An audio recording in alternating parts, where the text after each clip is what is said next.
What's up, everybody? Alucard 2089 here. It's another Thursday night and another awesome day to play some Saturn games, so I hope y'all are excited. I know I am. I got my game box yesterday from Kidshoryuken. Y'all probably have already watched that video, so probably know what I got. So we're going to play a couple of those and a couple of ones that I already had, so I'm saving a couple of them for individual streams, like Biohazard, and some of the other ones we'll probably just do a whole stream on those games. But I got a few picked out here. I'll go ahead and show you before we get started. I've already got this one out. That glare is terrible, sorry. Cyberbots Full Metal Madness, that's what we're going to be playing first. I've already got it out, the manual out, so I can look up the special moves if I need to. And got a few more here. I don't know if we'll get to all of them. I guess it really depends how long I play all these, but we've got Metal Slug 1, Real Bout Special. Really excited to play this one. One of my favorite shooters. God, that glare is terrible. Tokyo Gurdentai. And then at the end we might play a little bit of Virtual On, because I was having fun with this the last time I streamed that one. So let me rearrange these real quick.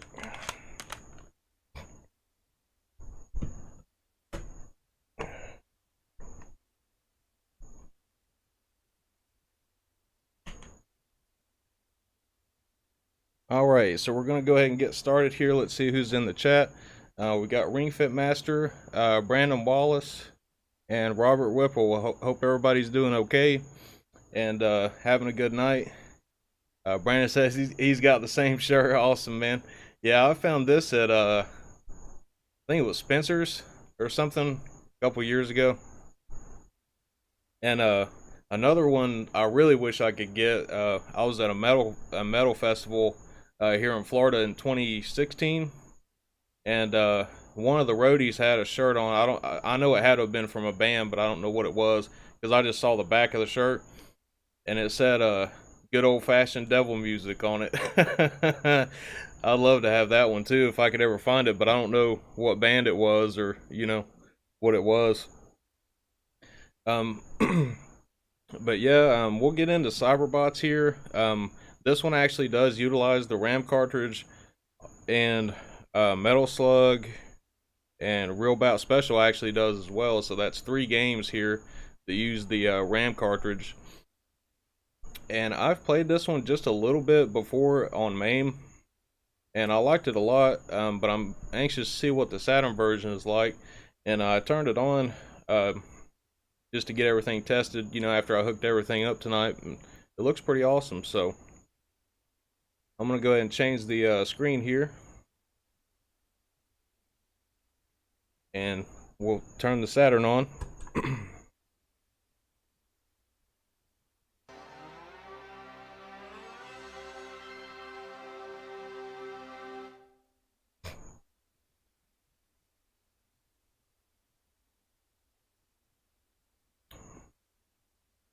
And tonight I had a hard time deciding on whether to do a Saturn stream or a MAME and Steam Tate mode stream, but I might actually do that tomorrow, because I did the test for it on Sunday, I think it was, and finally got everything working good on that. So we'll definitely play some of those games pretty soon. Ring Fit Master asked, does Cyberbot support the 1 megabyte or the 4 megabyte? I think it's, from what it says on here, I think it might just be the 1 megabyte, but honestly though, I've got some that say that they only work with the 1 megabyte, but when I put the game in, it recognizes that card's in there, like Metal Slug. If I put because I only have a 4 megabyte RAM card, I don't have the 1 megabyte, and when I put Metal Slug in, if I don't have that RAM cartridge in there, it'll tell me to put it in. So it still works with the 4 megabyte one, and I've got the cartridge in there now, So I guess this supports it, but I don't know if it runs without it though. Some games won't actually run without it.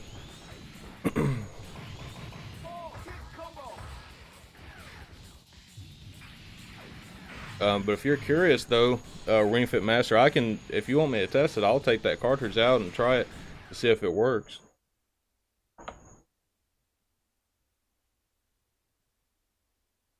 Yeah, I'm gonna grab this manual real quick.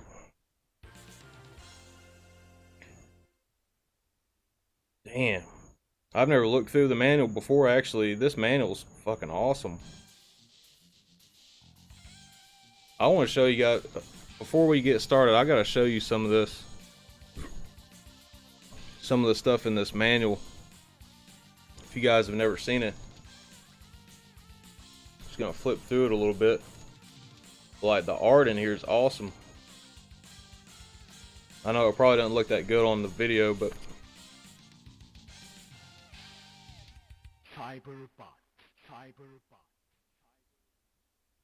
yeah, look at that. It looks awesome, man.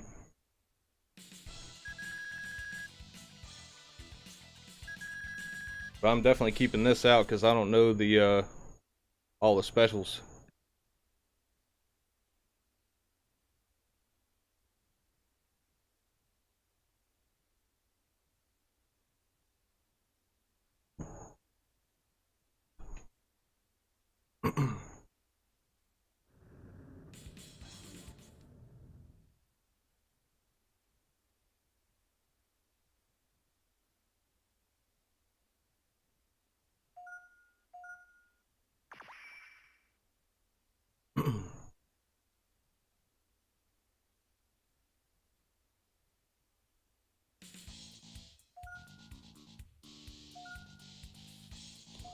See,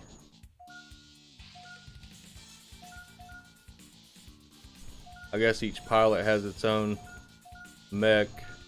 I don't know which one's which, so I'm just gonna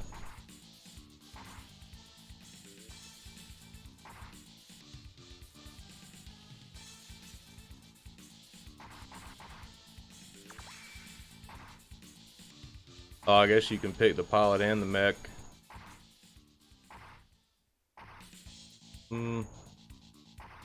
I guess I'll just go with this for now.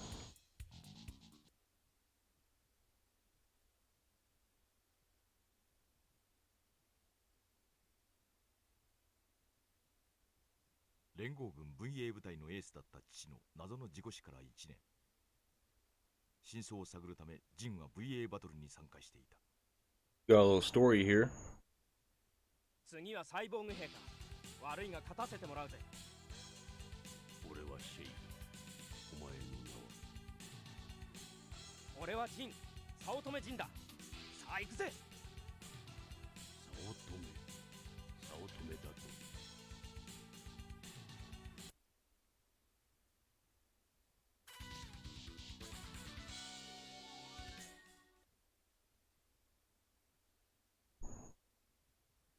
Yeah, I need to look at the audio level here. It might not be loud enough.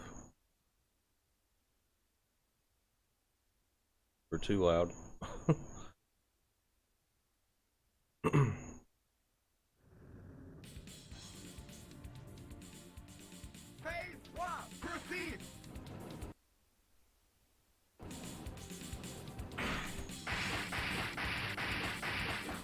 Okay, yeah, I think the audio level is good on this now.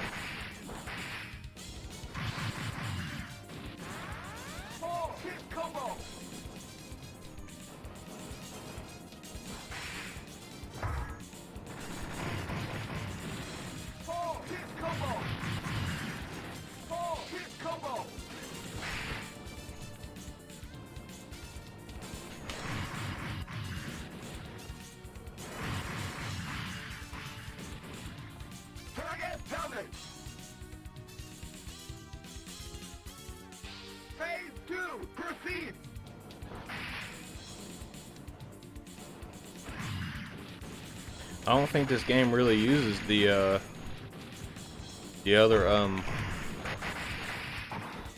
top 3 buttons on the controller. the XYZ.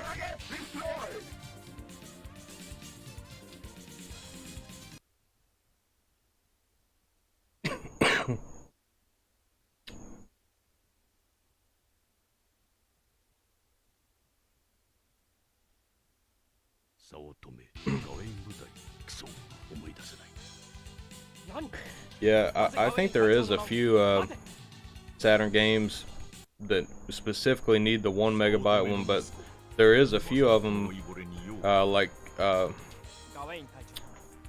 what is the game? It's one of the King of Fighters. I can't remember which one it is in particular, but it has a special 1 megabyte RAM cartridge that has game data on it as well, so it has to have that cartridge.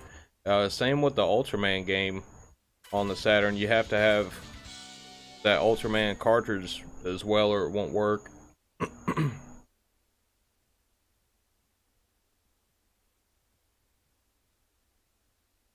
This is pretty awesome so far, though.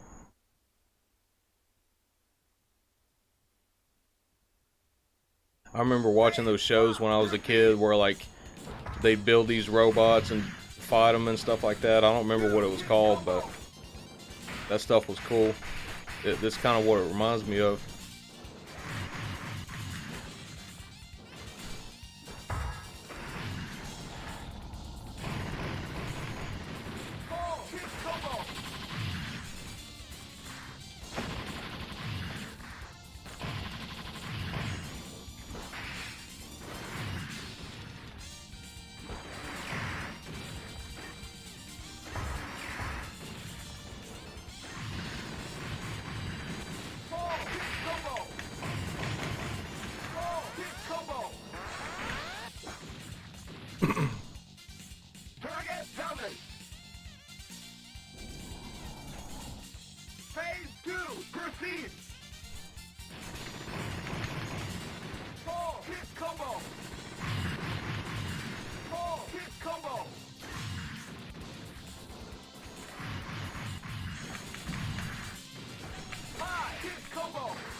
Yeah, this is a pretty fun game.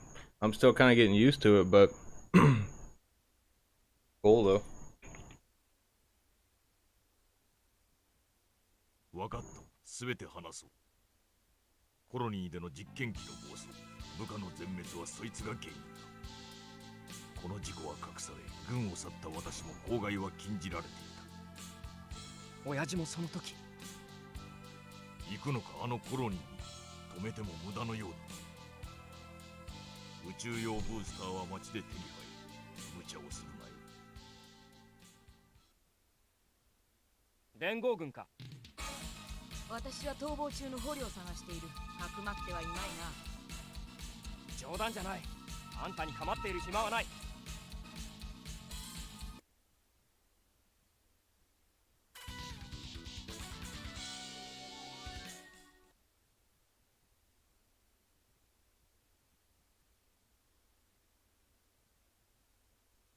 I'm just kind of glancing at this manual here every now and then too, while it's loading.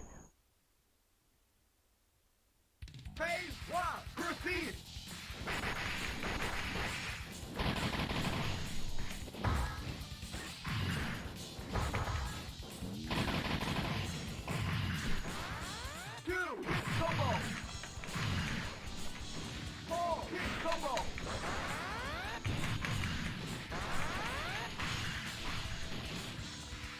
He kicked my ass that time, didn't he? Phase 2, proceed! 3, hit combo! 2, hit combo! Damn, he chopped my arm off. 3, hit combo!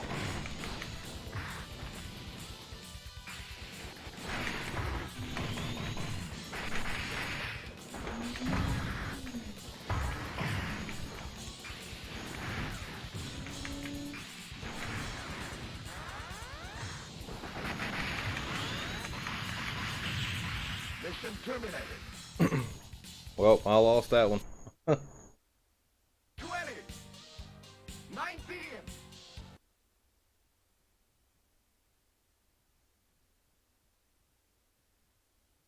DT Bickerman's here. What's up, man?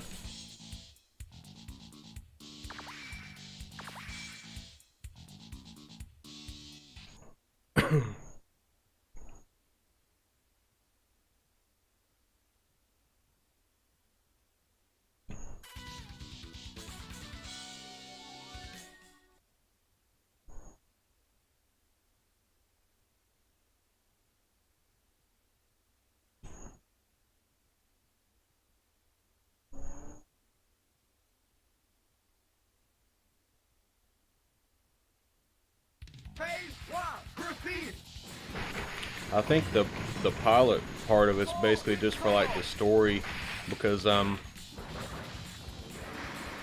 in the manual it kind of just looks like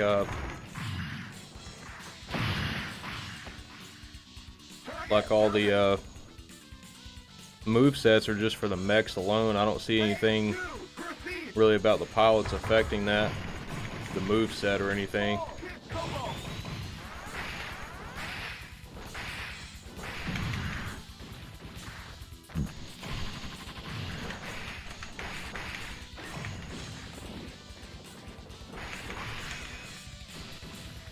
Target deployed.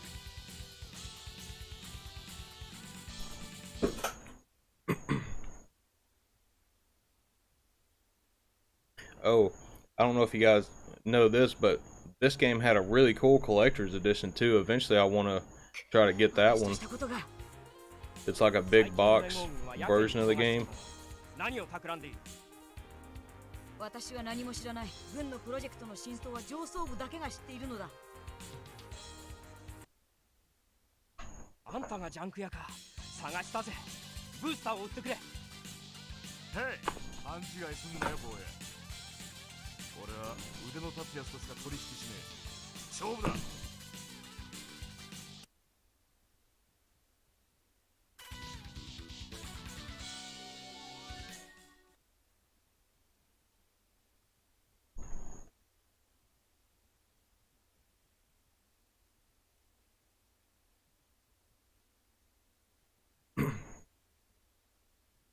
Yeah, like honestly, since I got a Saturn, I think this has been the console I've been most interested in getting new games for and collecting for and stuff like that.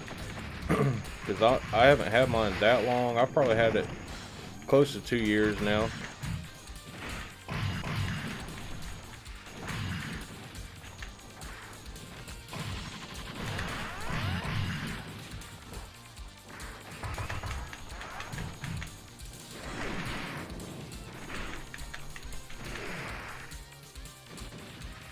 Unit damaged. Phase 2. Proceed.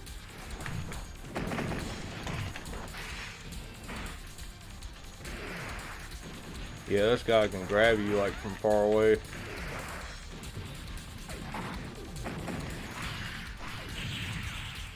Mission terminated. 20.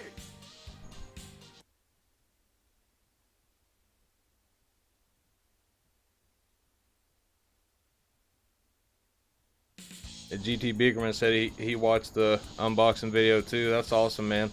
Yeah, I mean, Jim sent me 2 boxes so far, and they've been great. I mean, well, even some of the other games we're gonna play tonight, like Metal Slug, he sent that one to me in my first box, along with Snatcher and what was the other game?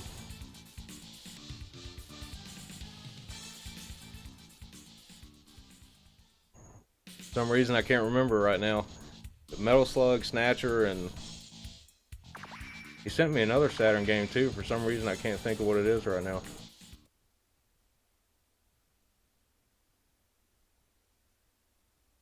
But I think it's well worth the money. I mean, especially if you're really wanting to collect imports and stuff like that. I think it's definitely worth it.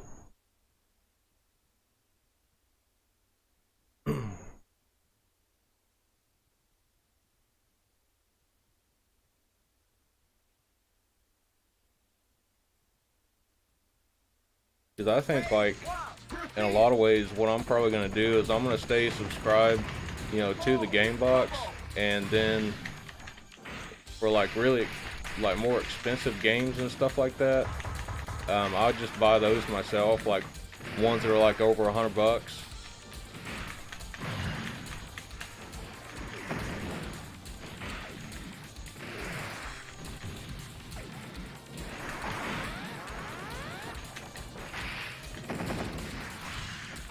And this dude's hard.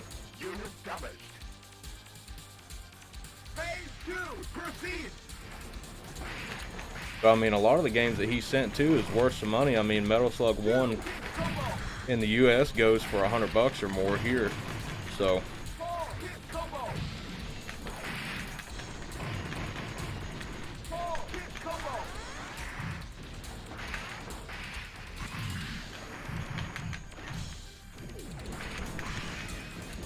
and finally got him one time at least.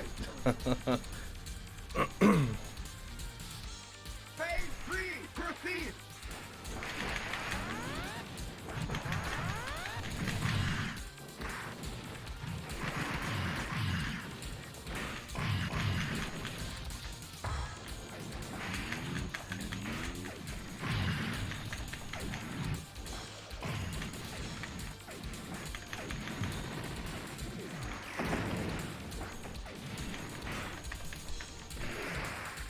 He always gets you with that grab thing too. Mission terminated. 20, 19, 18. But yeah, I can't wait, you know, to build up this Saturn collection, because I've got some heavy hitters, you know, already. And there's, you know, a ton more games I'm wanting to pick up. I'm definitely not going to pick them all up because I'd never be able to afford them, but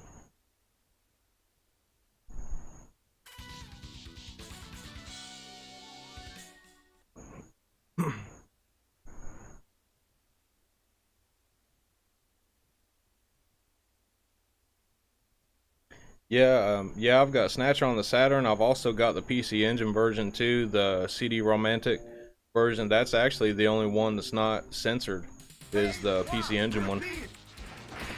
But the Snatcher one's cool too. Like, all the versions are cool because they have, they're all a little bit different, you know.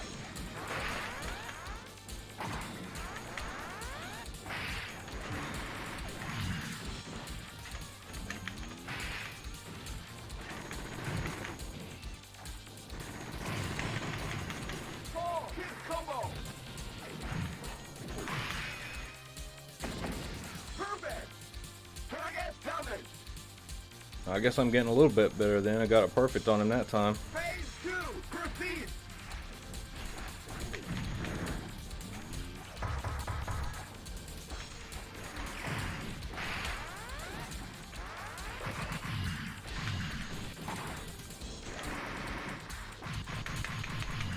Ooh.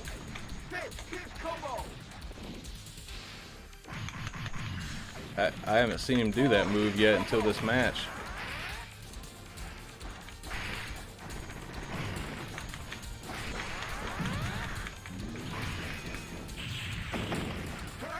Finally beat that dude.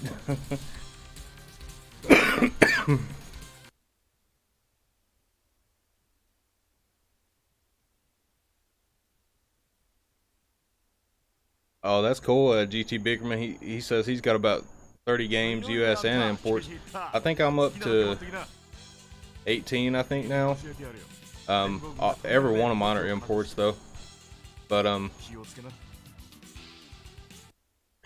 there's a lot of the cheaper ones that I want to get, but there's also a lot of the more expensive ones I want. So I'm kind of torn between what to get first, because there's quite a few like in the $100 range that I want to get, but they're so expensive, man. You know, like, I've had my eyes on a bunch of them for months, and I'm like, man, I just don't want to spend that kind of money on it. You know, I could. But if I'm not careful, I'll go crazy and buying games, you know, and end up broke. But that's another reason I like this box too. You know, if I just wait, I know Jim's gonna send me a bunch of cool stuff, and you know, like I said, you know, in that video, he's never sent me a game I didn't like.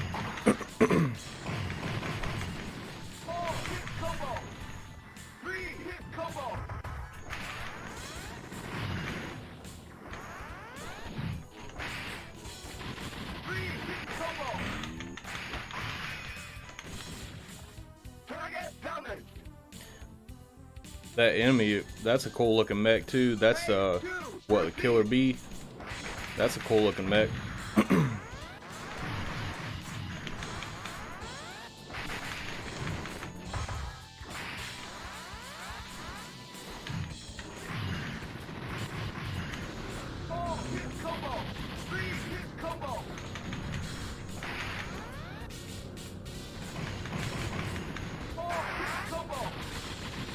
Oh shit, I thought he was dead.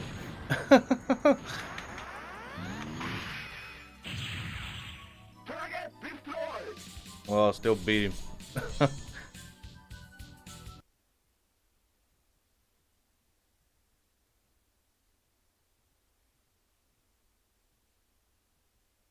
Hey, nothing wrong with repros, man, especially for Saturn stuff. I mean, like, there's no way in hell I'd ever spend $500 on Hyperduel. It's an amazing game, but I'd get a repro any day.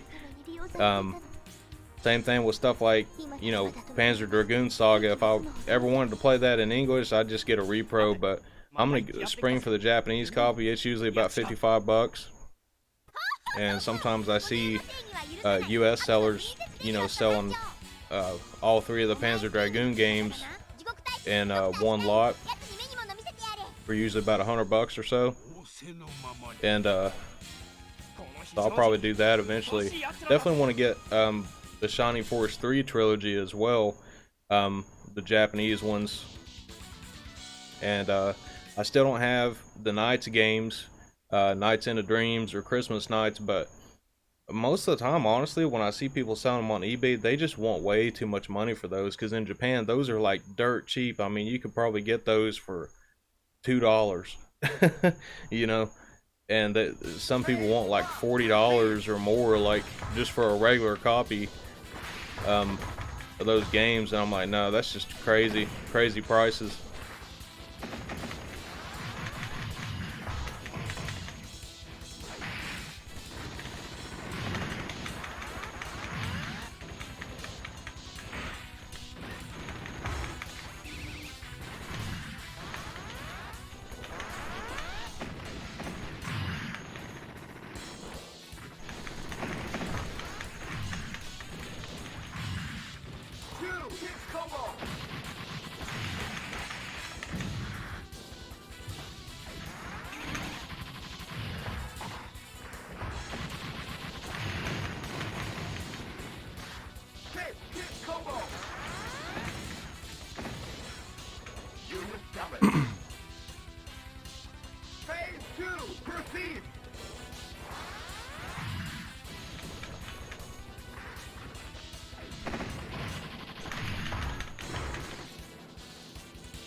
Sorry, I was concentrating.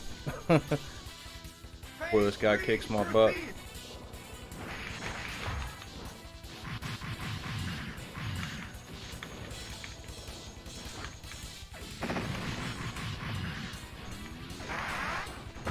Oh shit.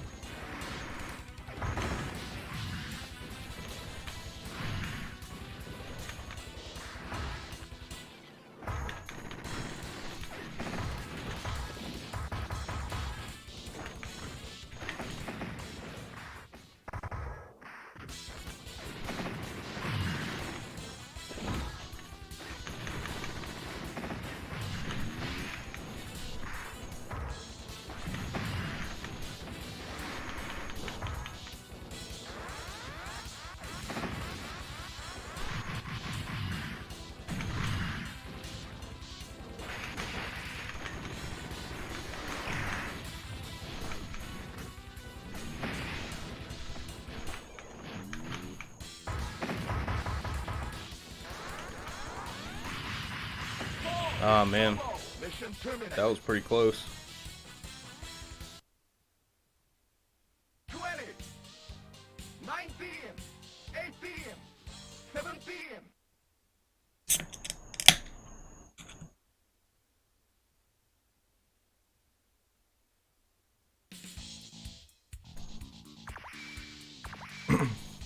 Yeah, I'm just playing with this one mech right now, just trying to kind of get the feel for it, but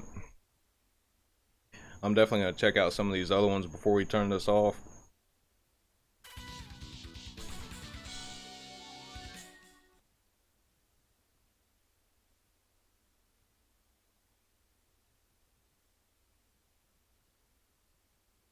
Oh, I didn't know that about the repro makers. Yeah, because I used to see those on Etsy all the time.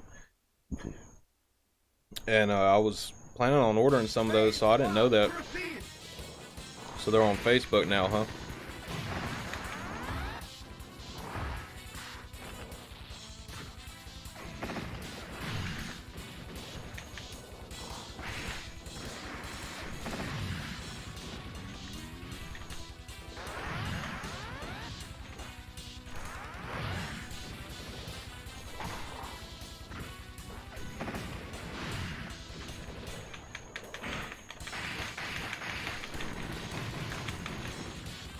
Three-hit combo.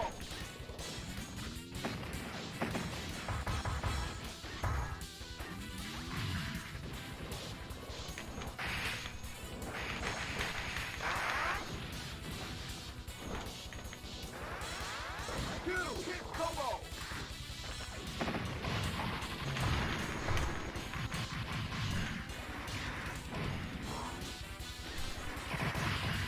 Two-hit combo. Target down. Alright, got him that time. Phase 2. Proceed.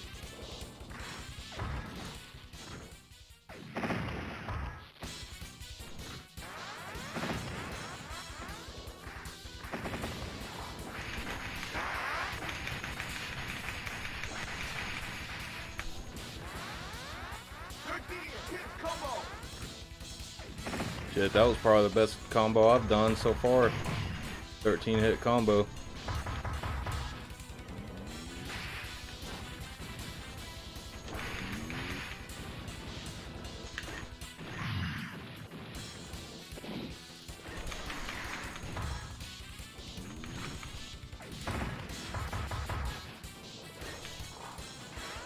Two-hit combo.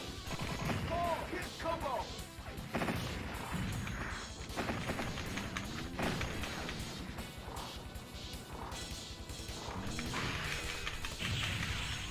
Target destroyed. Alright, got him that time.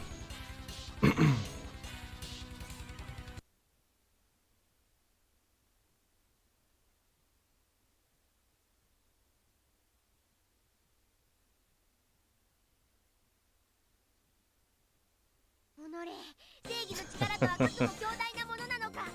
I'm reading your comment about Knight's Ring Fit Master. 何だったんだあいつら。くそ手間取ったぜ。最終兵器に向かうぞ。これはレジスタンス軍の艦隊。いつの間に。私はレジスタンスのリーダー。もはや時間がありません。最終兵器に総攻撃します。なんだって。ダメだ早まるな。砲撃に巻き込まれたいのですか。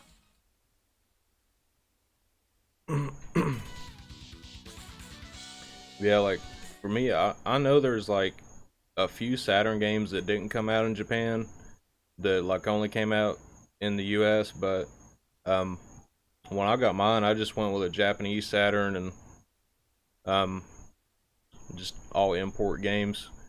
I've got the gray one, the gray Saturn, gray controller, Proceed. but this is a launch model, I believe. Four-hit combo.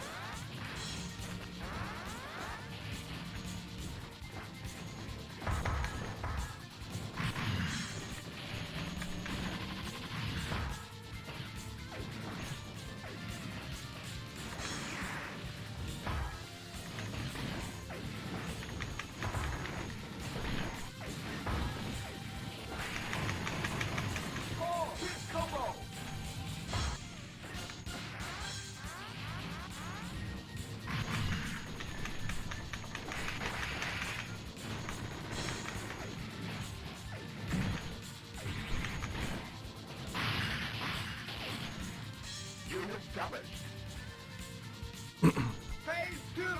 Proceed.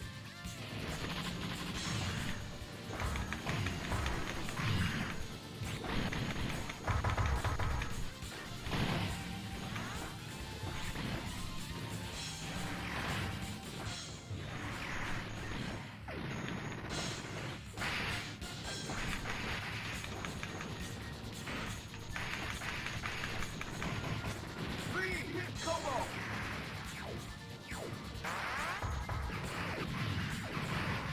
Damn, that's a hell of a special move. Hit combo.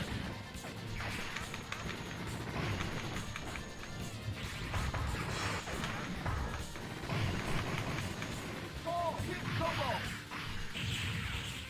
Mission terminated. 20.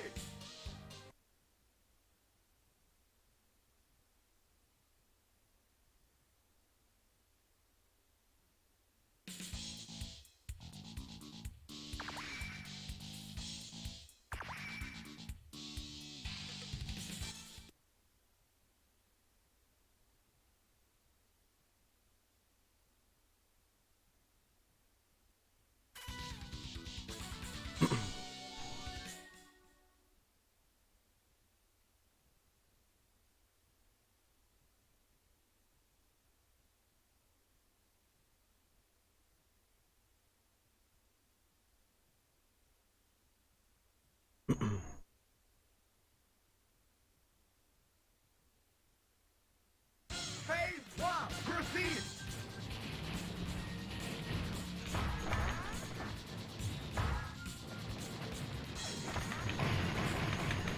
Four hit combo.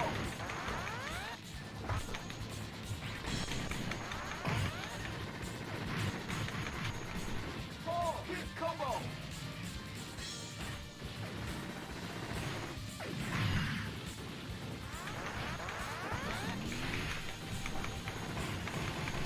Four hit combo.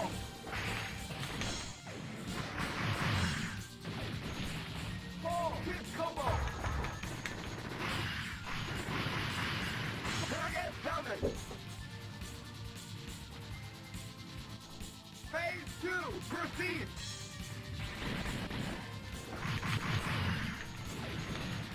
Four hit combo. That dude's fast though.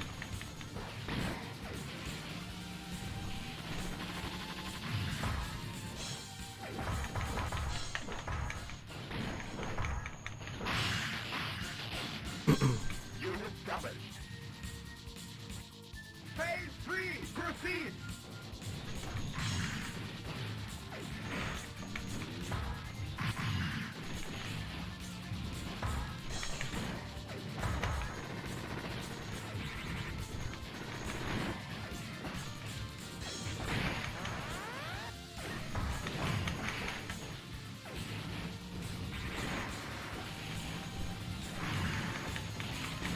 Two hit combo.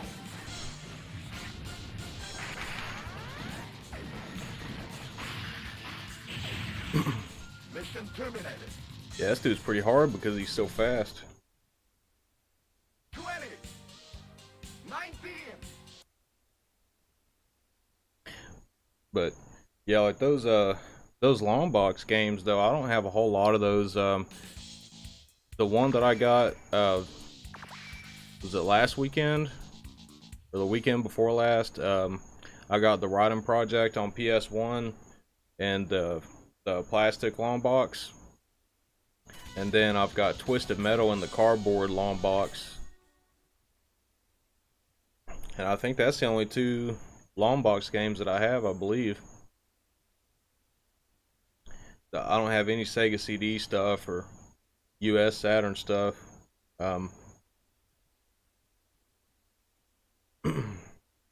But I really want to play Earthworm Jim CD on the Sega CD, and then the Earthworm Jim 2 on the Saturn.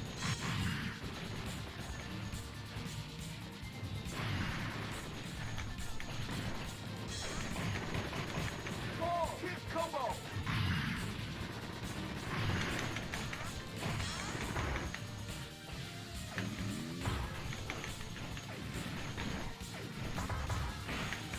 Oh, I didn't know I could do that drill thing like that. Target dominate. Phase 2, proceed.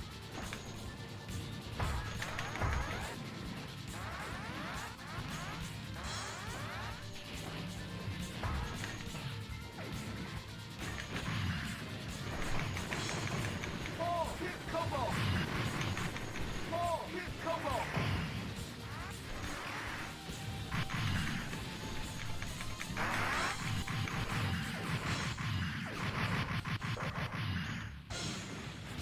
Level C, hit combo.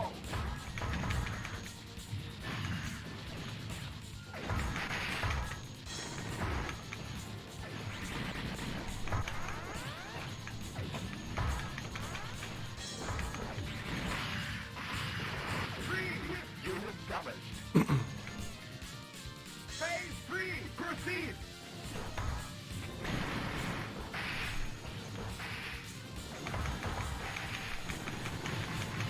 Five hit combo.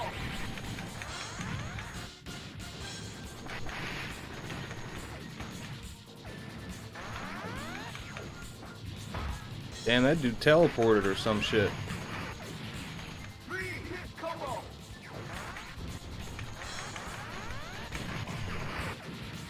Three hit combo.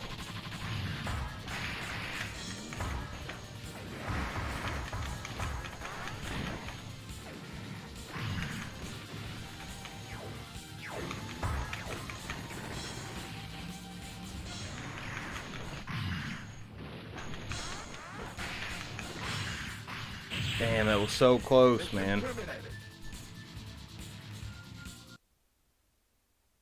20, 19, 18. But as far as PlayStation stuff goes, like there's so much PlayStation stuff I want to get back that I used to have when I was a kid, but there's a lot of it I think it's just way too expensive now.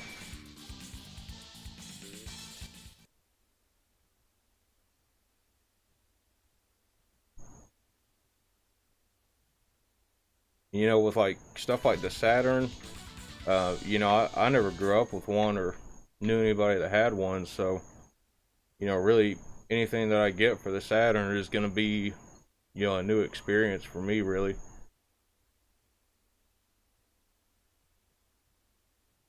So I guess I'd kind of rather, if I'm going to spend the money, I think I'd rather get stuff like that you know, Proceed.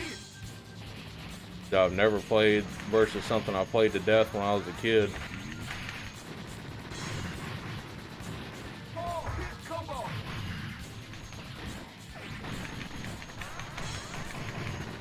Fall, hit combo.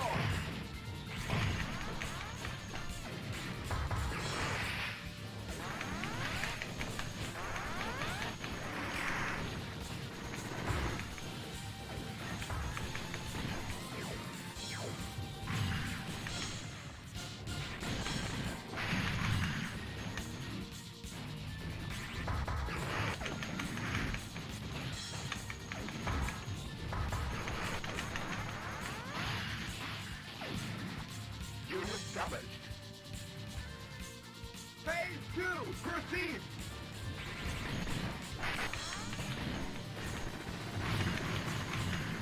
Fall, hit combo.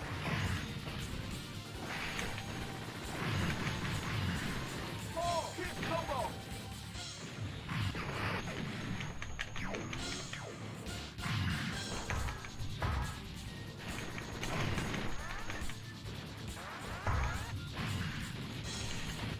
Two, hit combo. Seven, hit combo.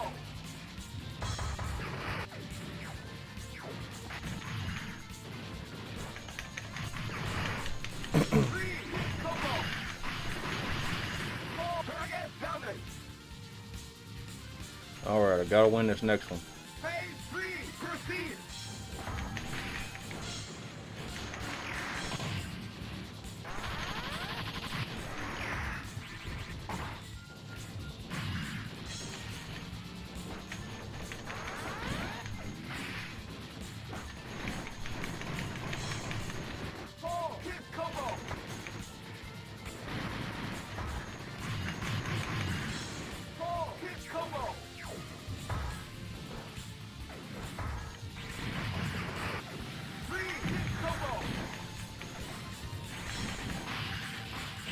Man, he got me again. Mission terminated. I guess you have to fight through, like, fight all the different pilots and whatever mech they're in.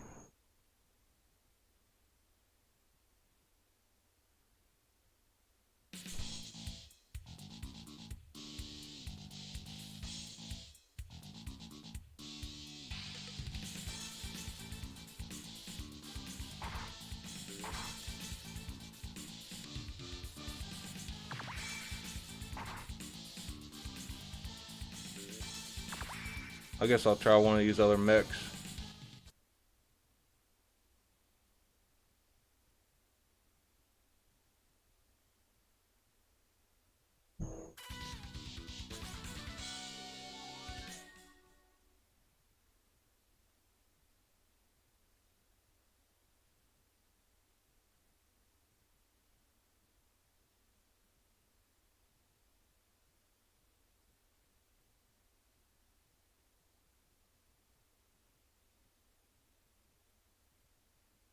Phase 1, proceed.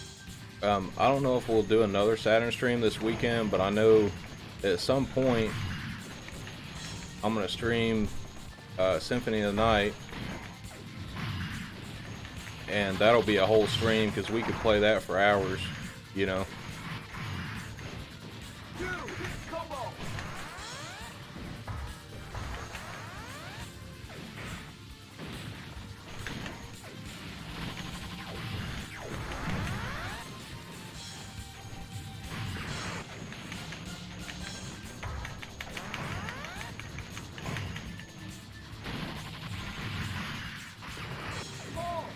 Unit damaged.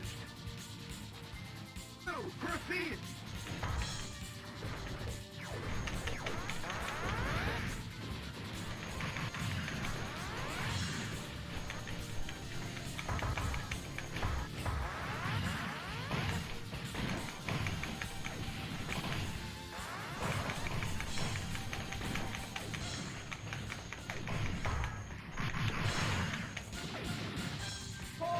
Combo.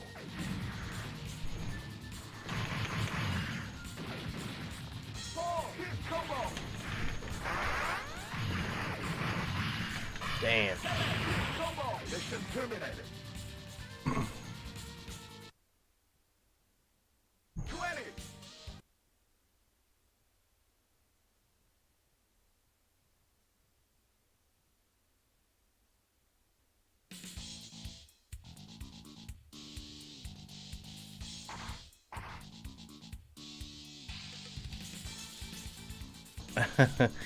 You always get to the intro part and never keep playing it. Oh man, yeah, dude. There's so much in that game. I mean, like, oh, I'm gonna choose this guy.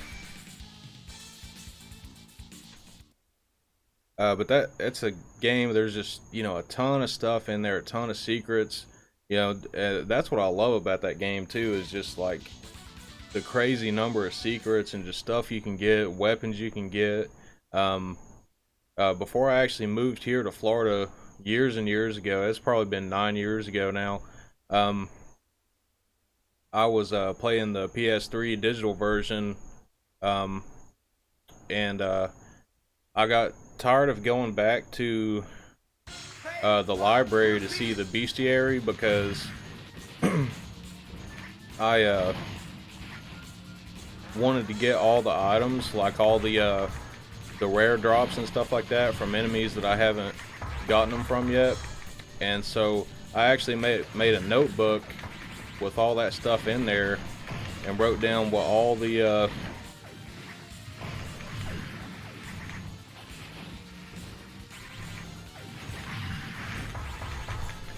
drops were for all the enemies, and I had almost all of it by the time I moved down here. And I think there was only probably less than 5 enemies that I hadn't got the rare drops for. But some of those weapons are amazing, and like the summons you can get, like your familiars. Once you get a lot of those leveled up, they're really awesome too. Just like the combinations you can do with that and some of the really special weapons you can find.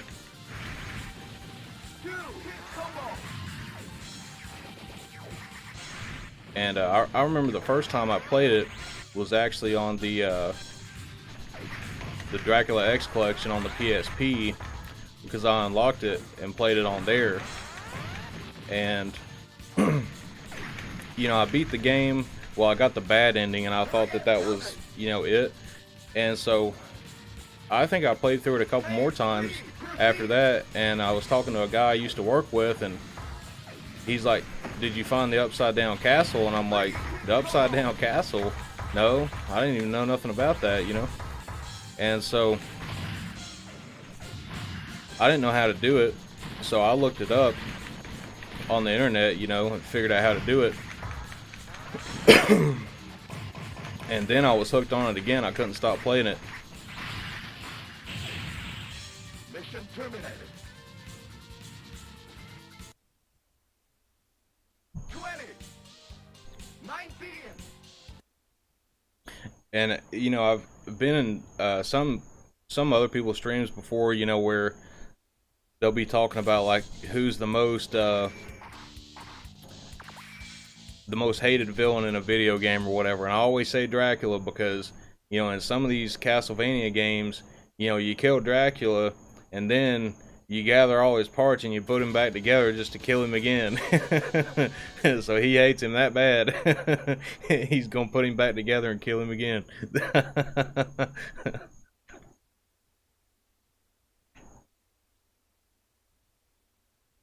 If I don't beat this guy this time, we're probably gonna play a different game. Because I got a few more games sitting here we gotta get through. Phase 1. Proceed. Ooh.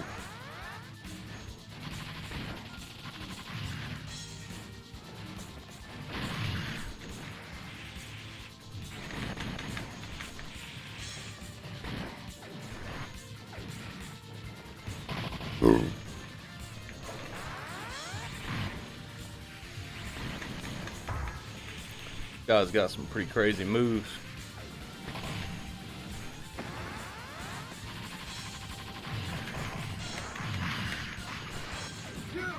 Unit damaged. Phase 2. Proceed.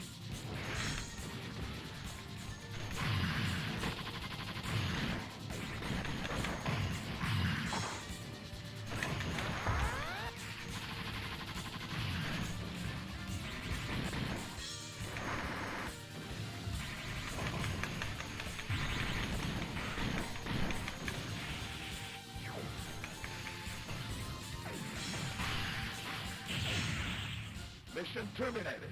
Well, he beat me that time. 20. 19. Yeah, so I'm gonna play a different game for a while. But this is cool though, I like it a lot. I just don't want to spend the whole stream playing it.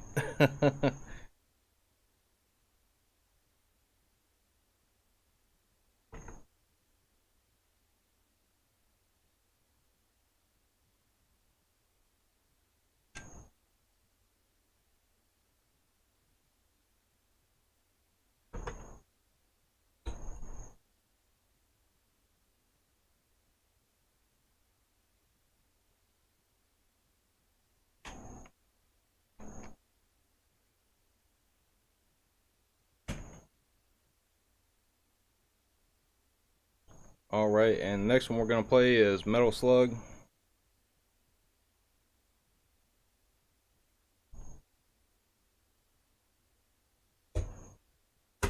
I still haven't beaten this one. That last level's tough.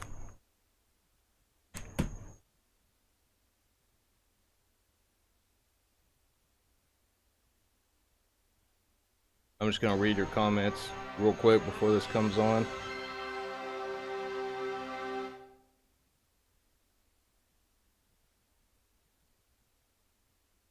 Ring Fit Master, as far as Symphony of the Night on the Saturn and the PlayStation, I mean, yeah, the PlayStation one does run better. I think for me, it really depends on how big of a fan you are of the game. Just since I'm a huge fan of it, I had to have it, you know. But you know, the Saturn version does have different areas of the castle that are swapped out that aren't in the PlayStation version. And for me, just me being such a big fan of that game, I had to have it, to see, what the other areas was and the enemies, the other bosses and stuff like that. So for me, it was definitely worth it. But I'd say, if you're not like a really huge fan of the game, it may not be worth it. Or play like an emulated version or something. I actually got a decent deal on mine from a US seller. This was probably more than a year ago, and I paid $120 for my copy complete. Metal Slug. For a US seller, that's pretty cheap, a pretty good price. And then Ring Fit Master says, the most hated villain in video games to me is Lex Luthor. He made me fly through rings. Is that in one of the Arkham games? The Arkham City or Arkham Knight or one of those games?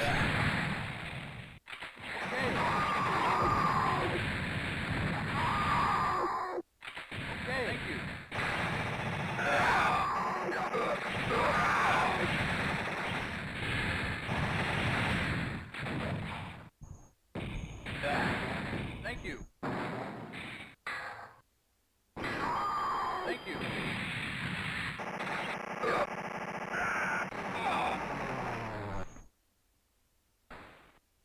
Oh, Superman 64. I've heard that game's terrible, man. I've never played it, but I've heard it's terrible.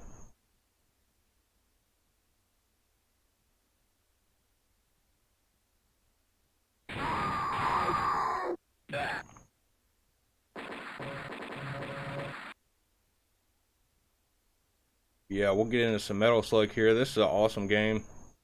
And Jim actually sent me Metal Slug 6 in that box too. I can't wait to play that one, but I'm actually still waiting on my PlayStation 2 to come from Japan. So I've got, I don't know, probably 7 Japanese PlayStation 2 games already.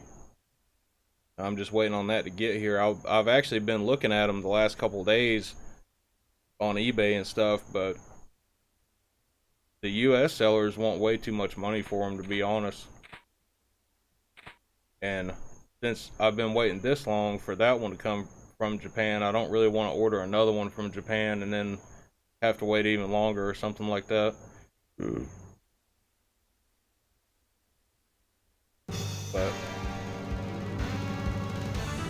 when I do get one, we'll have some awesome PlayStation 2 games to play. Japanese games.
Even with these games, like, I'm glad they ported a lot of this stuff to the Saturn, because I'll never be able to afford the Neo Geo ones.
You know, speaking of Superman, though, I really liked. I remember when I was a kid, one of the YMCA's in my area had an arcade machine of one of the Superman games, and that was a pretty awesome game. But it was tough, though.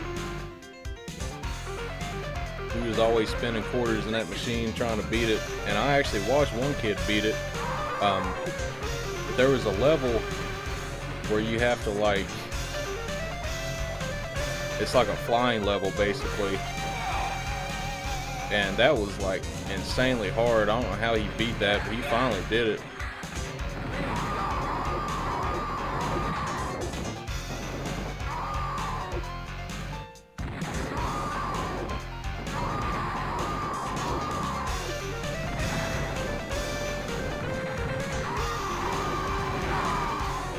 I'll run into that electric thing.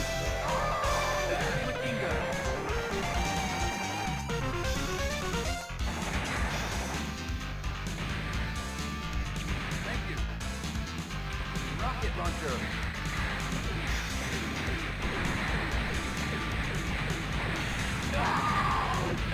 Rocket launcher.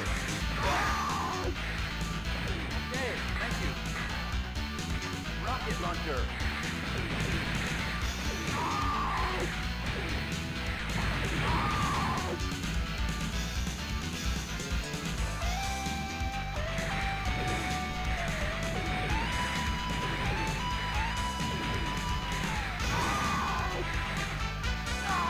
Oh man. I didn't realize those were bombs. I thought they were bullets.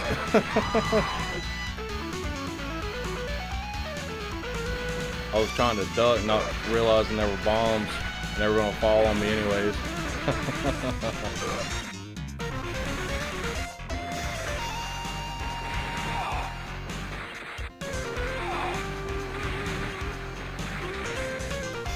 Oh, I need to turn the game music down on this. Pretty loud.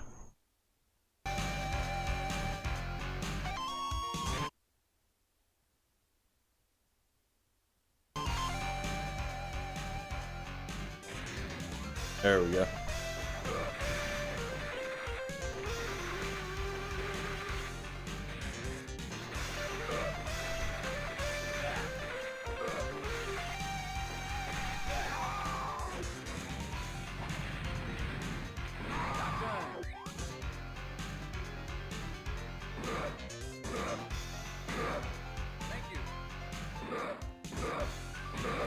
I love that shotgun too.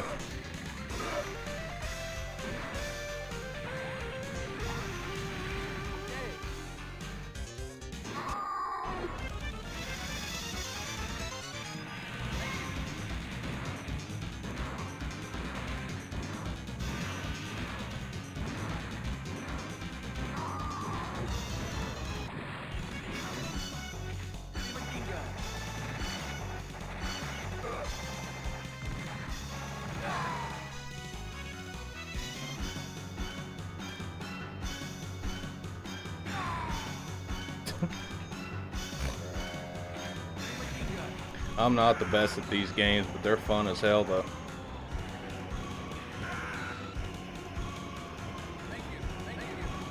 But I know a lot of you guys in Discord have probably heard me talking about, you know, I do want to play more stuff on the channel that has a lot of humor and stuff in it. I just really enjoy playing stuff like that, you know. And so here pretty soon we're gonna play some more games like that, and I think I want to revisit some games that I played years and years ago on the PS3 and the 360 called Death Spank. And I don't know if you guys have heard of those, but man, those Death Spank games are hilarious, and they're fun too. It's like an action RPG, and the world looks like a pop-up book. It's like a pop-up book art style, and you know, there's just a ton of weapons and stuff in it, and missions you can do, and just a hell of a lot of humor. Everybody I showed that game to back in the day, man, they were all laughing about that stuff in that game.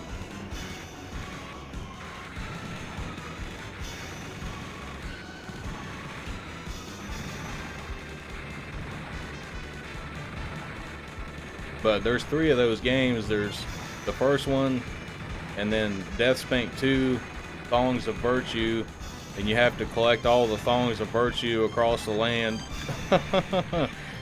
And it's pretty funny. And then the last game in the series is called The Baconing, and I think that I've got the second one and The Baconing on PS3. I need to get the first one again, because I had it on one of my old 360s. That's where I first played it. And eventually I'd like to stream The Hunt Down again on the Switch, because that's a really awesome arcade style, you know, run and gun platformer type of game. And a lot of humor in that one as well.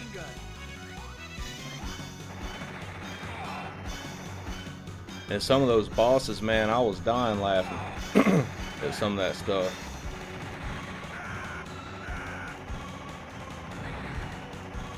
But the next time I stream that one, I'll just have to be careful, because I didn't realize the song on the credit screen was like a licensed song, so I got a copyright claim on that one.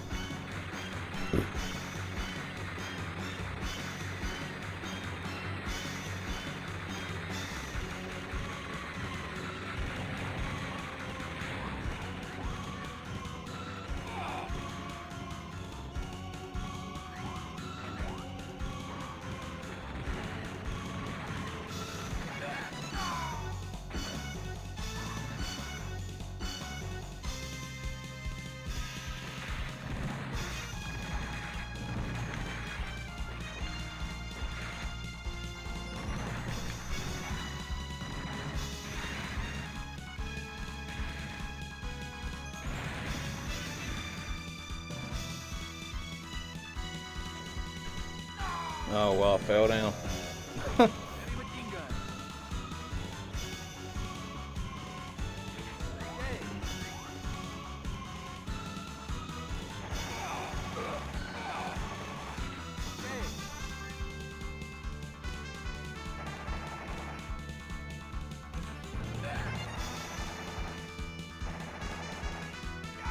Oh, this dude's tough.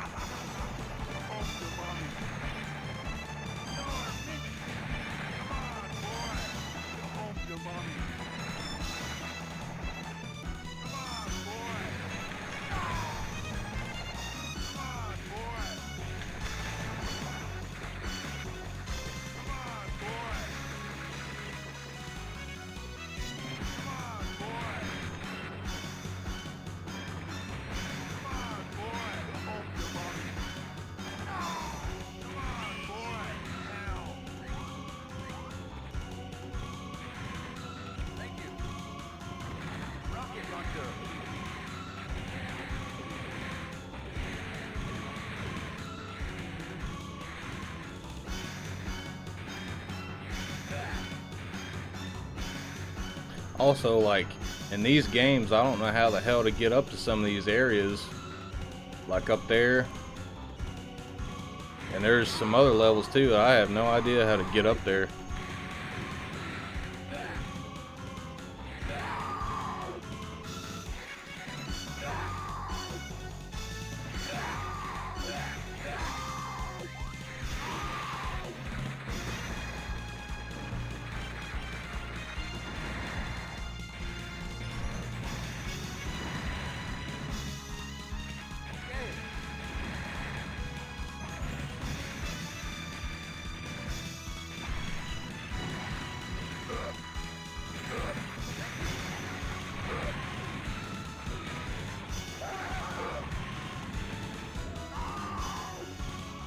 I like this part too, like how the whole damn building collapses on you, and them guys are just flying at the screen, and you gotta crawl up out of the rubble.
Oh damn, I ran out of credits already. That was only on what, the 3rd level?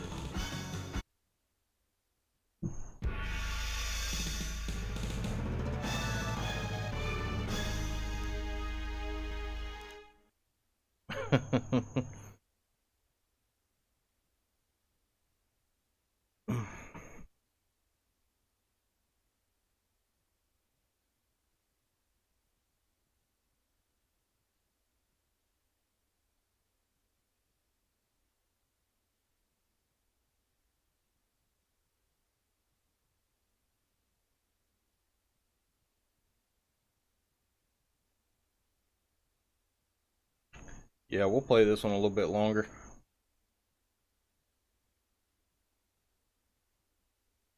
Metal Slug 3D, I haven't played that one. I don't know if I've ever seen that one. Sounds like it'd be kind of weird though.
Oh man.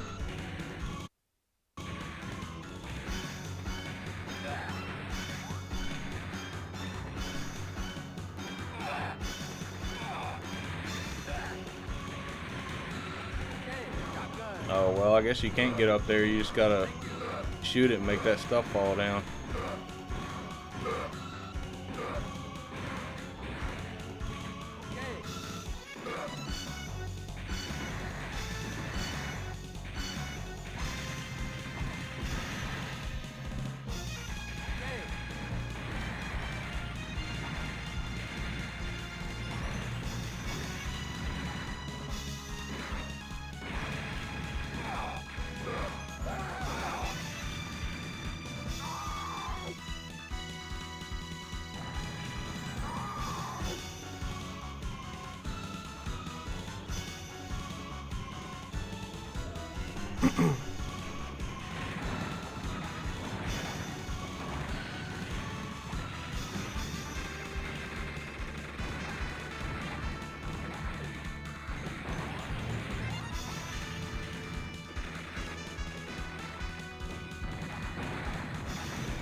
Oh shit.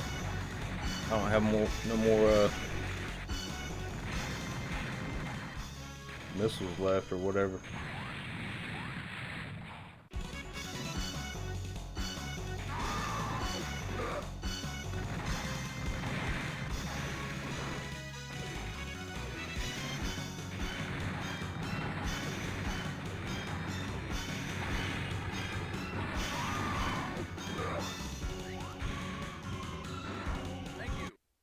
Alright, now we finally got to the boss.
Alright, we got through the third level now.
Oh shit.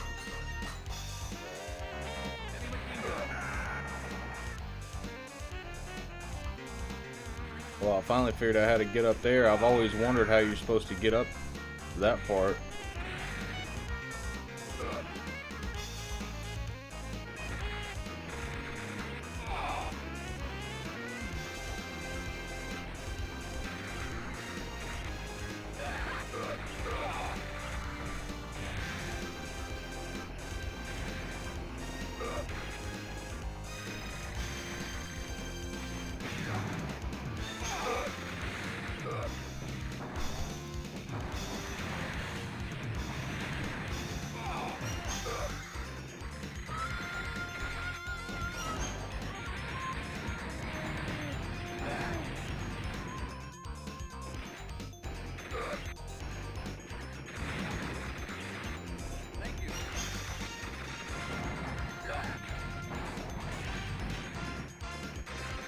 I don't think I've ever got through this part with the tank before because I couldn't figure out how to get up there to get it. Heavy machine gun. Shotgun.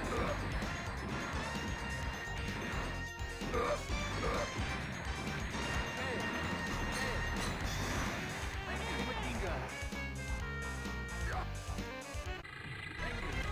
Well, I guess if you can get that at the first of it, then it ain't too hard to get through that level.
Yeah, I've heard the Neo Geo CD is pretty slow.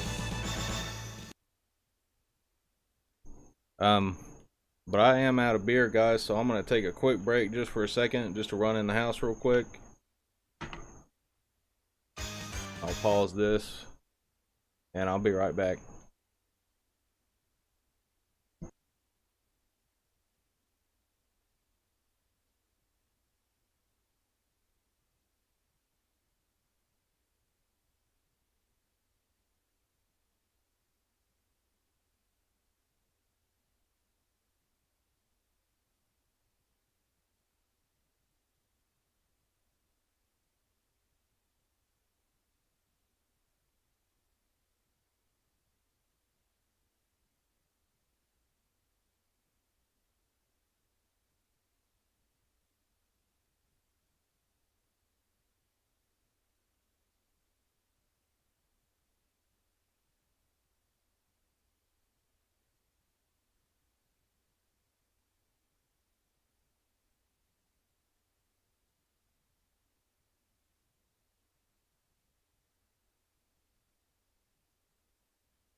All right, guys, I'm back. Had to grab a beer. Ring Fit Master says, "Where's our beer?" Here you go. um, but since we're playing Metal Slug, I just kind of started thinking about this. I know there's been a lot of collections for Metal Slug. I never really had the opportunity to play them when I was younger, and so I think that this is actually the only one I've ever played as far as I can remember. Um, but I know there's a lot of collections on the PlayStation 2 and different systems. Um, and for me, I know Neo Geo, the original stuff, is way too expensive for me. So I've been kind of thinking about what would be the best way to, play all of them. Um, but I'm definitely beefing up my MAME and launch box setup here, and uh, Brandon Wallace actually helped me out with some of that, sending me some stuff I needed for it. And so in the future, you know, one thing about these streams too is like sometimes with like cartridge based stuff, it can get a little tricky depending on what it is. I was thinking, eventually we'll probably stream, a bunch of Famicom games that I have, but thinking about that is like, where I'm using an adapter to play Famicom games and stuff. Just the current setup I have, and having to, you know, take it in and out a few times to get it to work and everything, it may not be, you know, the best way to do it. So I don't know, we might just emulate some of that stuff and play it instead. It might be easier. But until I can get some EverDrives and stuff like that, I'll definitely be beefing up, you know, my MAME stuff here, and at least we'll have some other options to play stuff. Because, you know, at some point it'll probably be a while, but I'm probably gonna run out of games to stream because I've already streamed them all. You know, so I've been thinking about that too. Like, I don't want to stream the same stuff over and over again all the time, you know. So but when I think about it though, with a lot of consoles, you know, with the PC Engine, stuff like that, I mean, I've already got an EverDrive. You know, there's a ton of stuff to play on there, you know. And so I'm still thinking about what kind of streams we're gonna do this weekend. I don't know if we'll do another Saturn stream this weekend, but I know I've been talking about PC Engine too. So we'll have to do that soon. So I might have to do that this weekend. I'm just trying to figure out what games I'd want to stream, because I'd probably pick out, I don't know, 5 or 6 games at least, you know, to play for one night. So I usually try to plan that stuff out, you know, before I do a stream, just to kind of make it smooth, you know.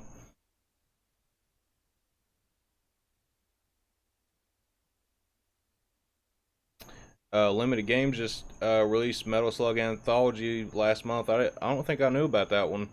I don't really keep up with a lot of the limited run stuff either, though. I don't know if I even have any of the limited run games. Or yeah, I do. I've got Golf Story for the Switch, but I got that at Best Buy. It was one of the Best Buy ones. GT Bickerman asks, how does Kidshoryuken know which games you already have? I mean, you can definitely let him know. I would say it might depend on, you know, how big your collection already is.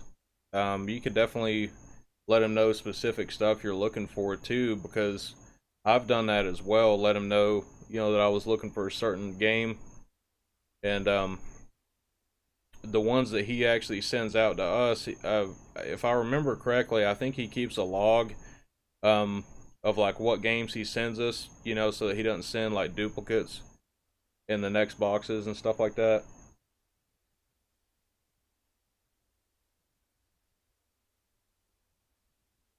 But I played through all the Famicom games a little bit last night, and they're all really good. And I think I probably have more fun with that volleyball one than any of them. That volleyball game is actually pretty cool.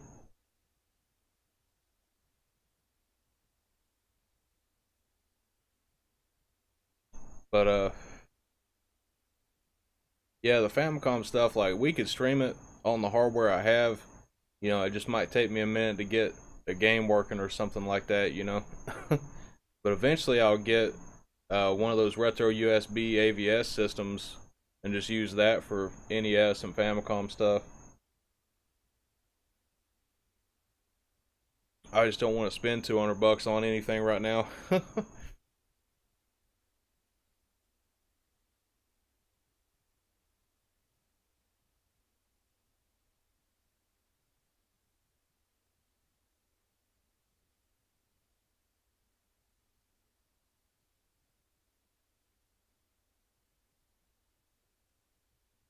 Oh, that's cool. I didn't know that they did Rebel Assault for Sega CD. Was it actually for the Sega CD, or was it just like a port of the Sega CD game?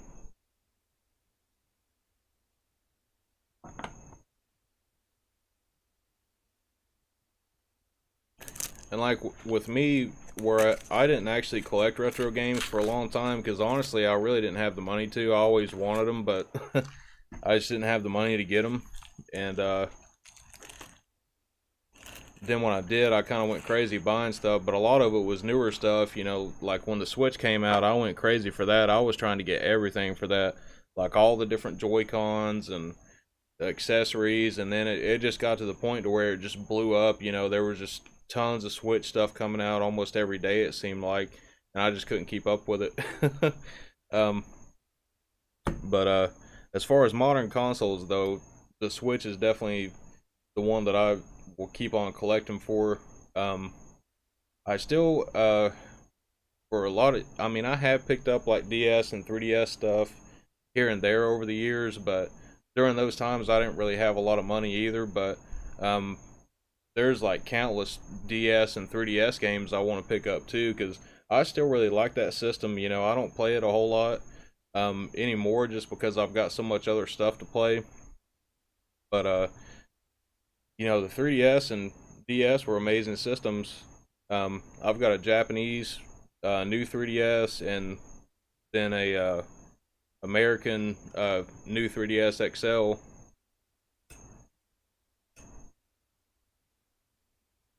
At one point, I was wanting to collect the faceplates for the Japanese ones, but those are getting pricey too, a lot of them. I think the most expensive one is the ones with the, it's got the Boo ghosts on it that glow in the dark. And man, that thing's like really expensive if you can even find them. Now, I think there were some that might have been like Club Nintendo exclusive ones or something like that.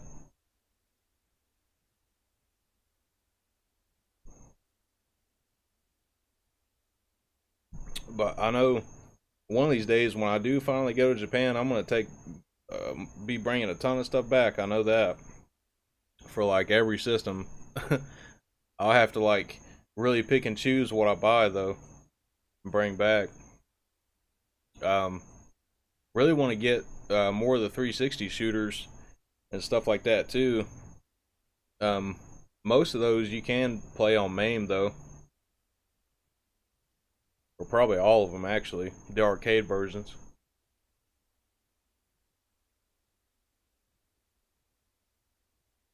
Yeah, same here, GT Biggerman. I want to spend like a month there, but with my job, I only get 2 weeks off a year, like for vacation time. So, and even then, it's kind of hard to save up those because I get sick time too. But it's like I've ran through all of that. Like right now, I don't have any time, so I'll have to like, you know, save it all back up, and hopefully when I go, I'll have 2 weeks I can spend there.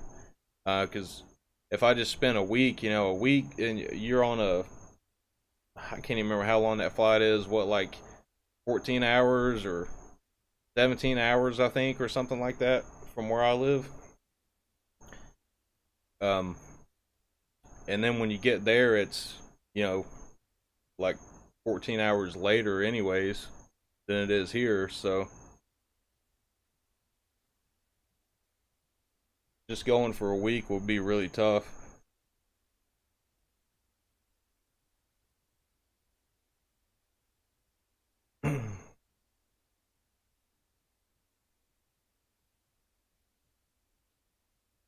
Oh, Brandon Wallace, you used to live in Japan? I didn't know that, man. That's awesome. You weren't really into collecting then, though? Yeah. Yeah, you know, it's, well, for me, I wasn't for a long time because I was just into other stuff. Well, for years, you know, because I am a musician too. So, um, I got my first guitar when I was 14, and from then on, that's all I ever wanted to do. That's all I did was play all the time, and you know, I did still play video games some, and I still loved all that stuff. But I guess as I got older and got out of high school and stuff like that, um, I had like on and off, you know, periods where I'd, you know, collect games and stuff, and then it's just kind of been off and on for me, like depending on life circumstances, I guess. But um, I'm probably doing more collecting now than I ever have been, and but I'm still not really getting, you know, like a ton of stuff at a time, you know. Well, unless I get, you know, these game boxes, because Jim always sends me a bunch of stuff. But as far as like purchases, I never buy like that much stuff at one time. Um, but I wish I would have been able to collect years ago too, because there's just so much stuff that's really expensive now, and um, stuff that's a lot harder to get. So, but I guess either way, I still love video games and want to collect for it. So the stuff I really want, I'll definitely collect and stuff. But as far as game prices go, it really depends on what it is. But I'd probably never spend more than $200 on a game, and even that's like really expensive, I think. I'd have to really want it to spend that much. Um, Ring Fit Master, yeah, I know what you mean about Streets of Rage 4, because there's different Japanese versions of it too. I'm kind of glad I waited, because I actually picked mine up in Best Buy. That was what, like maybe a month ago, probably not even a month ago when I did that stream. Well, I'll have to stream that one again too, because that was an awesome game. I didn't beat it that whole night. When I played it, I couldn't get through that one level. It gets pretty tough. But I guess all those beat 'em ups are if you don't have anyone playing it with you. Oh, that's awesome, Brandon. You lived in Korea too? That's cool. Yeah, I think both of those places would be cool, really, like South Korea and Japan. I've still never been. The only time I've ever been out of the country was to like the Bahamas, and I was like 3 years old then. But I'm glad I didn't actually get my passport this year or last year, because I wouldn't have been able to use it anyways.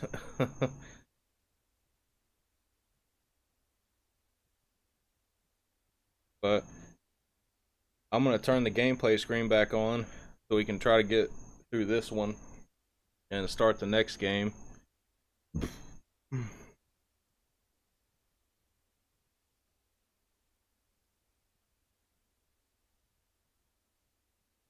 Oh well, GT Biegerman's he's still waiting on the Panzer Dragoon for the Switch.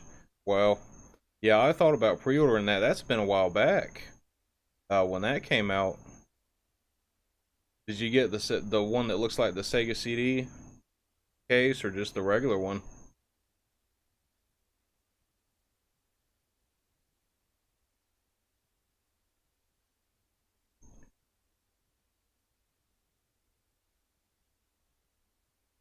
Ohio, yeah.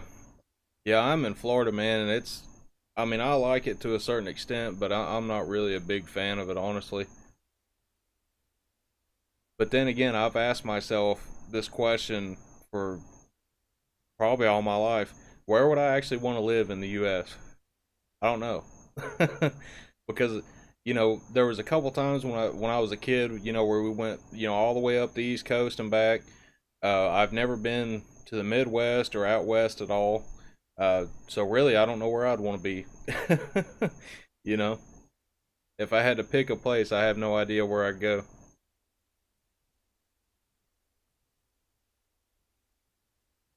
Unless it was Japan, of course, but you know,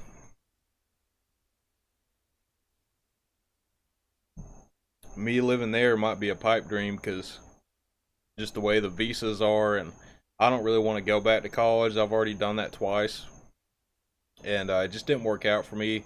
Basically, life circumstances and money and stuff like that, or the lack of money, got in the way. And I can't say who I work for, but the company I work for now, like, they'll pay my tuition and stuff, but I'm on the computer and stuff all day, and I just think, like, I'm not gonna want to do this. Am I gonna have the motivation to learn all this stuff that I care nothing about to just get a piece of paper? Because I've always been a self-learner. Even with Japanese, and like none of the schools around me even offer it. So, and honestly, I mean, as long as I've been studying, as hard as I've been studying, I've probably already learned about everything that they could teach in those like beginner classes anyways, and it like Japanese 1 and 2, I've probably already learned all that stuff. So it's like, well, that's out the window too, because you know I'd have to take something more advanced to be happy with that. Um, but you know, I'm learning a lot of different stuff even now. You know, where I've been doing the digital art and stuff like that, and I definitely want to work on learning a lot more about video editing, because the type of stuff that I want to do is too ambitious. I was trying to grab that dude's underwear that was flying around in the air. I thought it was something I could grab.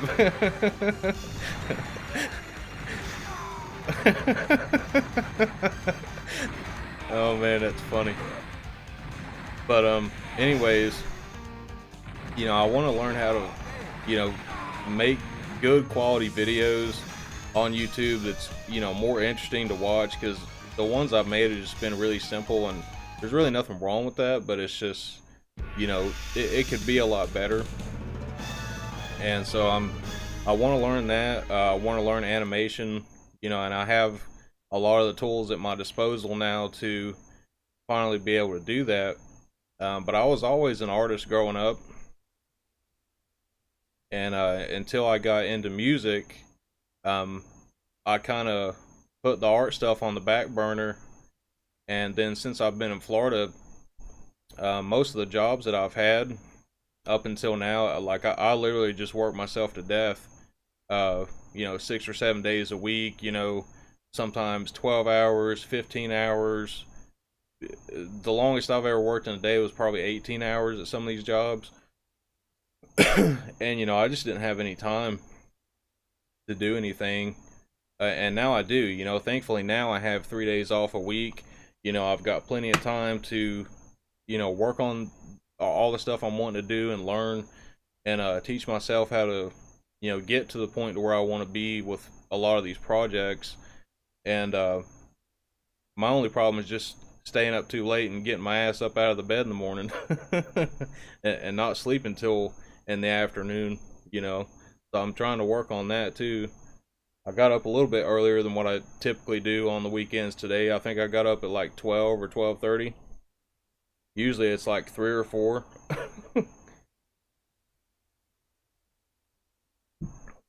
But I think another thing too, just, you know, since this COVID stuff hit, we've been at home, or I've been at home, you know, this whole time anyways. And I know, you know, a lot of other people have too. But you know, I've been working from home this whole time, and I got to be honest with you, man, it's made me lazy. It really has, because, you know, used to, I was always like a time management type of person, you know, like I was trying to squeeze every millisecond that I could get out of the day. And I even had like a strict schedule that I was going by. You know, when I was in the office, you know, I'd go to work. I was even studying Japanese and stuff at work. Like, I'd take my books with me to work, and if I had time, you know, I would study, you know, in between working, or, you know, on my lunch break or whatever. And then I'd always try to study for like an hour at home, and I've got out of that routine. So I'm trying to get, you know, things structured back to the way it used to be. Now, I'm sorry, I've been sitting here not playing the game, just kind of talking to you guys, but I don't think I'm going to beat this one tonight anyways, because I haven't been doing too great on it. So I think we're going to change games anyways. But there's definitely a lot of things I want to do, and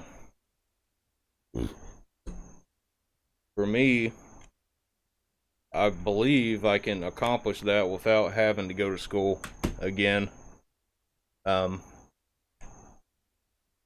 as far as living in Japan, you know, unless I've got a degree under my belt and some other stuff, I'm not going to be able to get the right kind of visa. But my ultimate goal is I'd love to find a job here in the U.S. to where I could just travel back and forth, you know, and be able to go, you know, for a certain period of time and just come back and just travel. The next game we're going to play is Real Bout Special. I'm really excited to play this one. I've never actually owned any of these games, and I know everybody loves these. I mean, these fighters, and they look great, you know. I'm actually going to take the manual out here too, so if I need to look up the specials.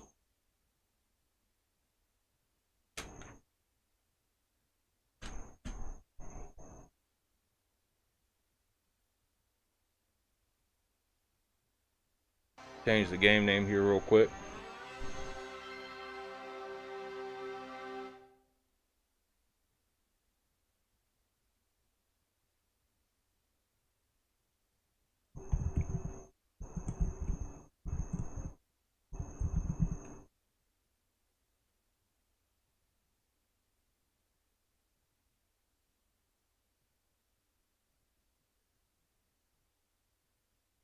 But I'm going to read y'all's comments here for a second, because I know I was just talking and talking there for a minute.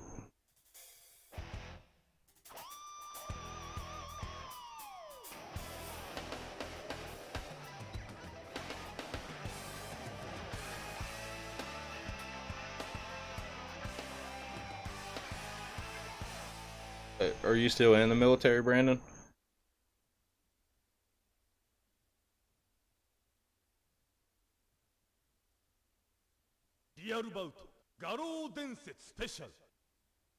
You got 9 classes left. Well, hey, good luck, man. You know, that's a good thing. You're doing it, man. If you made it this far, I know you can do it, man. You know.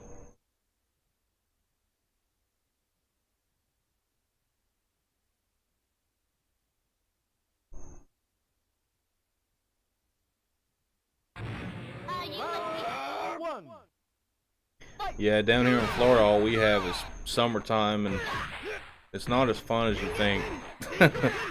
But I guess shoveling 5 feet of snow for several months out of the year is not great either. I kind of miss the cold and the snow, though, to be honest.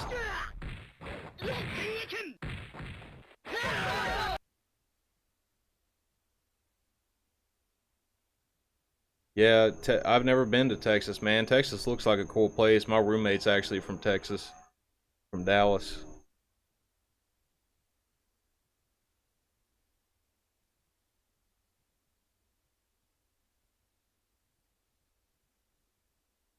You gonna retire after school? That's cool, man. Yeah, and if they pay for it, man, you know, that's even better. Um,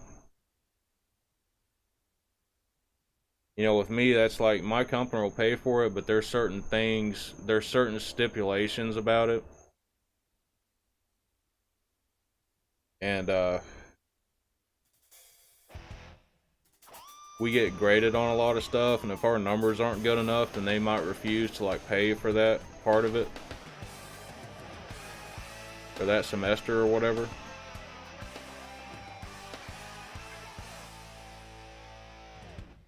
But, and if I did go to school like under that program, I'd have to go for business.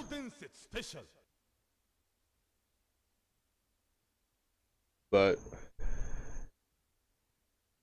just the way I am, I feel like either way, even if I did get a degree in something, I'd end up doing a job that's like completely different from whatever I got a degree in, you know.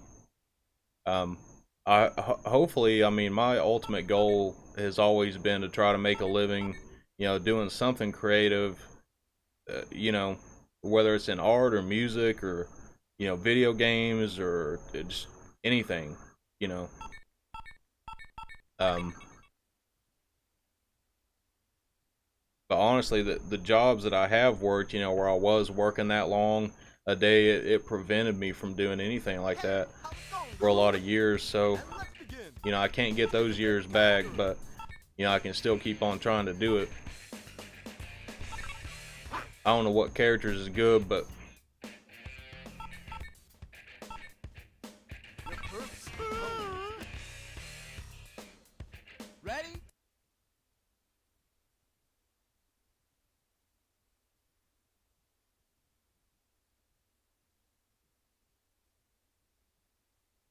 Scruffy looking RBG's here. Hey, what's up, man? Yeah, I'm glad you liked the video. We're actually playing a game that he sent me right now, Real Bout Special. One. Fight.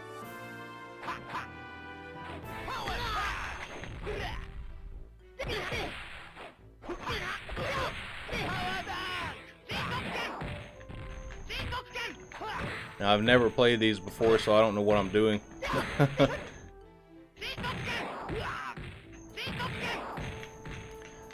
Oh, so this is one of the ones where you got like 2 health bars.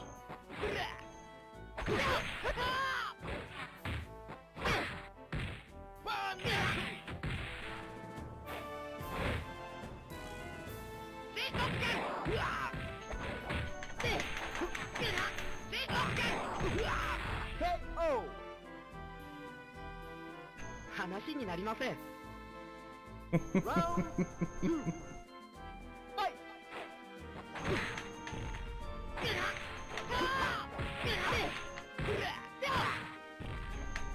I might have to read the move list on this one because I've never played it.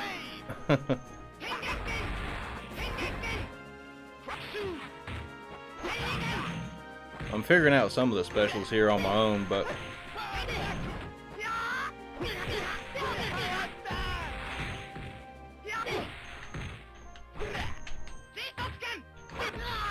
KO.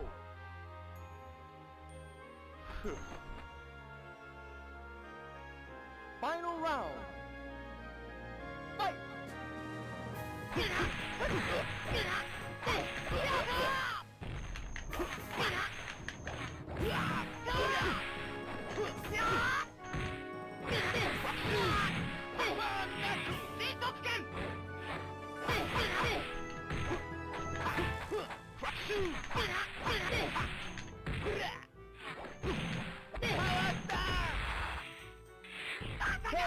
well, that was a pretty cool finisher.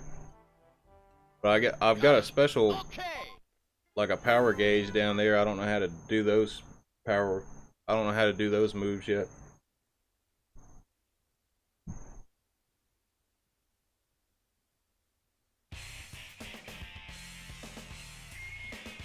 Next battle versus Joe, Brazil.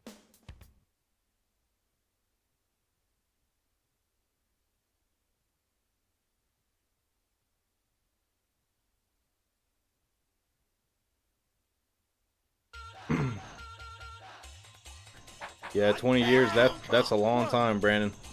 Fight. That's definitely a long time. But you know, we definitely appreciate your service, man. You know, my my dad and a lot of my family was in the military for a long time. At one point, I was seriously considering enlisting myself when I was probably about 19 or 20. And my dad actually talked me out of it.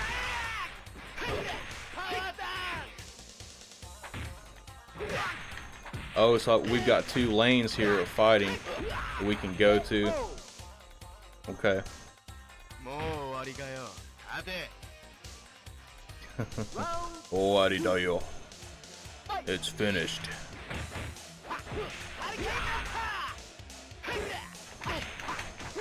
I just nut punched him.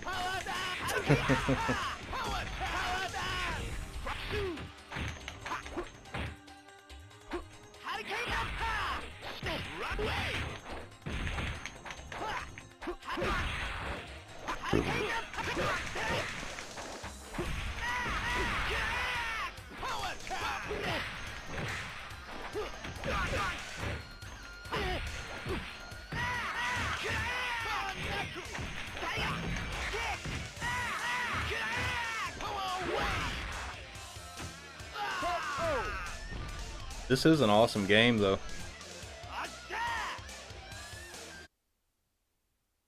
Got a killer soundtrack in it, too. Continue. Too bad. Could have given another shot. You might win this time. Trust yourself.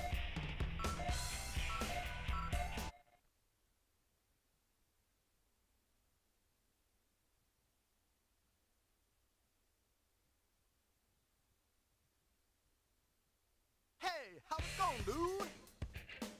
And let's begin. Choose your favorite character.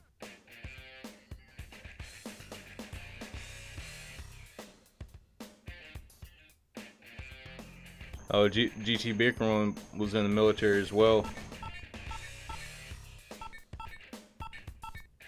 I think I'm gonna have to look at this combo book for a second, guys.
Ready?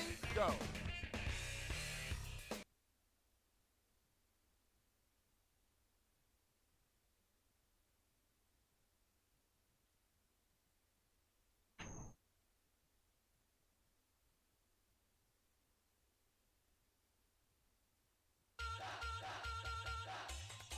Oh, that was cool. That scene transition into that. Fight!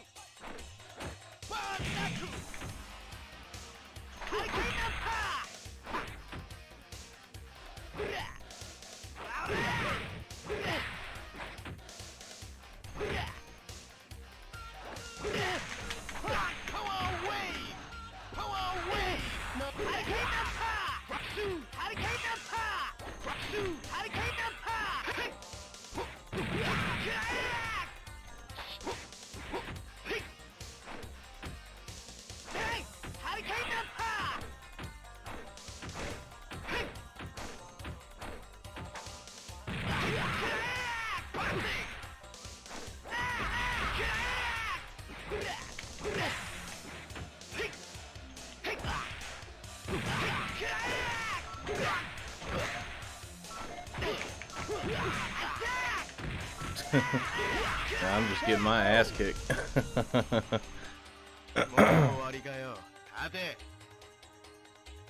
Round 2. Fight!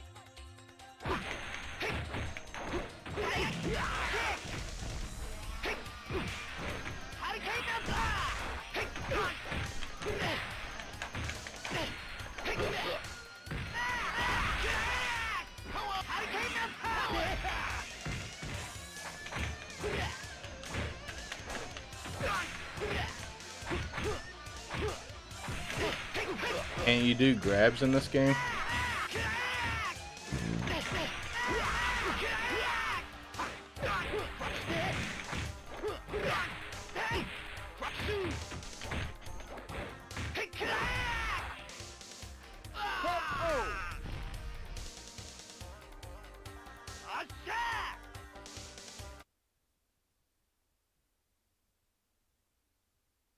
I'm just reading y'all's comments for a second here. Continue. Too bad. Could have given another shot. Mai Shiranui is pretty good.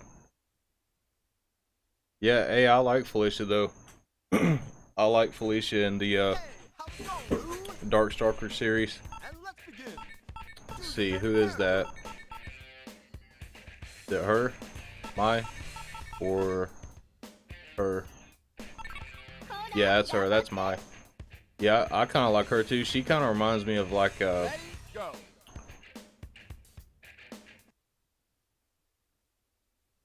just a tad bit of like Chun-Li, a little bit. Kind of like Chun-Li and that girl from the Psycho shooters, the Shrine Maiden girl. Round 1. Fight!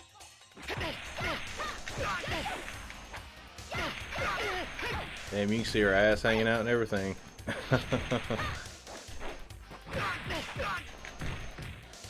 Oh, she's got some cool kick moves. There's Sakura leaves that come out of her fan. That's pretty awesome.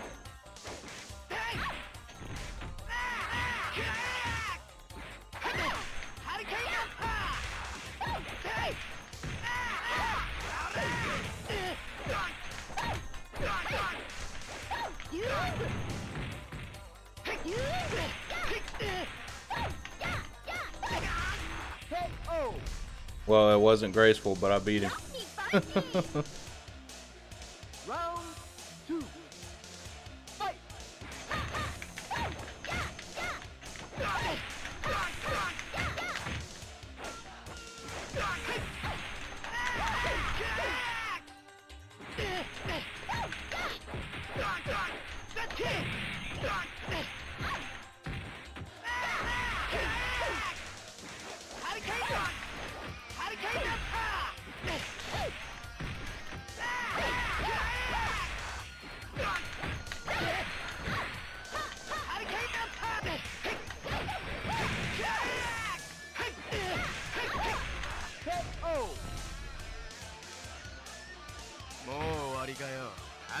You know, I really need to get an arcade stick too.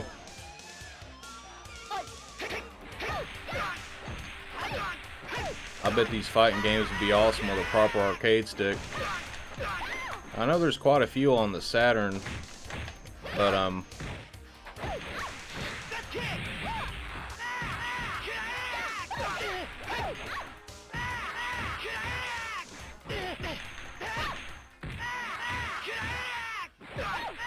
I know Sega Lord X did a video a while back comparing like all the different ones, all the different arcade sticks that were made for the Saturn. That was a pretty cool video.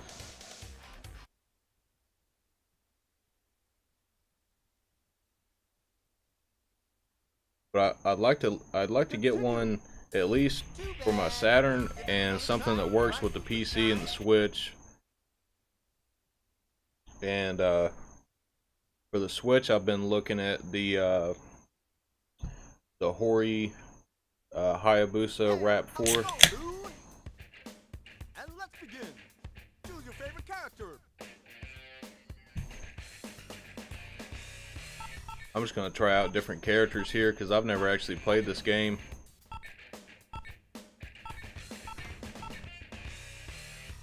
Try this chick.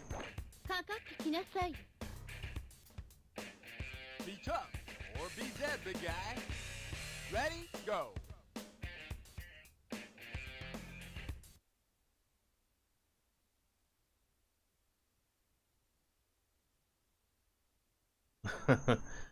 Ring Fit Master, I could imagine that being a conversation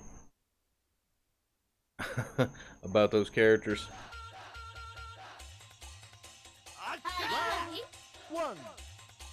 Fight! Kick!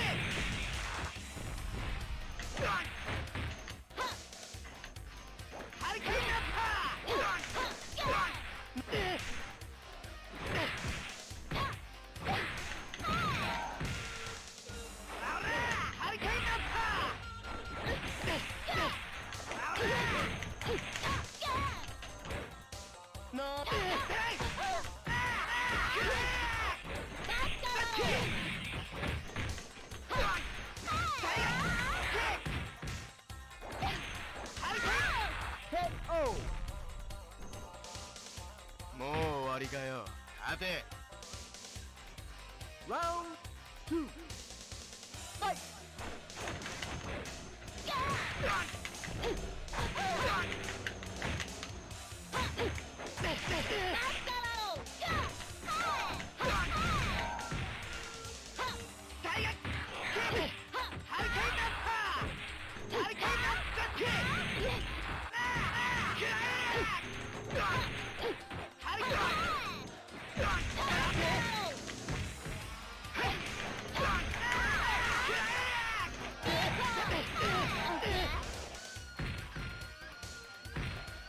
Well, finally won one match.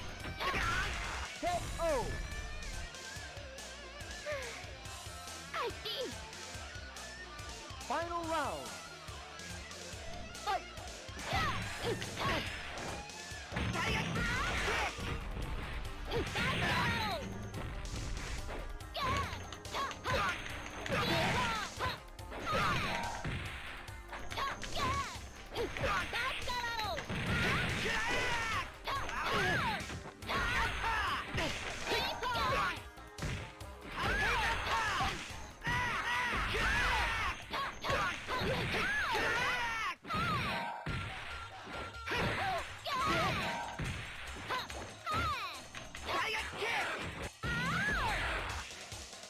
Damn.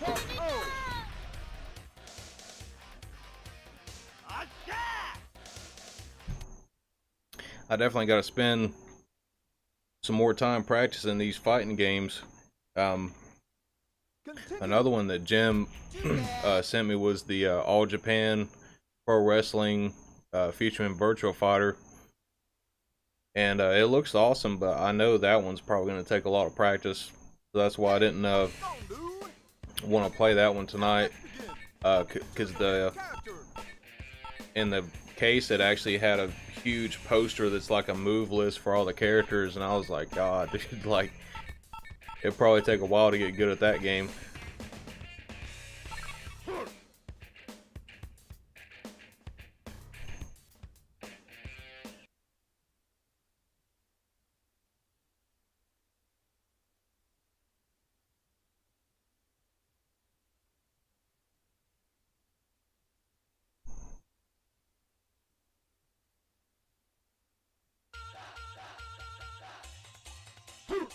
Round one.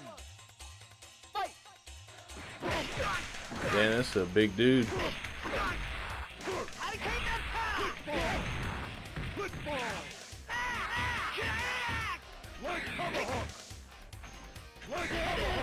Hell yeah.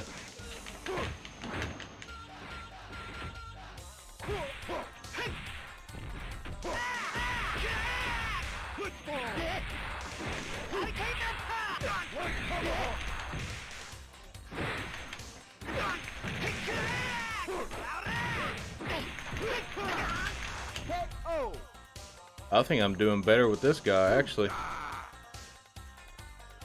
Round two. Fight!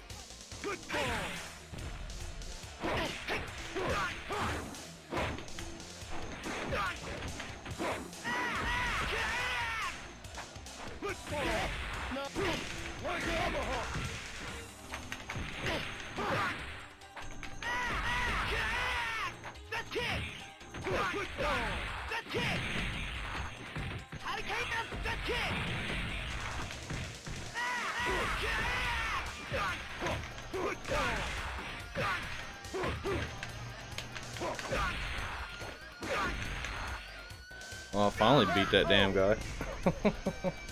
Took me long enough.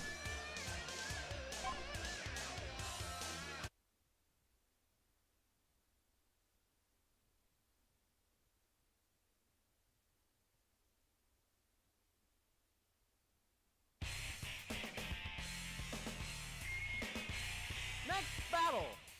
Versus Terry, USA.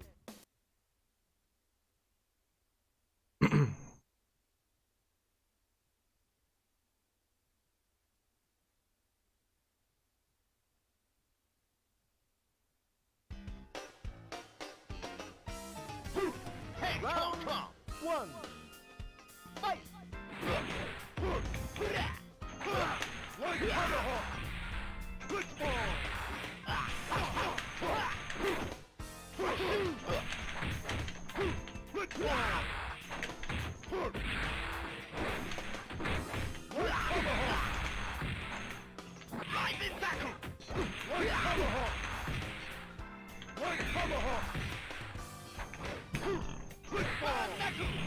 Come on, wave!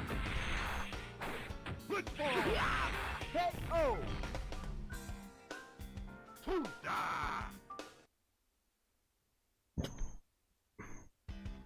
Round two. Fight!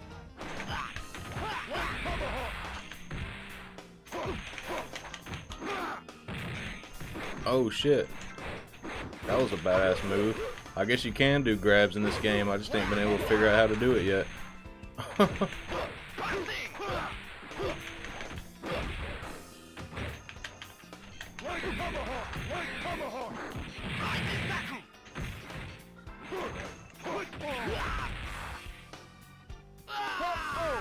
I think I'm doing pretty decent with this guy.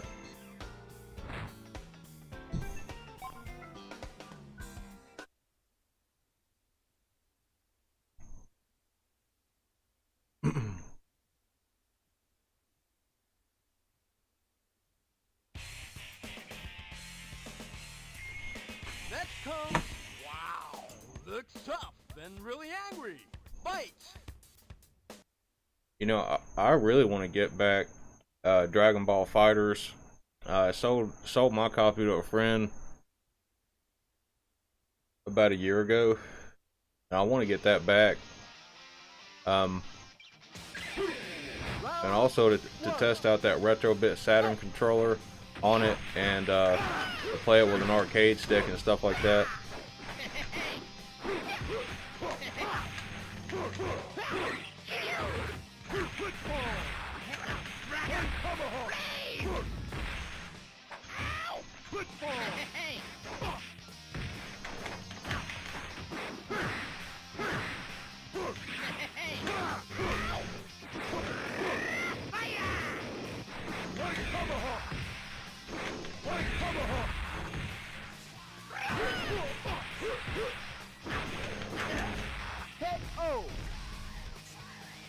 That dude right there's got some kick-ass moves too. That guy I'm fighting, Billy Kane. He's got some killer moves.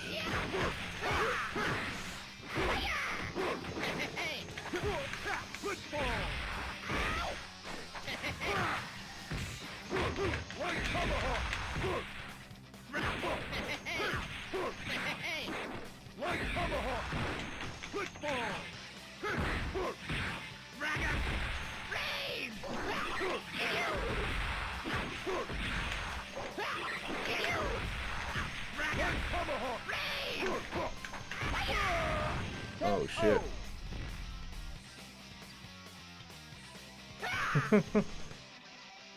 Final round. Fight! Right tomahawk! Right tomahawk!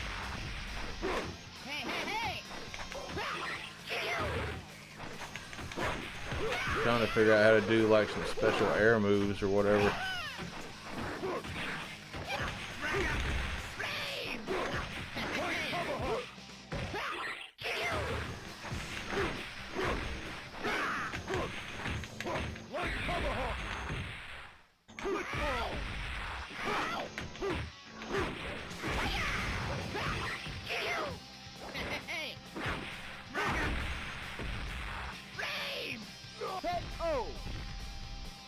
Well, he got me.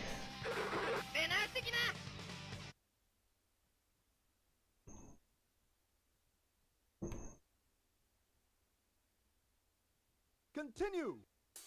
Too bad.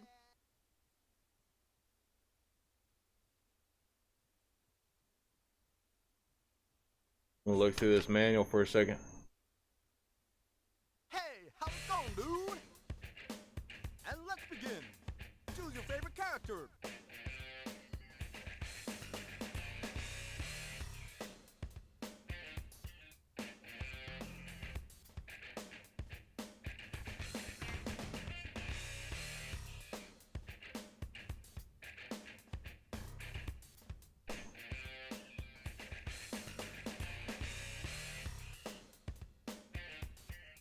Yeah, this guy I'm playing as, or the guy I played as last time, it looks like he's got...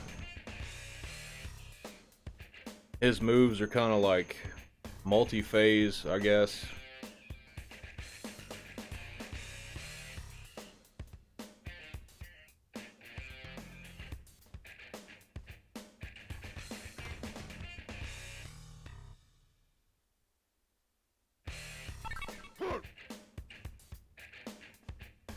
Be tough or be dead, big guy. Ready? Go.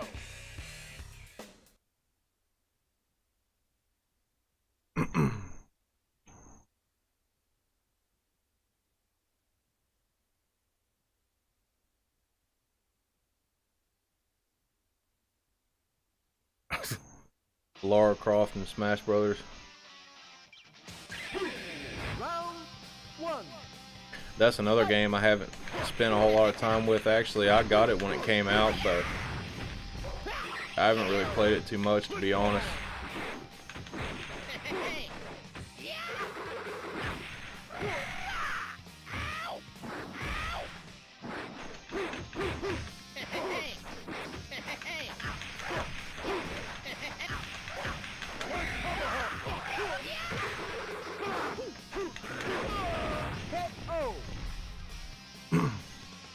Trying to get used to some of these specials of his too.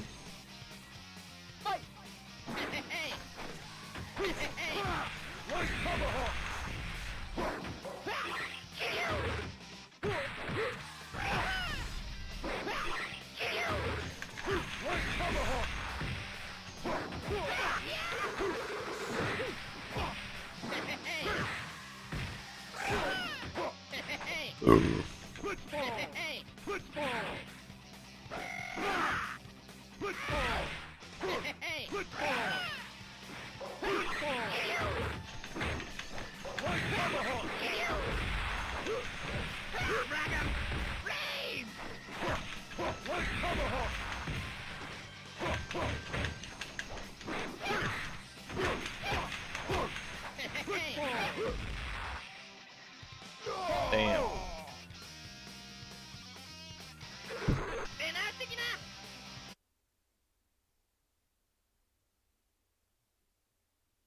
I'm getting my ass beat, but this is a badass game though. Continue. I really do like this one. Could have given another shot.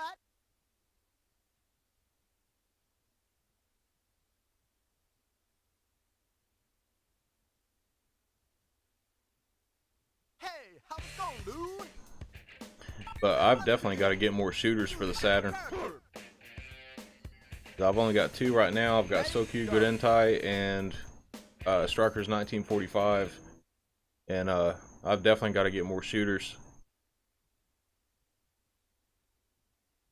But I've got, I mean, I think I've got like 18 games now for the Saturn. And I mean, I've got a pretty good variety of stuff. Round one. Fight.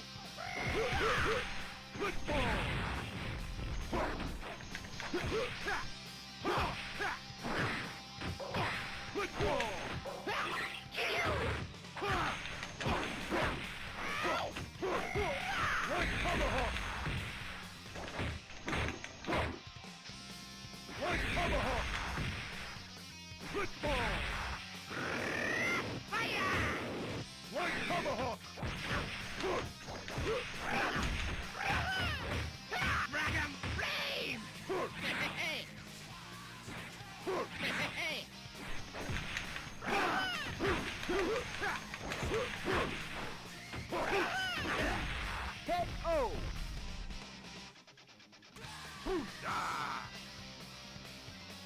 Round. Fight.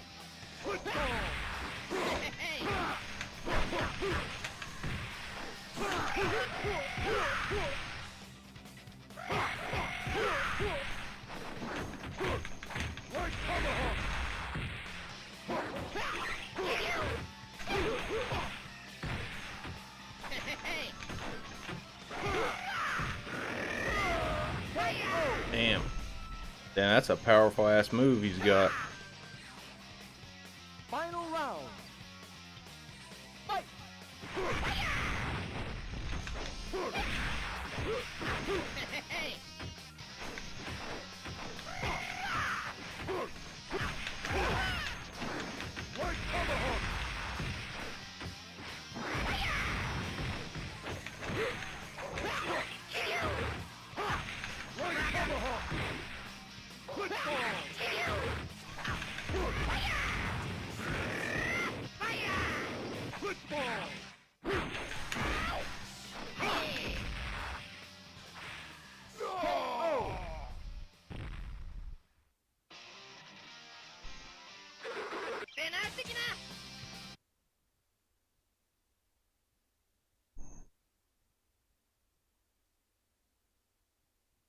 Continue. Too bad. Could have given another shot.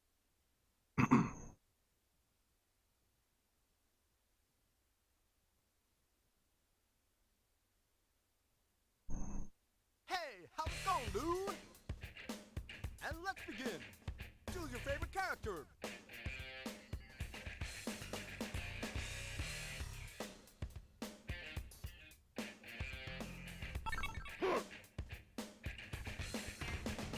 Be tough or be dead, big guy.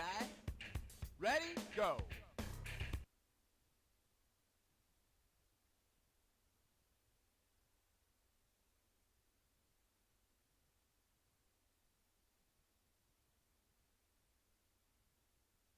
Yeah, I definitely want more RPGs on the Saturn as well, but I'm definitely sticking with the Japanese ones. The only one that I currently have is Lunar Silver Star Story, but that was dirt cheap. You know, the Japanese one.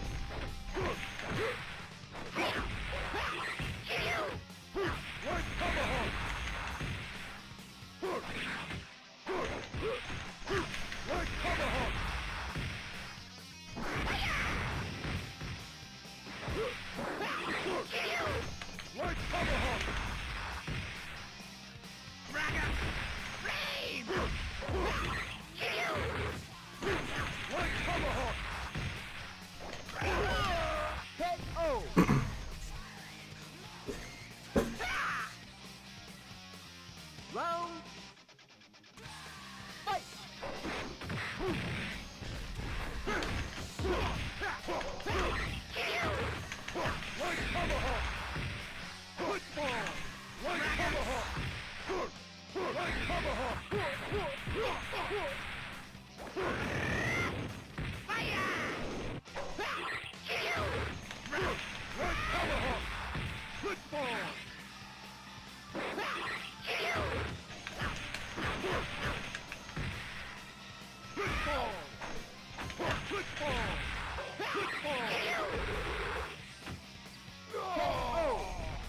Damn, man, I'm just getting my ass kicked.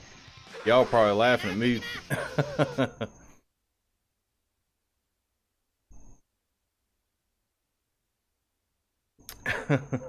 Continue. Too bad.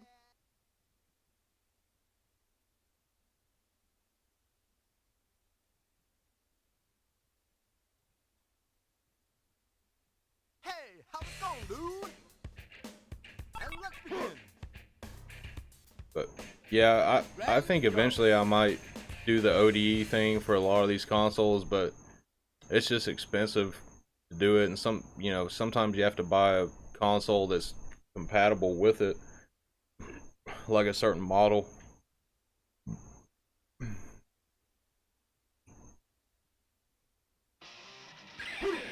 Round one.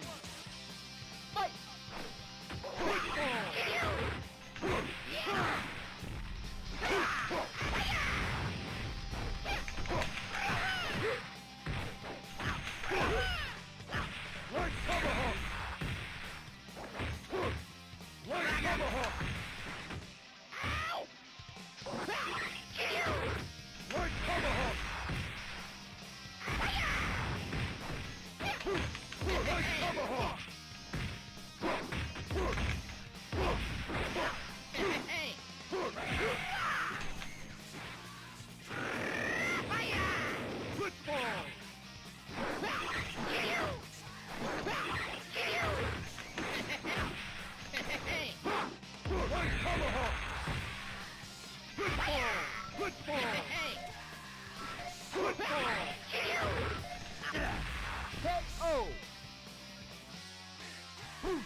KO. Oh, I finally beat that damn bastard.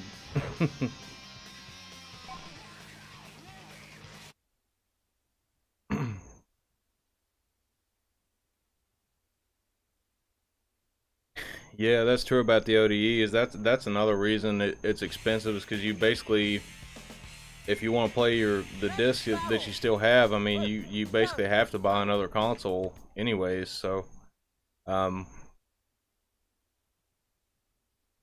that's kind of the situation I'm in with the PC Engine too. Is because, you know, if I wanted a Super SD System 3, I'd have to get a Core Graphics too, and that's, you know, that'd be a ton of money to get that. And I mean, I've already got a Duo and a Turbo EverDrive, plus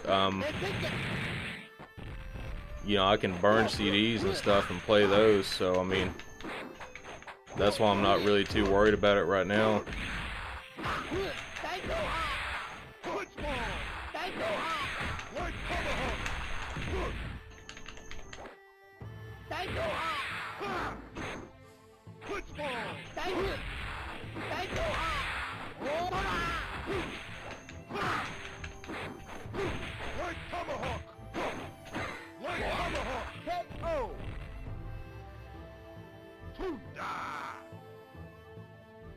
Round 2. Fight.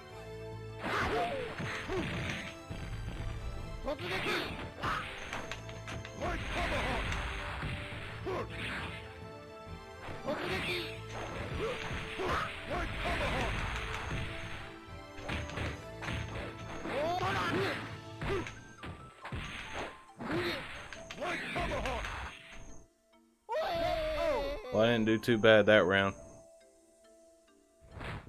Yeah, it does look like Master Roshi, doesn't it?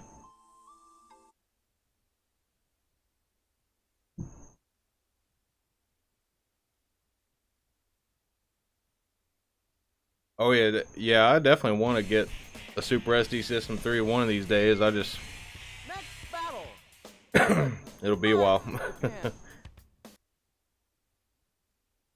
Eventually I'll probably get all that stuff. It'll just, you know, take some time, but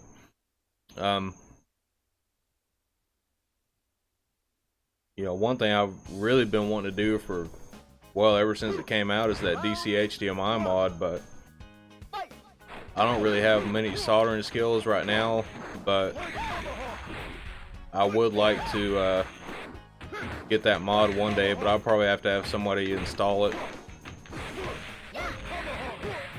because that's a really complicated job. You know, you could mess up very easily if you didn't know what you were doing.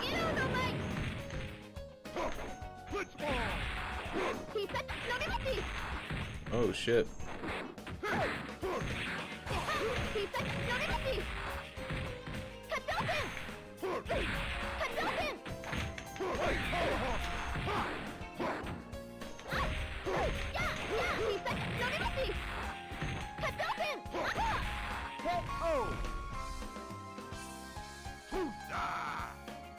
Oh, she was gonna kick my ass there for a second.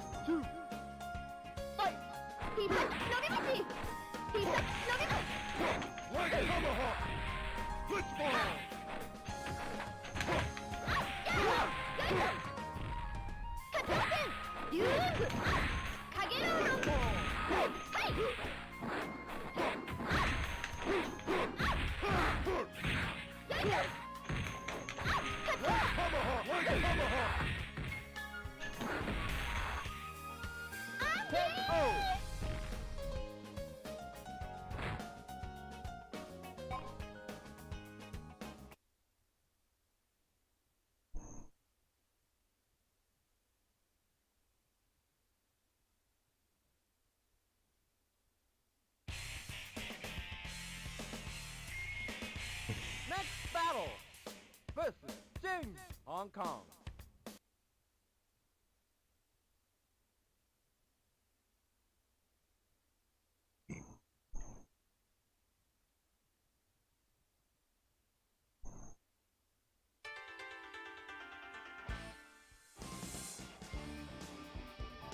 Yeah, that's awesome right there.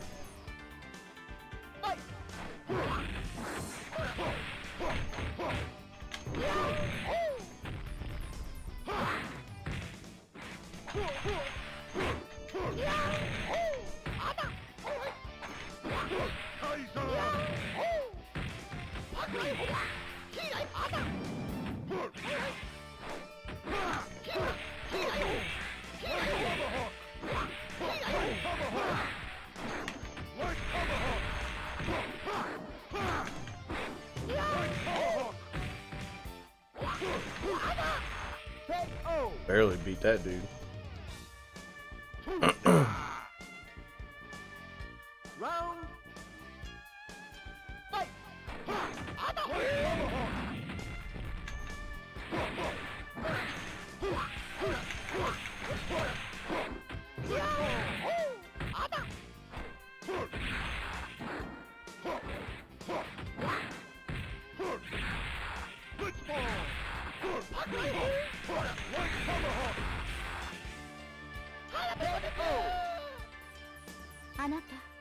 I'm looking at like these moves, and some of these moves are actually kind of hard to do.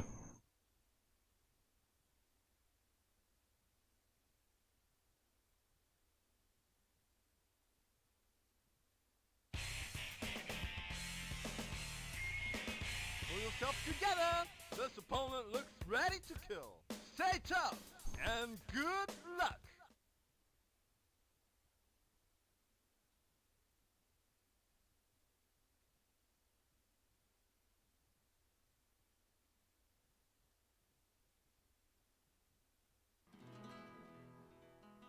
Welcome.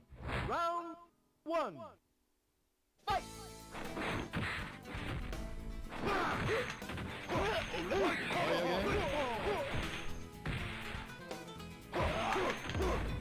I gotta fight the damn bull master here. Holy shit.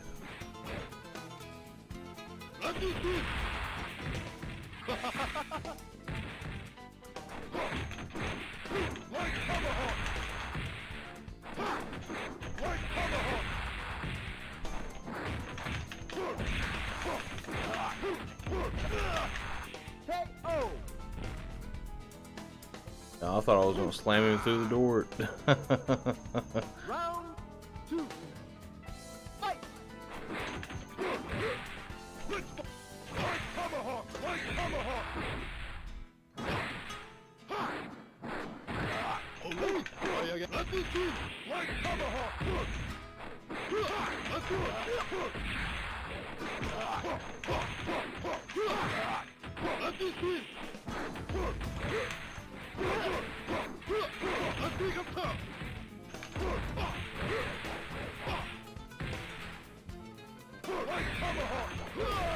KO.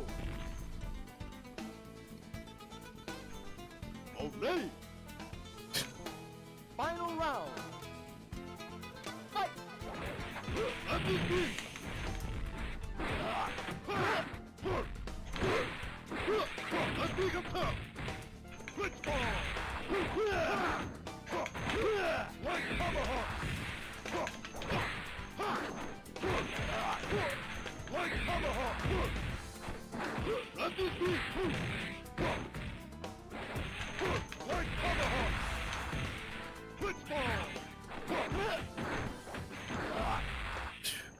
I just got lucky there.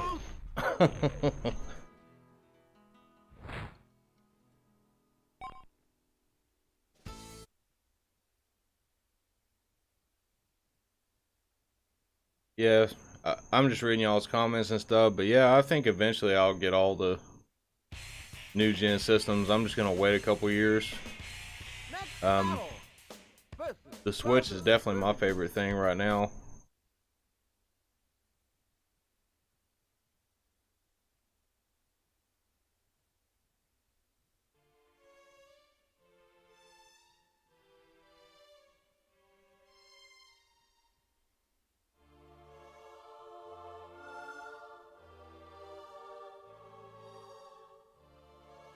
They're waiting for you to hell. I'll chisel your gravestone. Sleep well. Now I gotta fight myself here.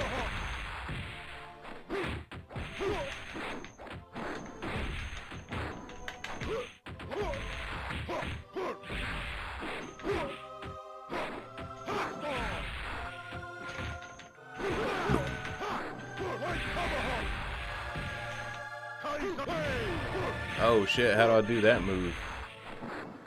Like tomahawk. KO.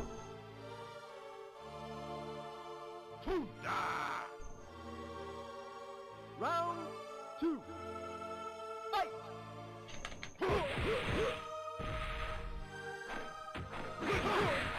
Like tomahawk.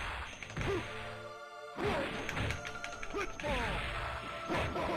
Blitzball. Blitzball.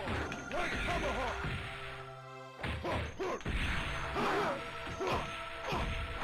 Kai's away. Blitzball. Well, I beat myself pretty easily.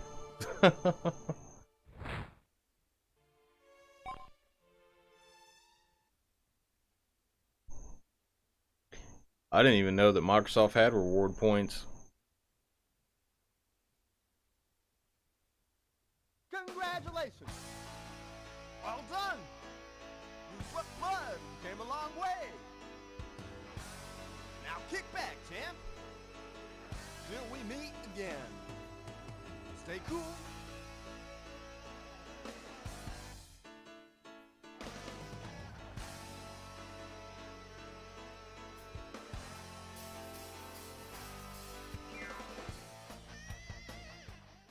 Yeah, like me personally, I really like Games Pass. I don't keep it all the time, but because sometimes I'll be so busy like playing Switch stuff or other stuff like that I'll get it and then I never play it and it's just kind of like a waste of money. But then there's a lot of times like if I'm really playing Xbox, you know, at some point, you know, it's a great value. I mean, I think you know, even though Microsoft doesn't really have a lot of exclusives, just the value that you get with Games Pass is pretty awesome, you know.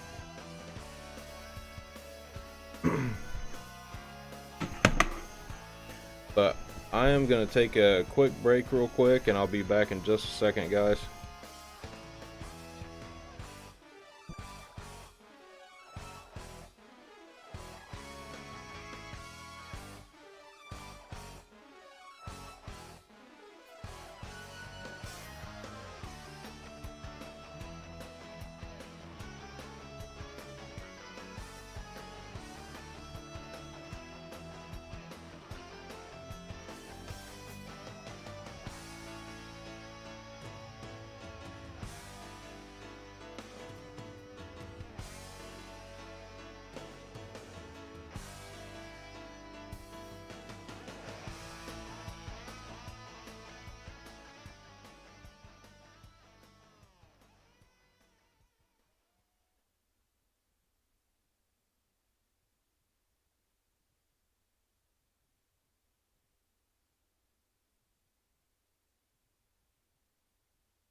All right, I'm back, guys.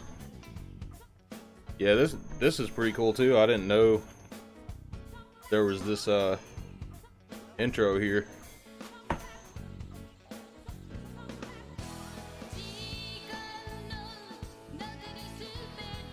Hopefully this isn't a damn licensed song.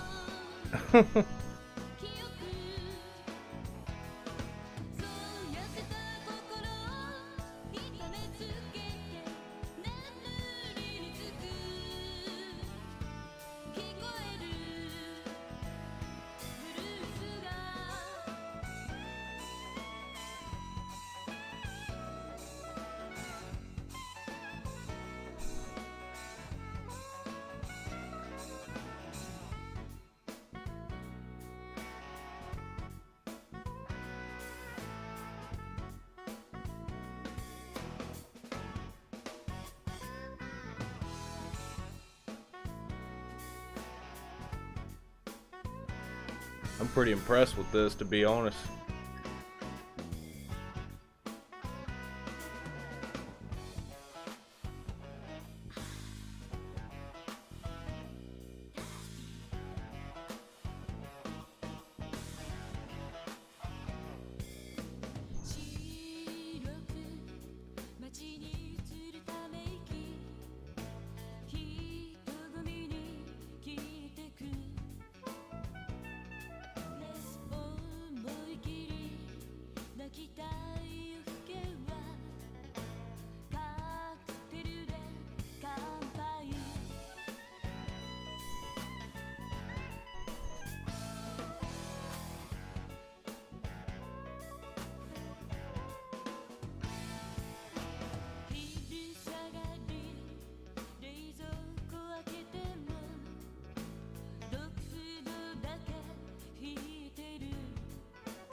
Yeah, hopefully physical games will stay around as long as possible, but you know, I'm sure at some point they probably will go away, but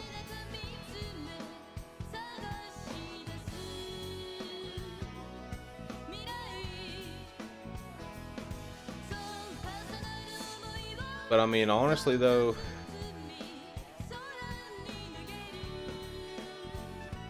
it could be possible that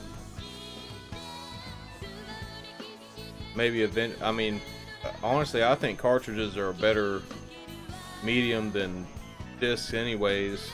I mean, like if the cartridge technology got to the point to where, you know, they could, you know, fit 100 gigs or whatever on it, and it was like cost effective for the companies to produce them, you know,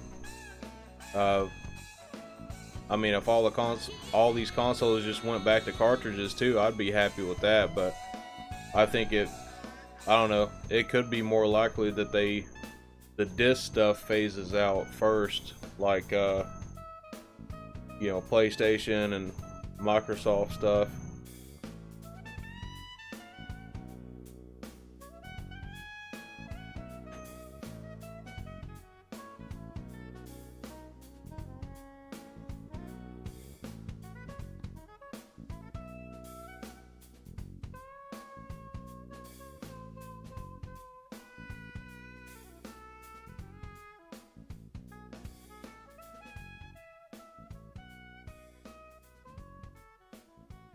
And that was a killer little movie.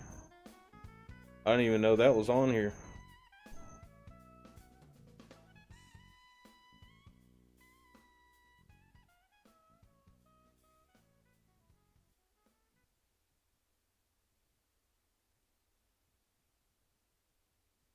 Alright, we're gonna go ahead and change the game here.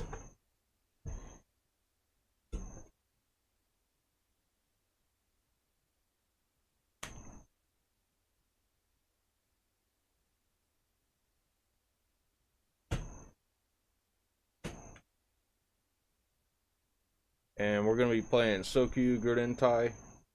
I love the hell out of this game. I streamed this one once before as well.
Just reading y'all's comments.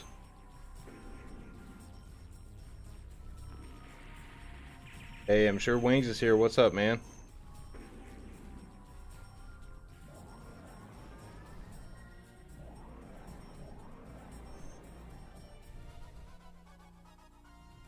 Alright, have a good night, Brandon Wallace.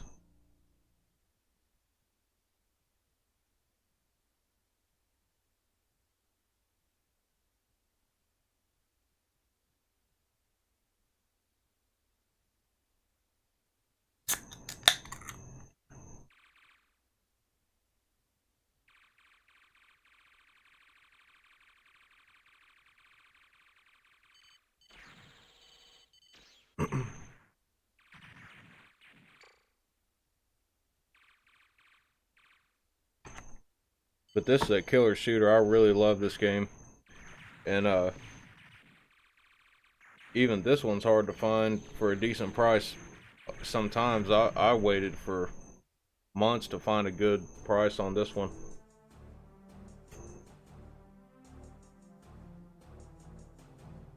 I'm gonna turn the game music up just a little bit.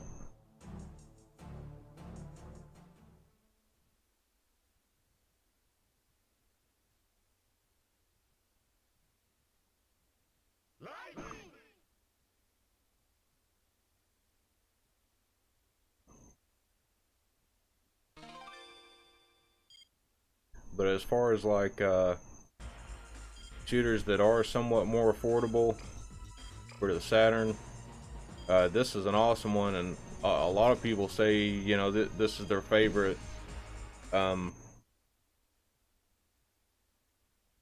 Saturn shooter, or one of their favorites.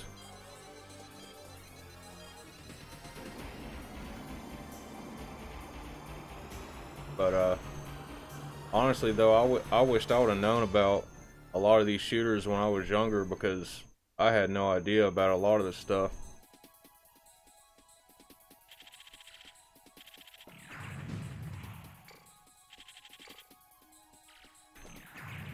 Oh man, I didn't mean to hit that.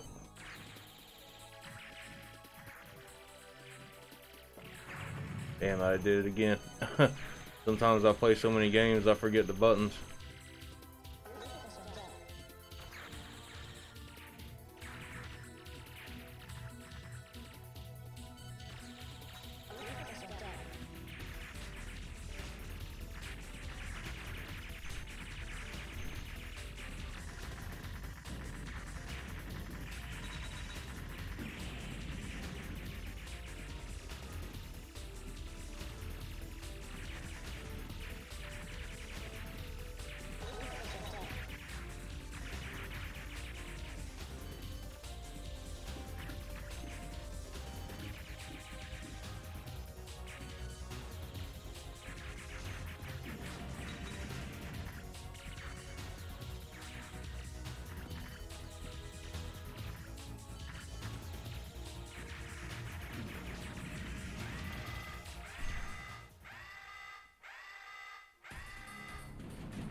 Kidshoryuken's here. What's going on, man? Yeah, playing some Sokyu Gurentai. And I just played a couple of the games you had sent me in the box too. We just got done playing Real Bout Fatal, or Real Bout Special, I'm sorry. And then we played Metal Slug 2.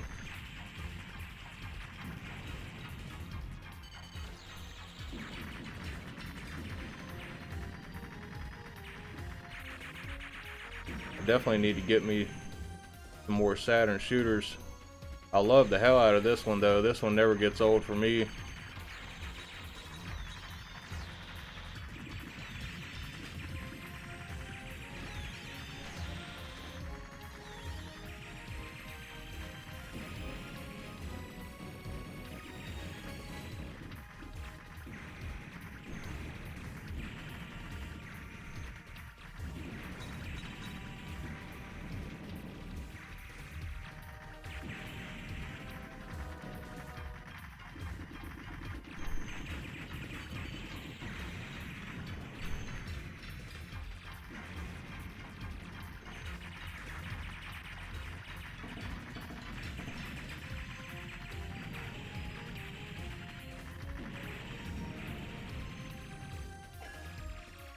Oh, we played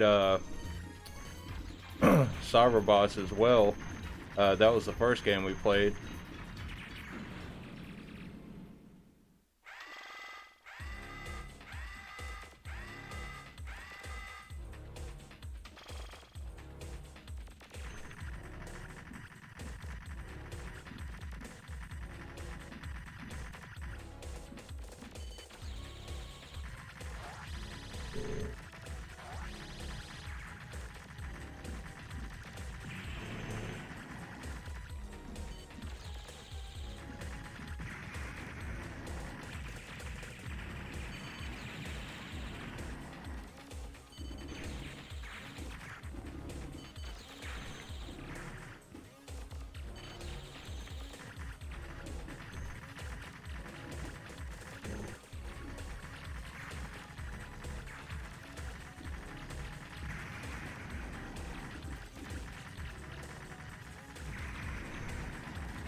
This is one of Kidshoryuken's top 5 Saturn shooters. That's awesome, man. Yeah, I haven't had a chance to play really a whole lot of them. I've watched a ton of gameplay videos, and you know, a lot of your videos actually too, you know, on these Saturn shooters. And I think really for the price, you really can't beat this one. I'm trying to remember how much I paid for this one. I got it from a US seller, but it was I got a decent deal on it. I think I got it for about 70 maybe from a US seller, so that's not too bad.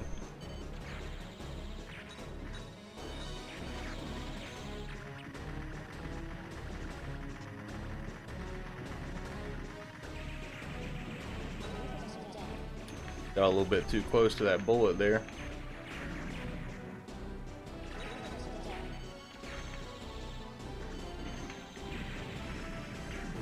But I'm not really great at this one yet. I've got to turn up all the lives and credits to beat it.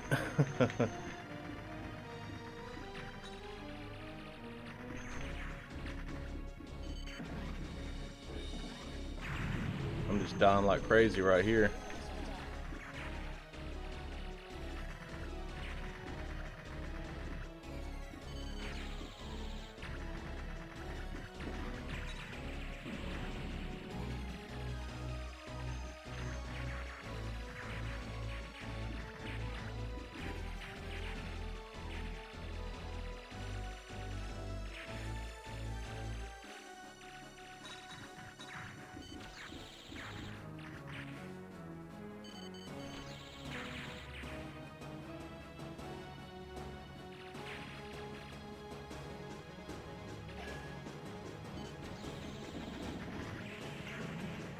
I got hit by the homing missiles there.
Yeah, yeah, Kidshoryuken, yeah, with the shipping and everything, you know, if I wanted to get it from a Japanese seller, you know, with the shipping, it'd be a lot more.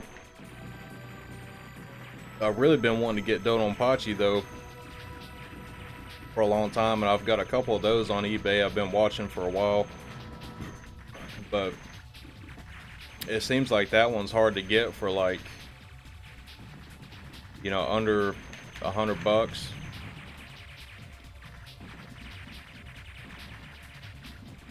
But I've played the main version of it a few times, and it's an awesome game.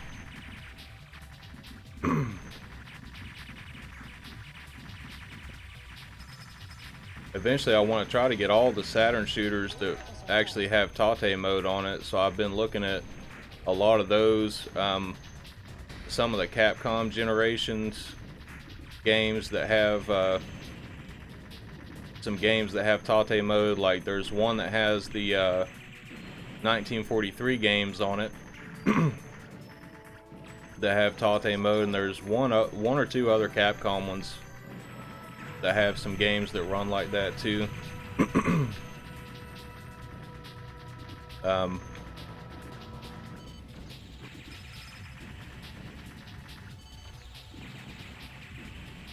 And I know like some games, even like layer section is like really cheap in Japan, but here it's like it's expensive to try to get it online.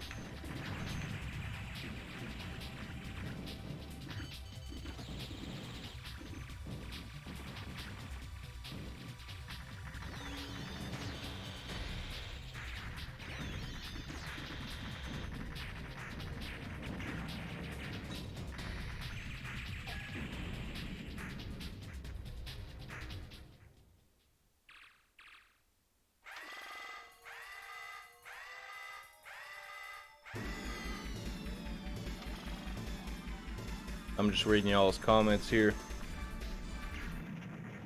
Well, I'm paying attention to this and not the game, so I died.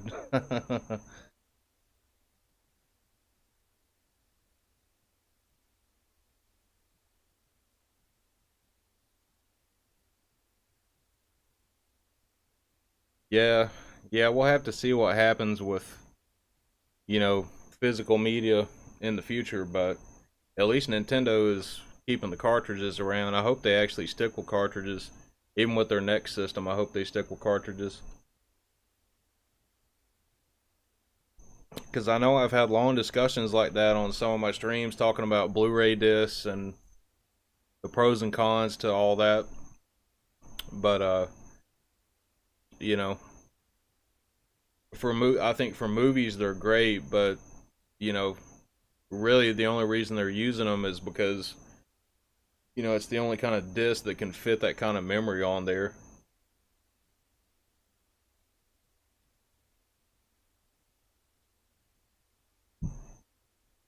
But since, you know, it's a blue laser reading it, it can't read the discs, you know, fast enough to be able to process all that data in real time to load the game. So that's why it ends up being on your hard drive instead. And you still have to have the disc to run it, you know.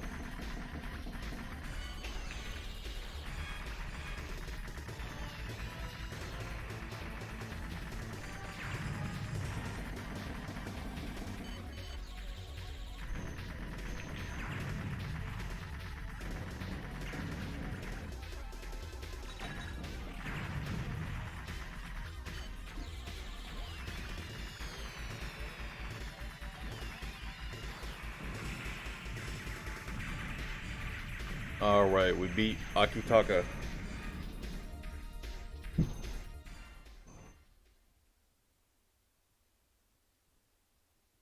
But as far as like Tate mode games though, I've been looking at really like all of them.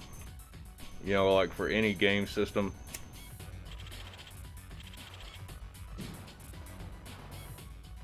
And depending on, I mean, some of them are still like pretty pricey, but a lot of them aren't too bad though. I've been looking at Raiden 3, and that one's still like really cheap. So I've been thinking about picking that up, but I've heard mixed things about it. A lot of people say it's not really as good as the first two Raiden games, but some people say the opposite. I've never actually played it, but I love the Raiden games, so I figure for 20 or 30 bucks I could give it a shot, you know.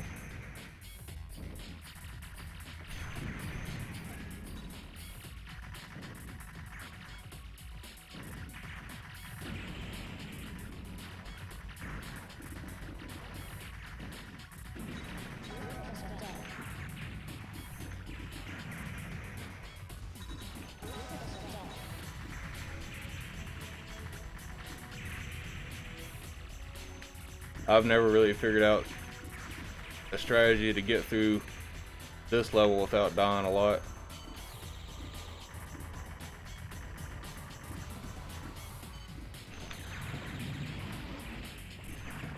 Because these things here that come up out of the water are really hard too.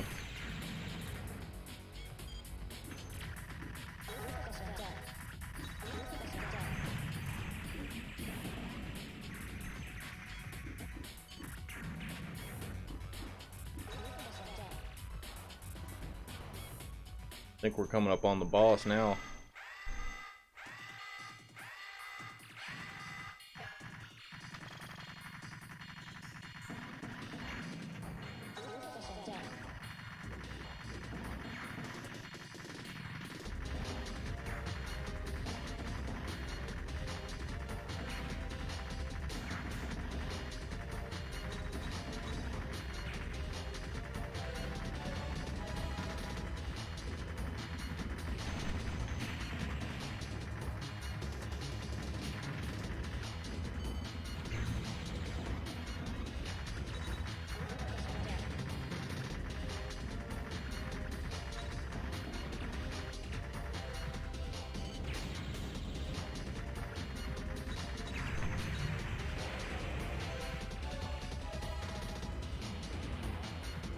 But this boss right here though, like this second part of this boss, I love this one. Just like his bullet patterns, just like the way everything looks, and these awesome like purple energy blast things he shoots out.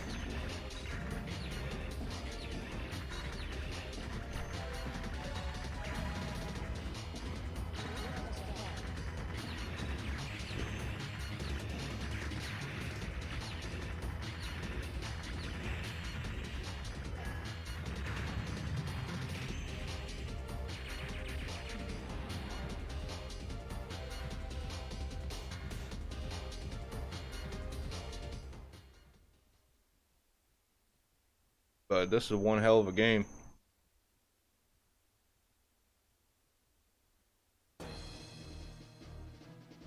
Yeah, I like the first Donpachi too. I have played that one on MAME, and then there's also the second one, the second Dodonpachi, that I don't believe that ever came out on consoles. I think that was just in the arcades, and from what I played of that one, it's basically like a boss rush mode game. It was pretty cool. Oh, these guys are tough. I forgot about these guys. Most of the time I get shot down by them lasers.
The second Dodonpachi, Dodonpachi 2. I think that one was only in the arcades. It was like a boss rush mode game, but I found it on MAME. I'd never seen it before until I found it on there.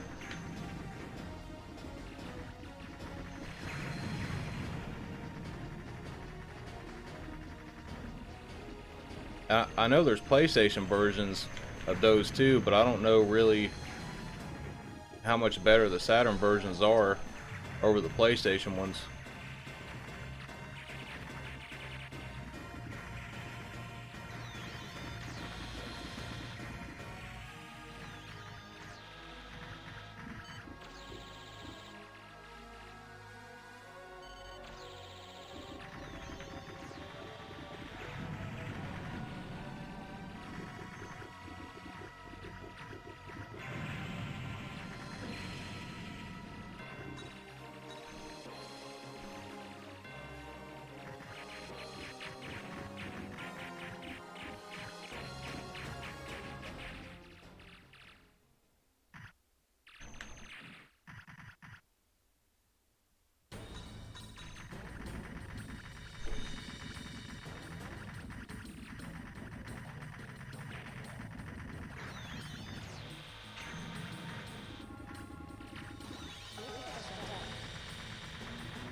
But I think tomorrow I probably will do either the MAME stream or play some Steam shooters that run in Tate mode.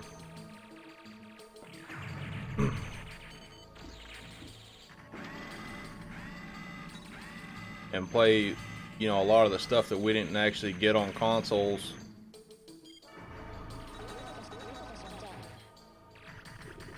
Man, I hope I can actually beat this without losing all my lives, but I don't know. I'm getting down to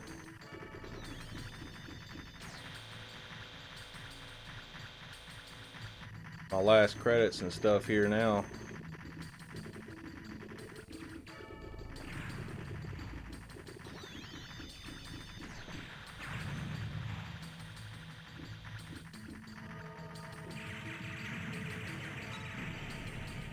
I don't even know what I get hit by there. I didn't even see it.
Sorry, I'm not talking a whole lot. This is taking a lot of concentration.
Alright, well, we beat it.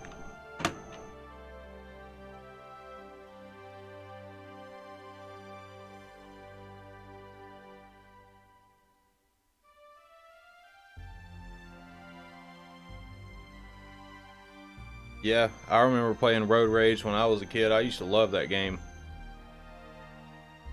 Me and my friends used to play that all the time on the PlayStation. And that Simpsons game, I think I played that in the arcade a couple times when I was a kid.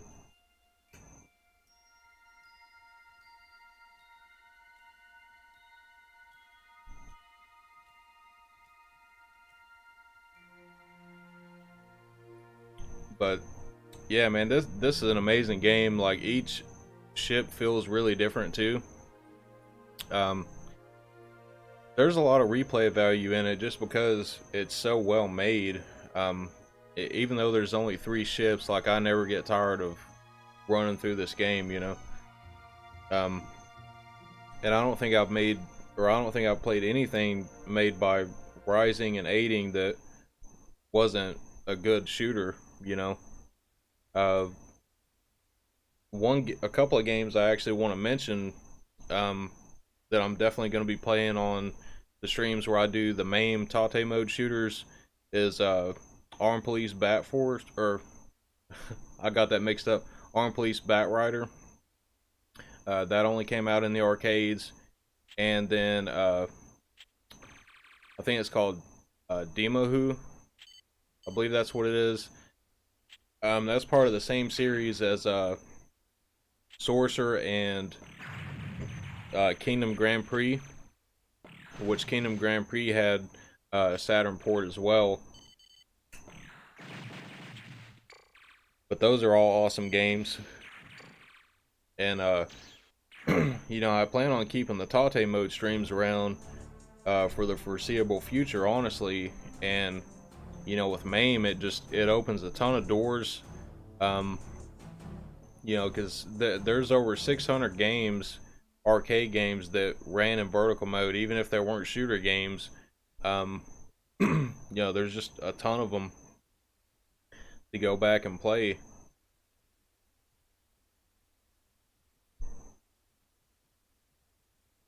But I'll go ahead and turn this one off for now.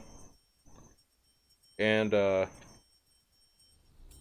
figure we come back to virtual on, because I was having a pretty good time playing that one the last time that we streamed it. But eventually I really want to get one of those twin sticks, because they say it, you know, the twin stick was actually made for this game. And they say it's easier to play if you have a twin stick once you get used to it. but this is still, you know, another very cheap Saturn game you can get. It's, you know, probably one of the cheapest Saturn games you can get. Virtual-On, that's what it looks like there. That's the back of it.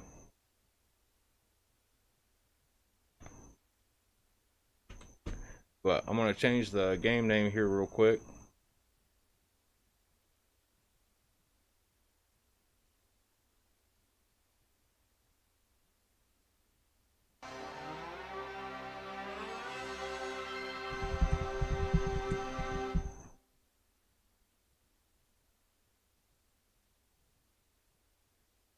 But this one's actually kind of tough to get used to. It's like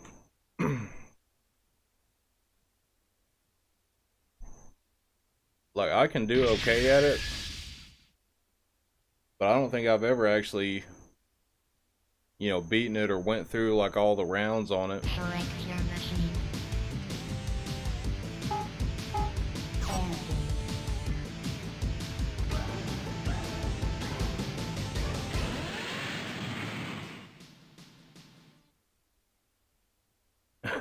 Something about Japanese games and the Electronic Arts logo doesn't seem right. Yeah, I know, man. I know. But this was EA back in the 90s, you know. Round 1. So they did have some pretty cool stuff.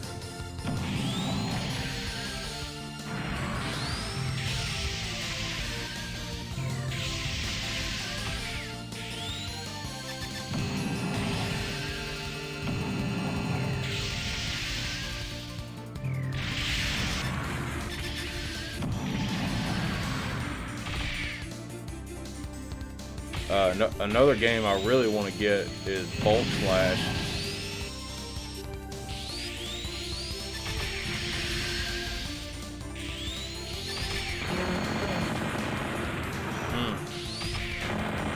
I think I finally figured out, I didn't know how to do this before. I think I finally figured out how the targeting system works in this game. Get ready.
But I think the graphics on this game still hold up pretty well, honestly.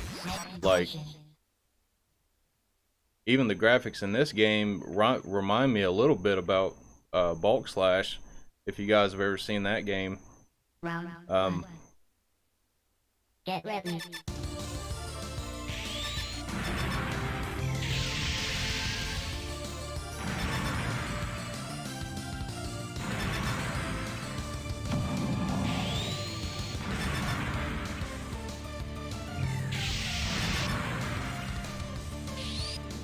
I bet this would be really cool to play this in the arcade, like play the arcade machine version of this.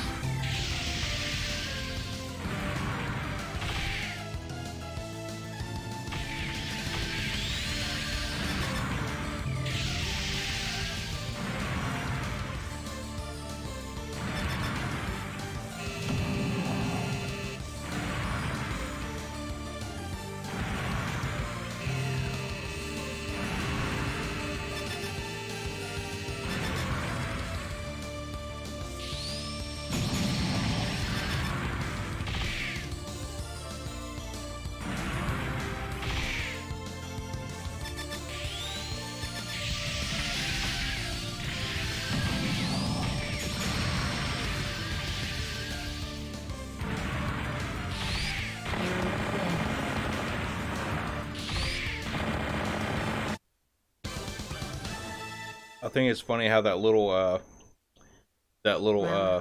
propeller thing comes out of their back. It looks like a CD spinning to me.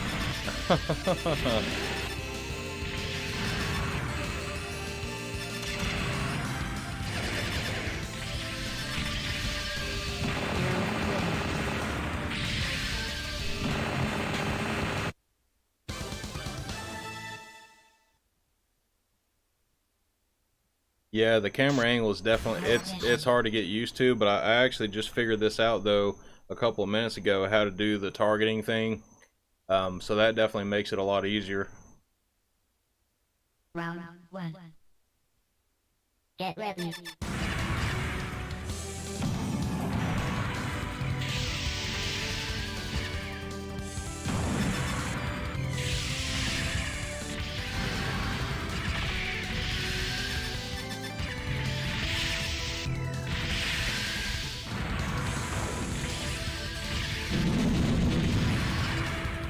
Oh, I need to turn the game music down on this. I'm sorry, guys. I should have checked that earlier. Take it down a little bit more.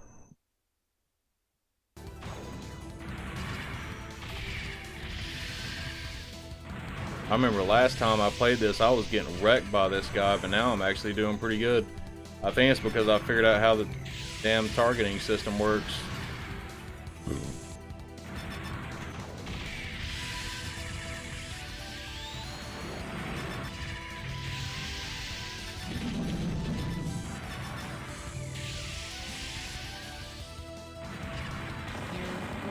He still got me. Well, I'm still doing better than I was the last time I played it. I'll beat this guy this time. Round 2. Get ready.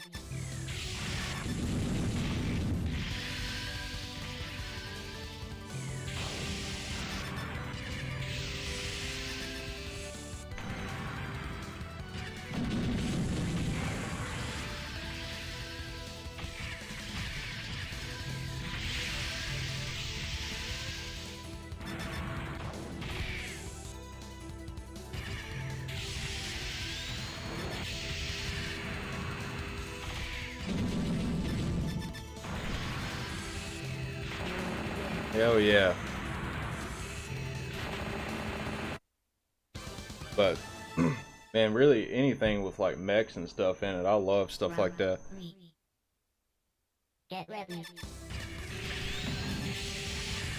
You know, I've been actually wondering too, that latest Gundam game that came out on the PS4, I wonder if that one's good, because that came out in the arcade back a couple years ago, I think.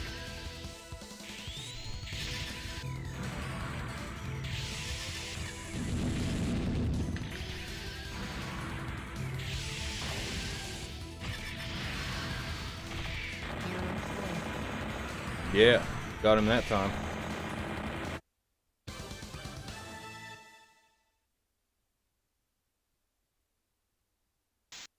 Road mission.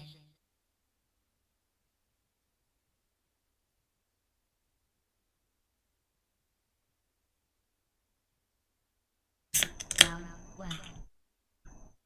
Get ready.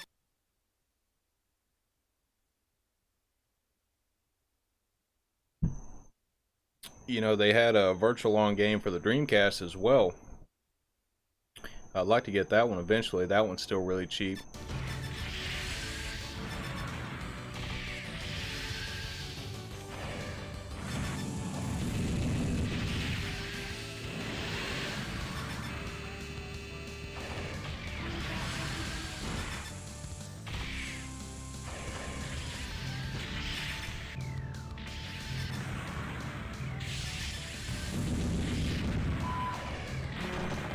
Ah, man, he barely beat me.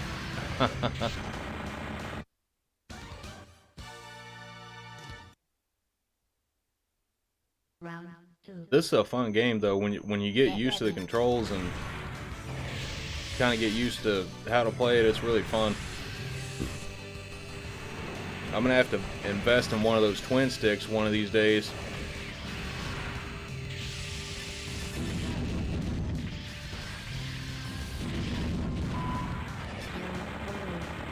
He got me quick that time.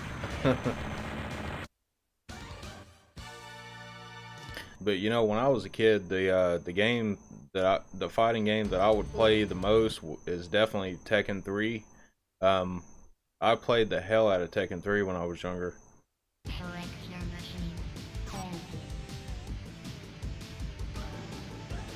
And, you know, when I was younger, I remember, you know, renting, Street Fighter 2 and Mortal Kombat and all those games, you know, on the Super Nintendo and stuff like that, and sometimes some fighting games on the Genesis. But um, I remember the mall that we had did have an arcade in it, and I didn't get to go that much, and they closed down like probably in like 2000. But I always remember, you know, going in there and seeing Tekken 3 and the Mortal Kombat games and stuff they had, and that's the one I always gravitated towards was Tekken 3.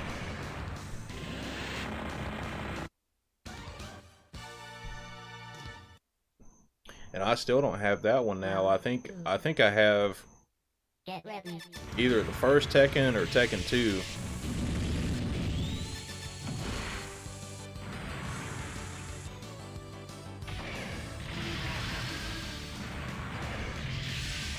Damn, dude, them missiles that guy got will obliterate you pretty fast.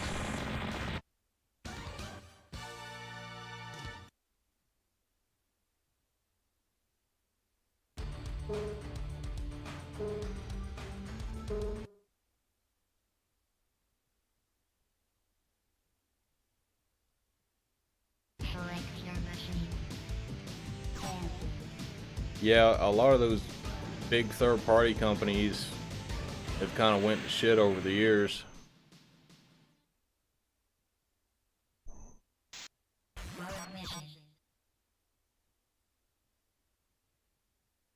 I mean, Activision's been around forever. I mean, they were putting out a ton of games, you know, even back in the 80s on the Atari, you know.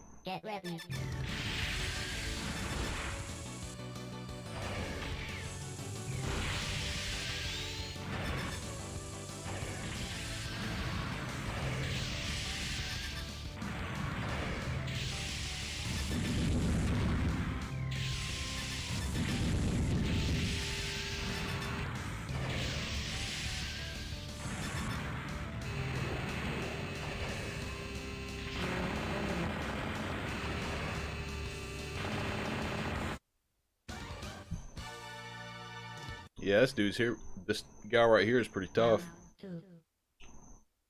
Get ready.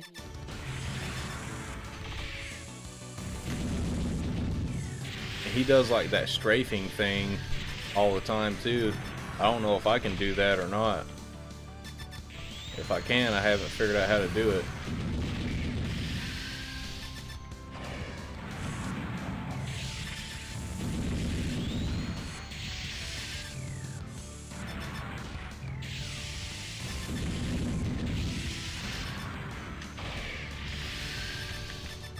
Come on.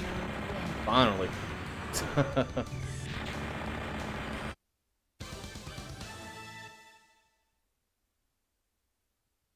Round 3. Get ready.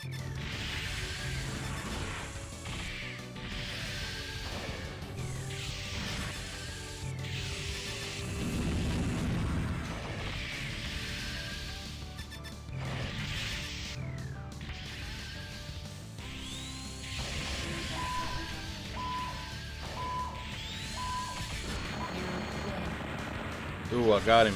Barely.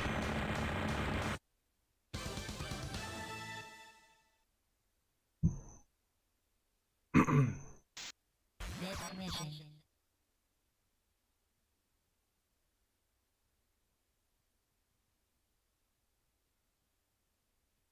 Round 1. Get ready.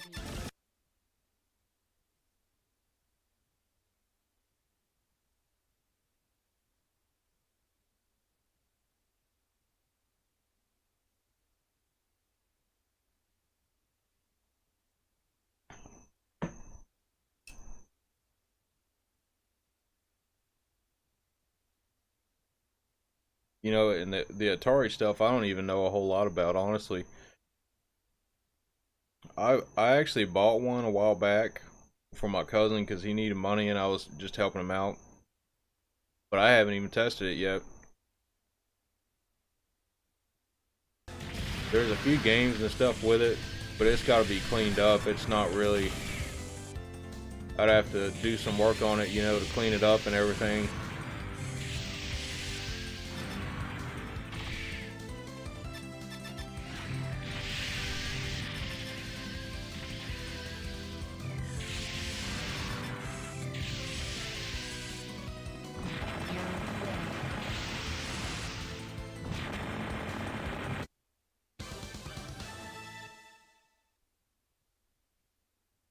Round 2. Get ready.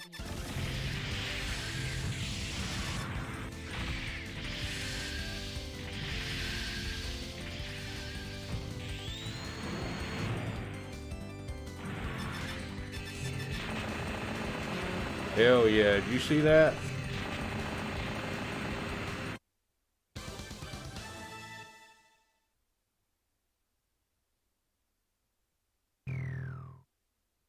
This version is not a simulatory system. All registered user data will be transferred to the deployed virtual system memory bank.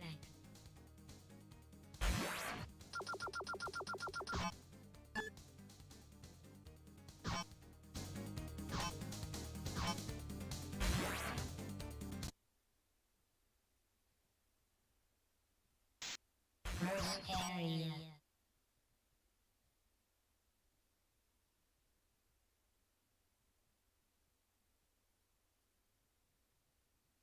Round 1. Get ready.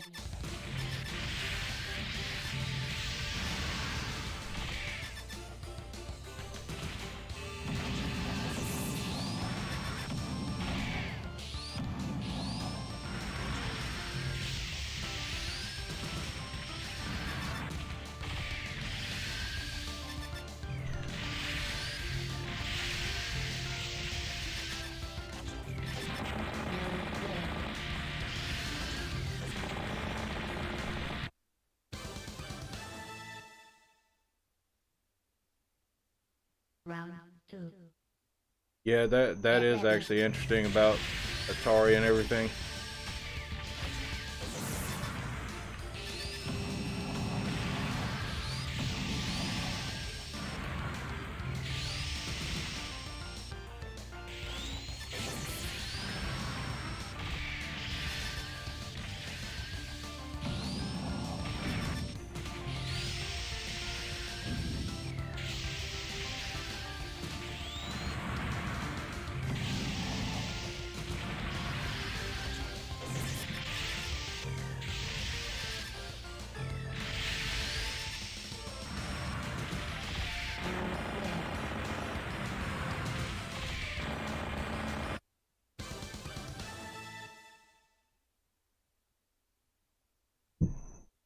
Shit, I feel like I'm doing better at this now than I have the other fighting games tonight. Something I didn't think I'd end up saying either. Usually I suck at this game bad. This is the farthest I've ever got in it. Get ready.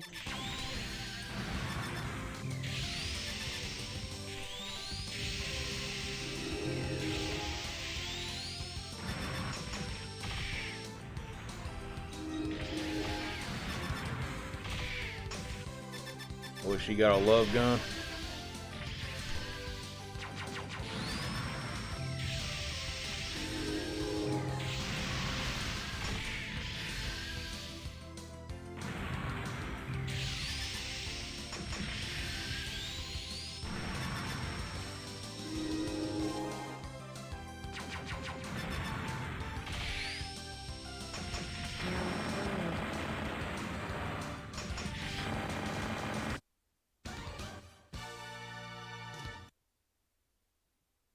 This one's a little bit tough. Because she fights more like I do.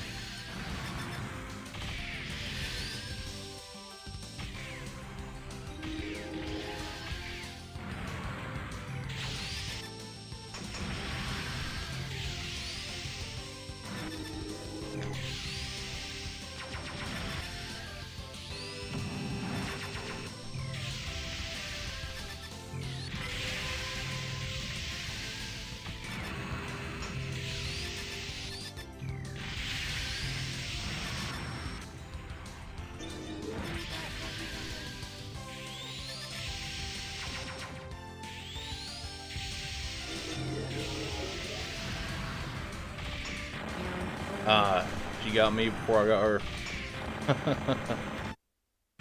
I think she's faster than I am too.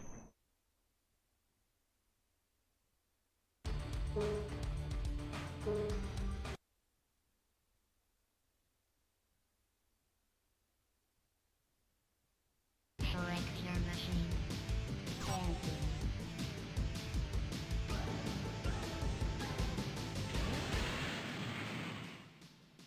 Yeah, stuff was crazy, man, back then, like in the 80s, the late 80s, Area. mid and late 80s, like the crash of video games and all that stuff that happened. Round 1. Get ready.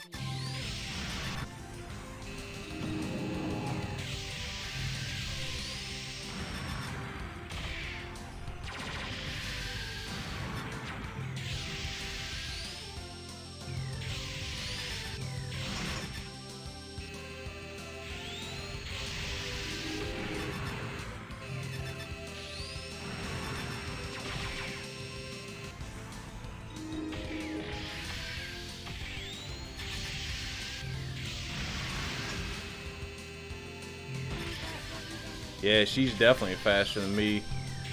She got me with a sword strike too, faster than I could even do it.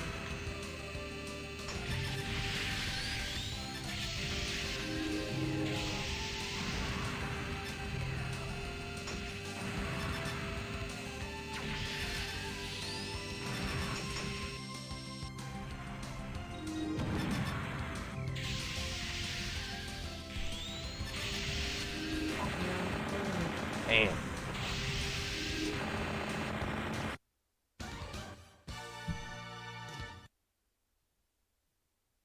Round 2. Get ready.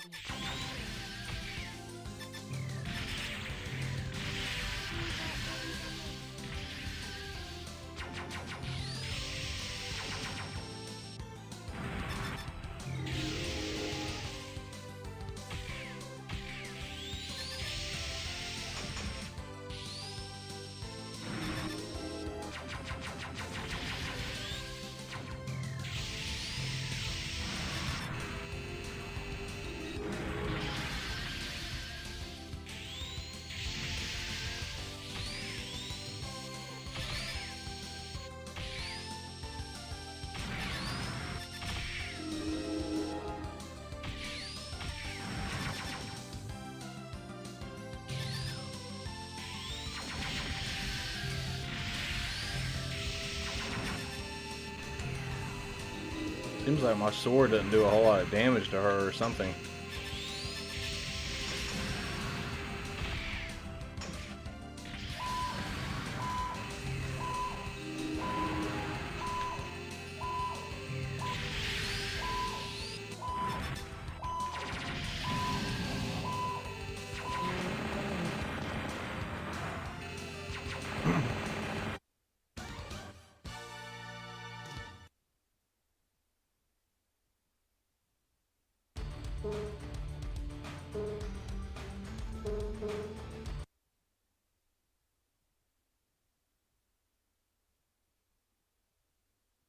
Select your machine.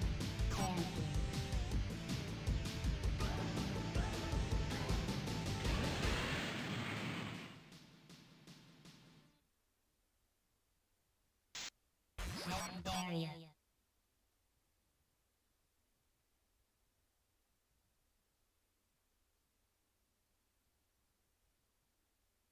Round 1. Get ready.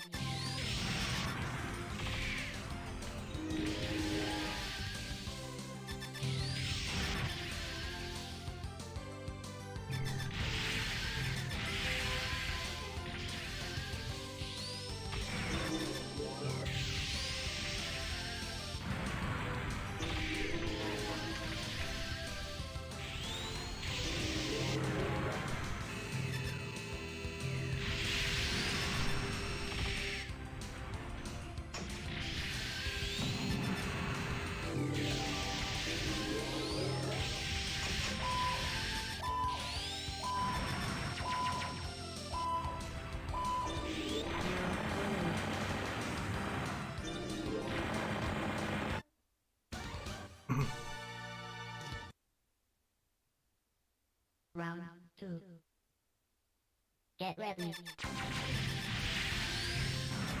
And it seems like with her, I've got to hit her with a 2-hit combo with the sword to knock her down too. It's almost like she blocks the first hit.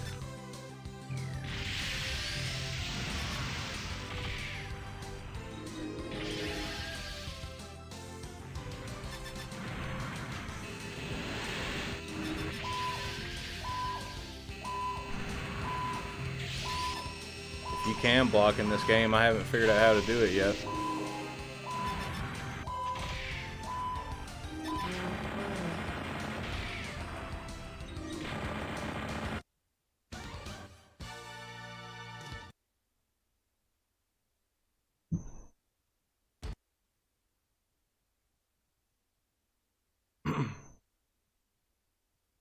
Select your machine.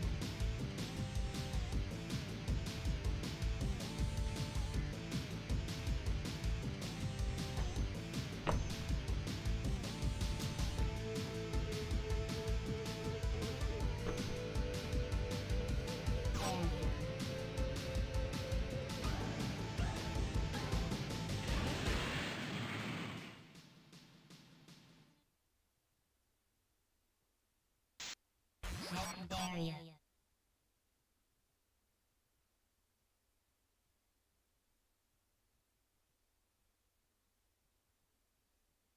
Round 1. Get ready.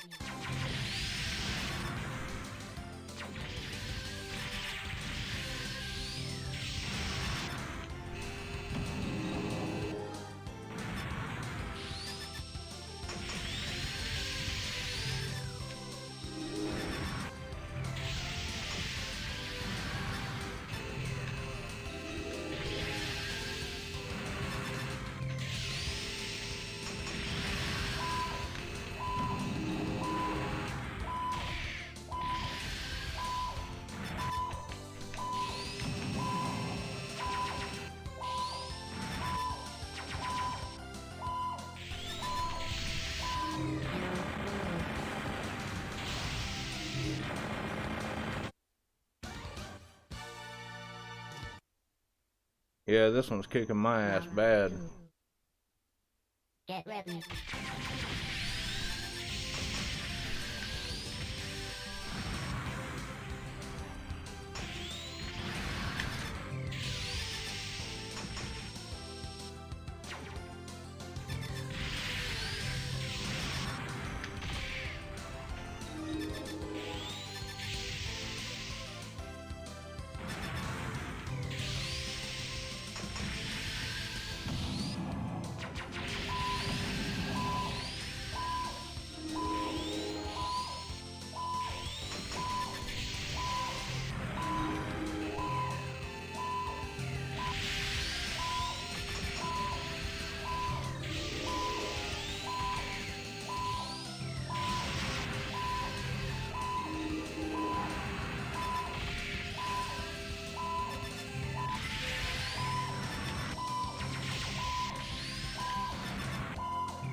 I'm starting to figure out a few things here though about this.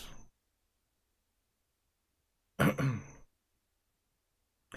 them those heart things that she shoots out, apparently you can destroy those too if you hit them. So I think I'm mostly just going to use my sword on this enemy here. Secondary.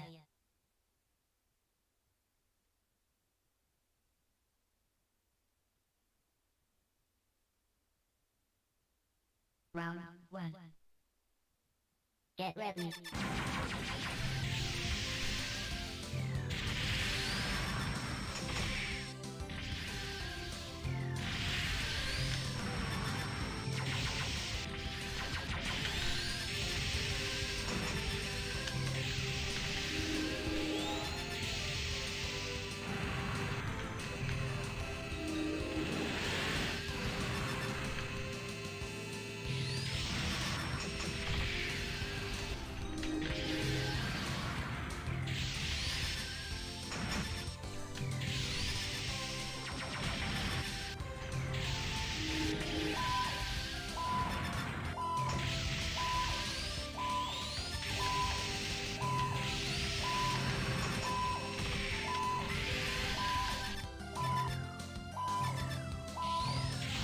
Huh.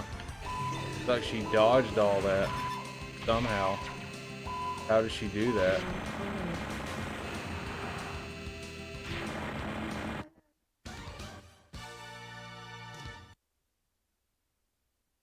Round 2. Get ready.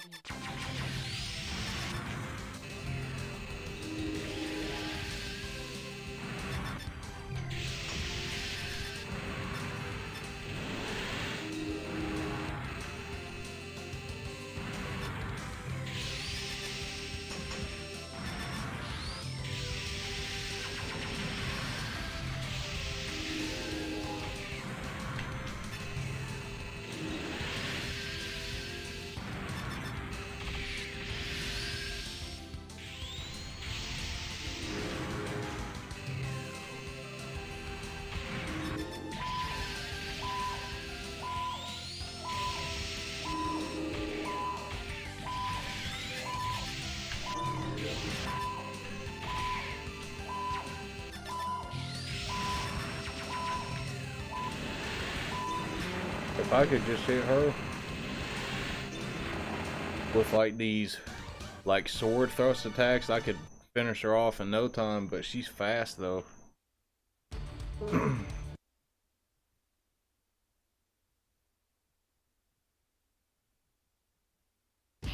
your machine.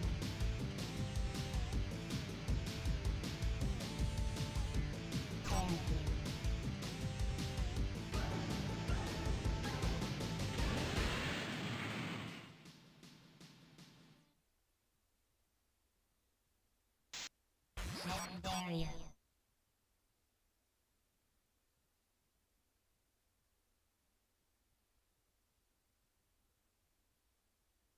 Round 1. Get ready.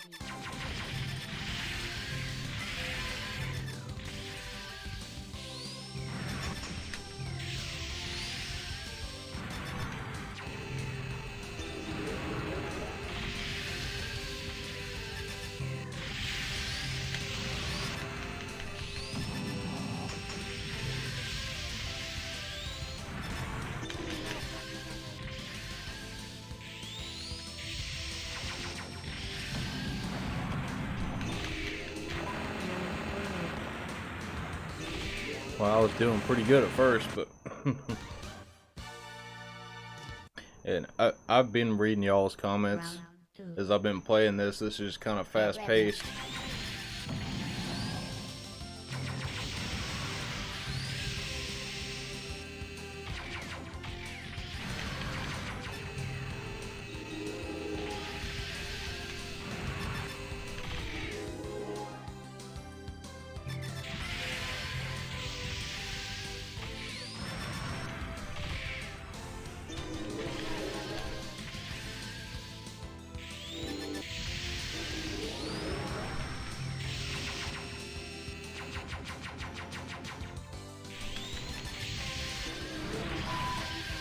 Oh, come on. I've almost got her down. Don't die on me, god damn it.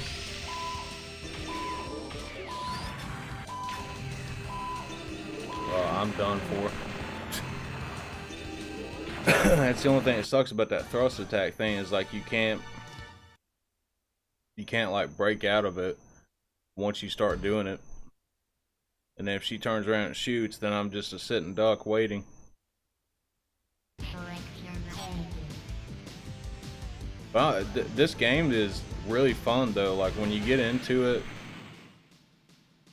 and there's definitely a challenge here too. Secondary.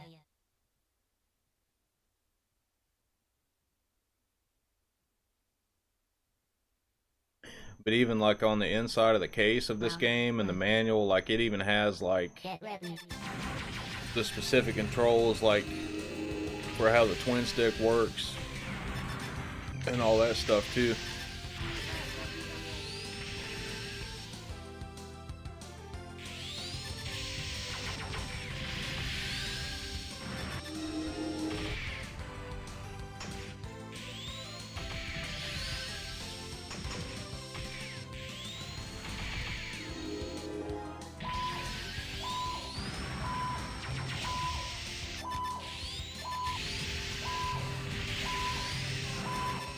She is blocking my attacks. How the hell is she doing that? Because I haven't figured out how to block or anything like that yet.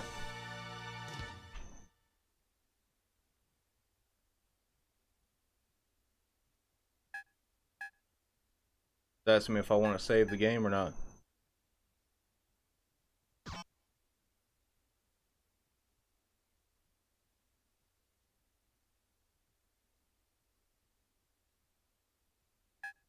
Oh, well, I guess I don't have enough Round 2.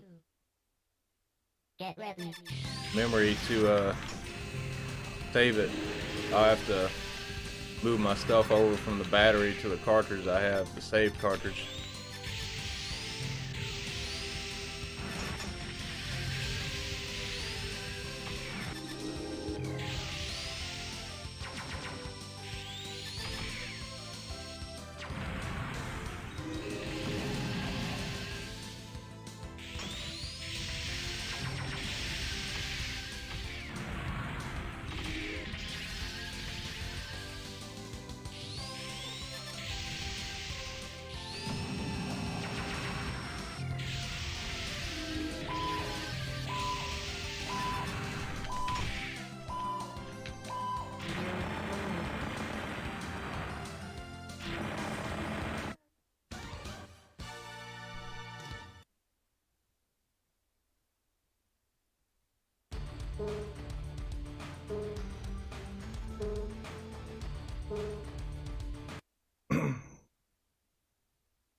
Select your machine answer.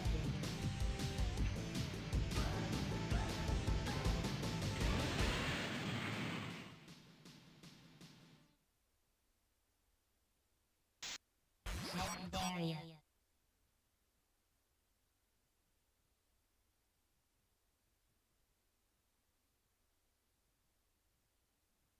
Round 1. Get ready.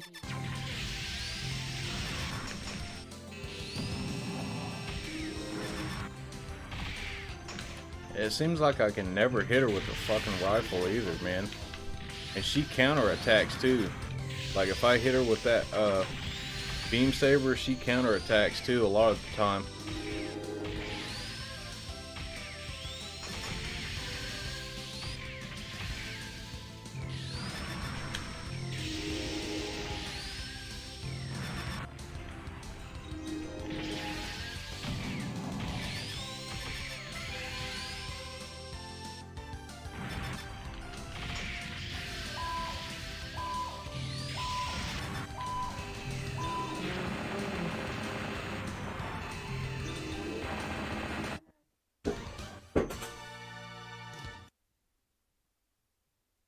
Round 2.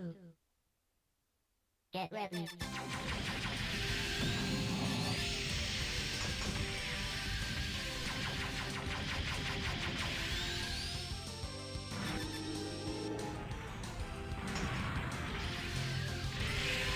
Yeah, I finally got that bitch with one of them attacks.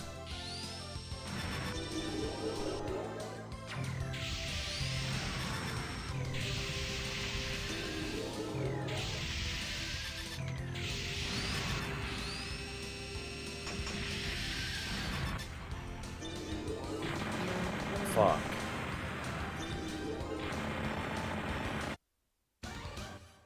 If I could hit her with one of those, if I could just get her with two of them thrust attack things, man, it'd be the end of it. But I'm sure there's probably other moves that I don't know about yet.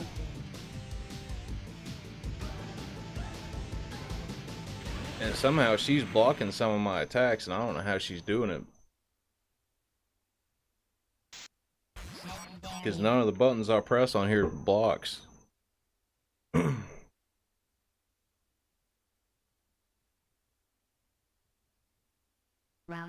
How long have I been playing this bitch? Like 30 minutes?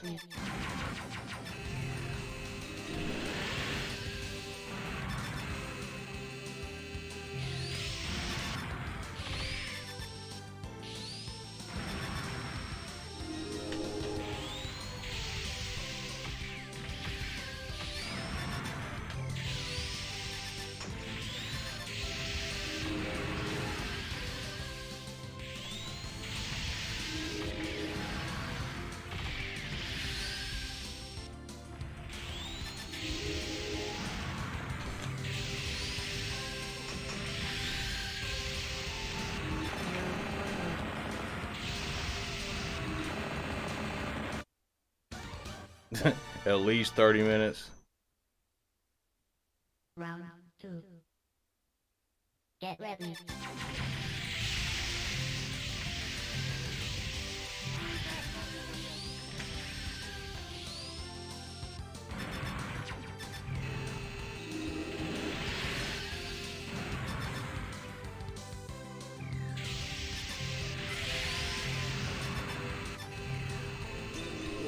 Shit.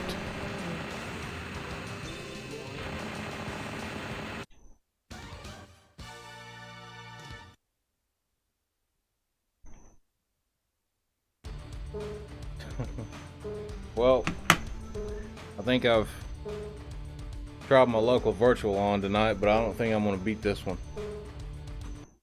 But this is all the games I brought out here for right now. But I mean, if you guys want to keep watching, then I can definitely go grab another game. I'm about to go inside for a second anyway, so I can grab another game.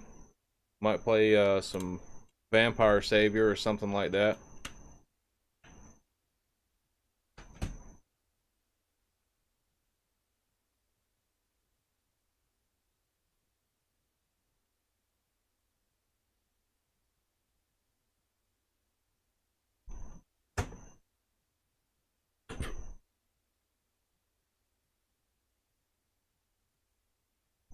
Well, I'm gonna go back inside and I'll be right back in about 2 or 3 minutes.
Alright guys, I'm back.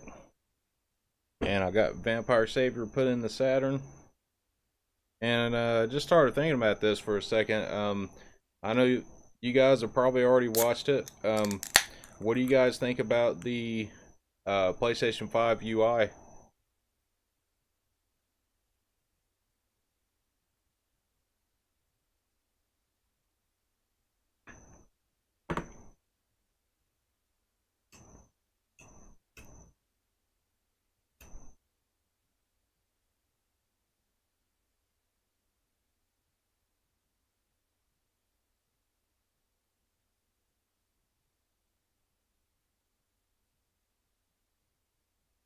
Yeah. Yeah, those sports games, man, I know they're, well, most of them are made by the companies that have done microtransactions to death anyways, you know. Um, yeah, I think all that stuff's pretty ridiculous. Um, like, I'm not really into a lot of those type of sports games, but I mean, I can't see, you know, paying out the ass for DLC or whatever, you know.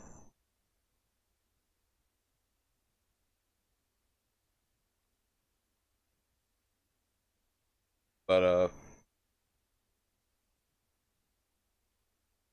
you know, they still do it, but I mean, some of these games, or I mean, some of these companies have gotten so much backlash from fans over this that, you know, they kind of cut it out some, you know. I know EA got so much backlash over Star Wars Battlefront 2, it wasn't even funny, you know.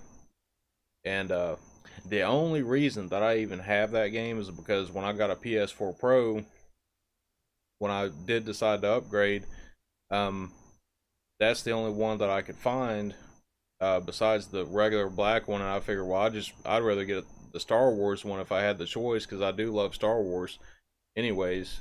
And so I got that, and it came with Battlefront 2, and I did play through the campaign, and I think I played it online a little bit, but yeah, the online part was just pathetic, really.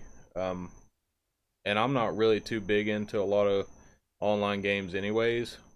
Um, but they got a ton of backlash for that, man. So, you know, hopefully their games in the future will be better, you know, since they still have the Star Wars license.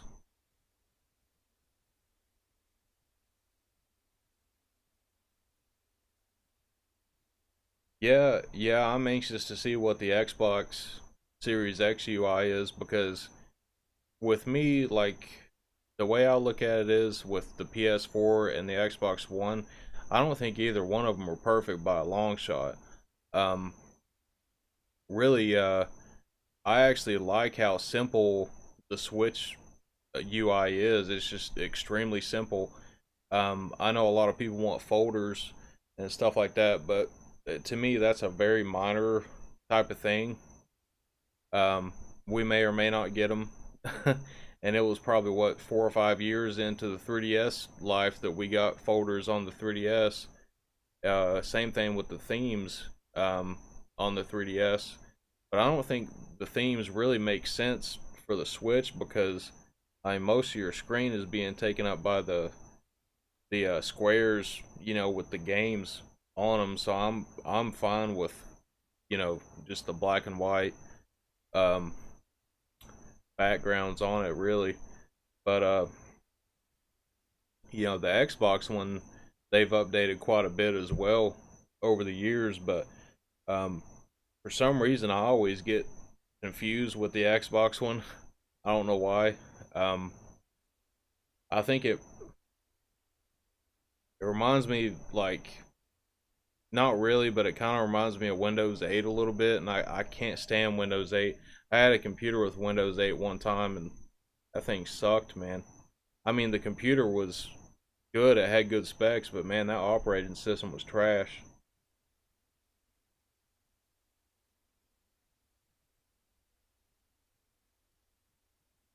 But I think it was pretty interesting, seeing that video today about it.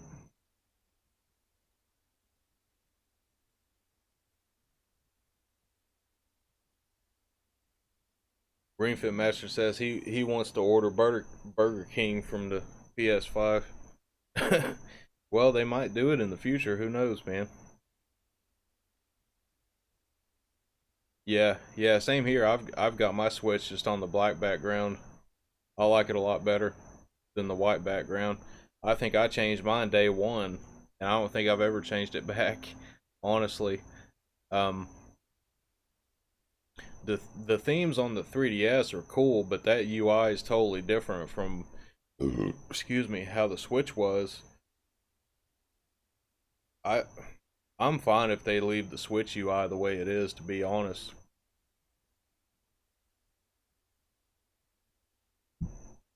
Because I know right where everything is. It's not overly complicated or anything like that. Um, and speaking of Switch stuff, we've got y'all saw all the games that I've got on there. We've got a ton of other Switch stuff we can stream too.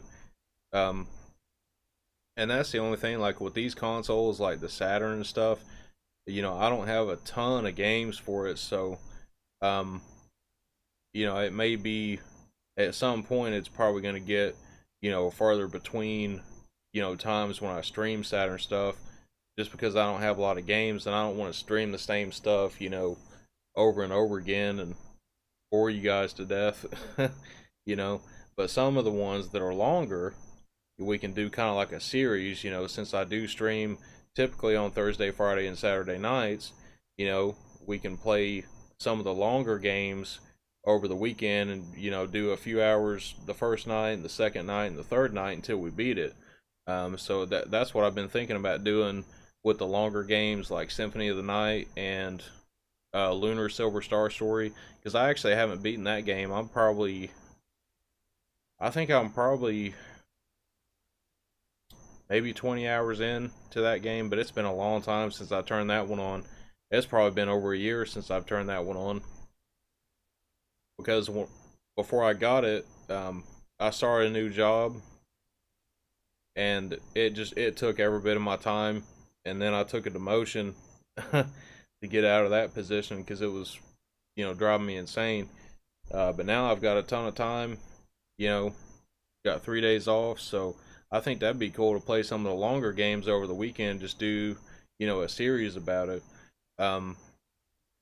Even like with Biohazard, I know that, those aren't very long games, but it's been a long time since I've played them. So, and plus, tank controls and all that stuff, it probably would take me 3 nights on a weekend to beat it. you know, I know a lot of people out there that's played it to death could just beat it in one sitting. But we'll definitely be doing a lot more Switch stuff in the future, man. There's just a ton of stuff coming out. I still got to pre-order that GG collection that's coming out in December, because I think, unless Nintendo announces anything new, like if we know for sure, like No More Heroes 3 is coming out this year or something like that, then I think the only new games I'm going to buy is going to be, Cyberpunk 2077 and the LS collection. That'll probably be the only ones. But I'm always looking at the sales too on the eShop and getting indie games and stuff, and there's still a lot of them that I'm planning on getting eventually.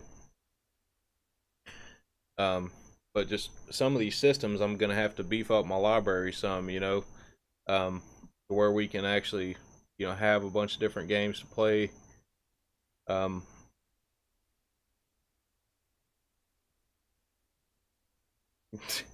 yeah, Ring Fit Master, you should definitely change it to the dark mode. I think it's a hell of a lot better, man. I did that day one on mine. I changed it, as soon as I got mine. But I am kind of interested in the new Hyrule Warriors, because the first one was great and the new one looks really good. So I'm actually pretty interested in that, but I'm not really sure if I'm going to pick it up yet or not. I'm going to take some time, you know, to kind of look over things around that time and see if I really want to get it or not.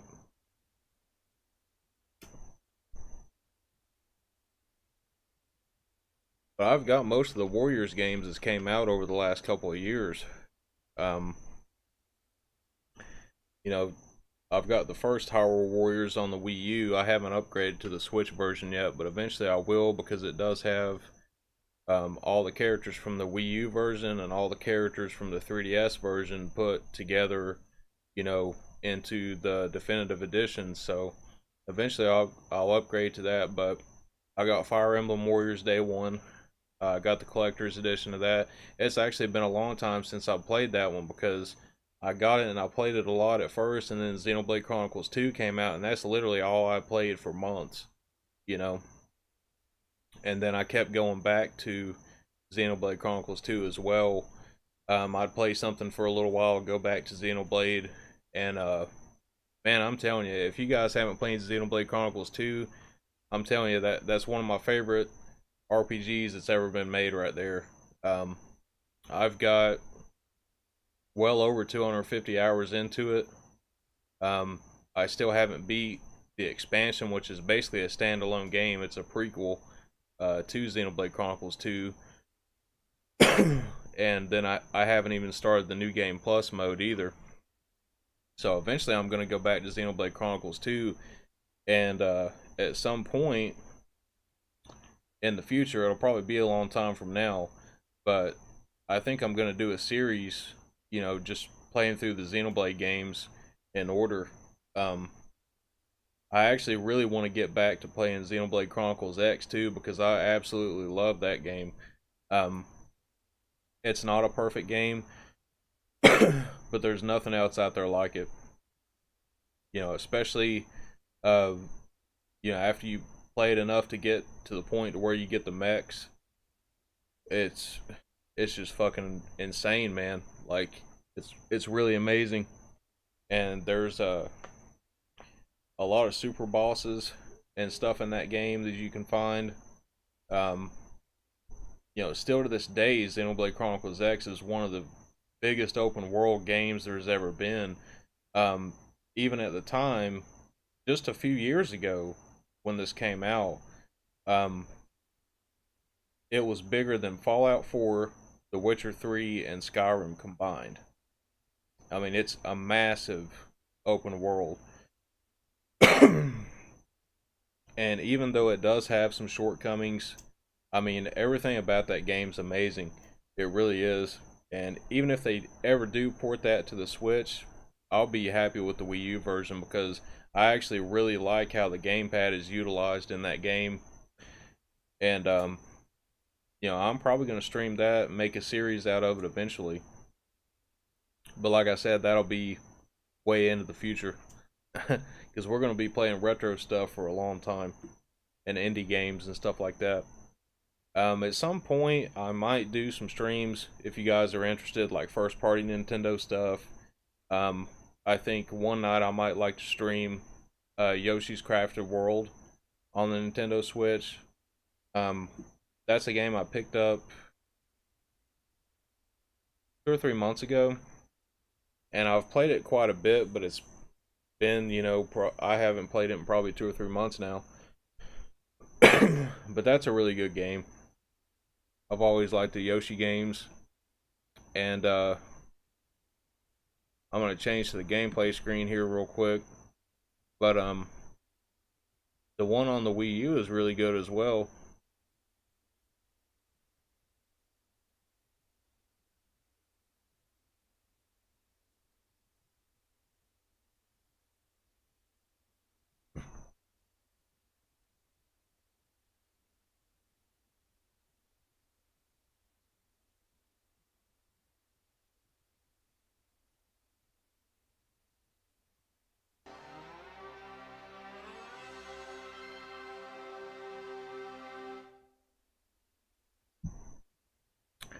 And I still need to beat Xenoblade Chronicles Definitive Edition 2. I haven't played that one in probably a month.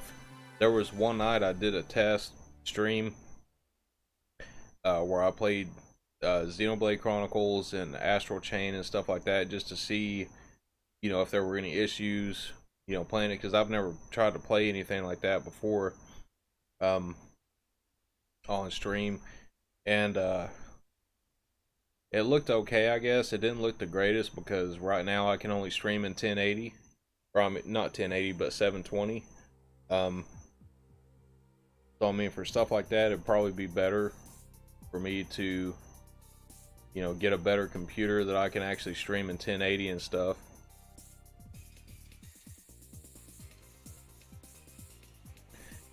And I've always loved the hell out of this intro here, and that music and everything.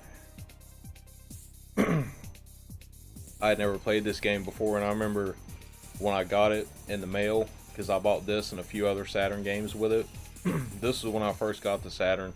When I first bought it, my Saturn, I got, I think, like 5 or 6 games with it, and then a few months later I saved up some money and bought like 5 or 6 more games, and this was one of them that I got. And when I booted it up, I was just like, damn, this is amazing, you know, this is really impressive.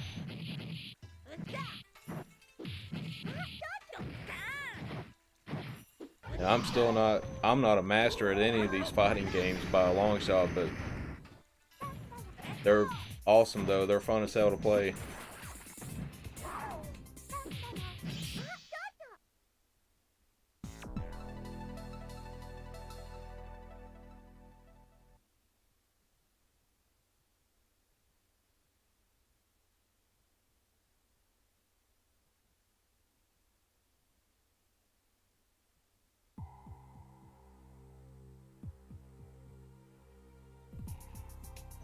Yeah, there are some Switch games that are more expensive, you know, for the Switch version.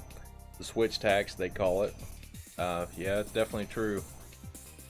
It does kind of suck, but at the same time, for me though, I would personally rather have it on a cartridge than a disc.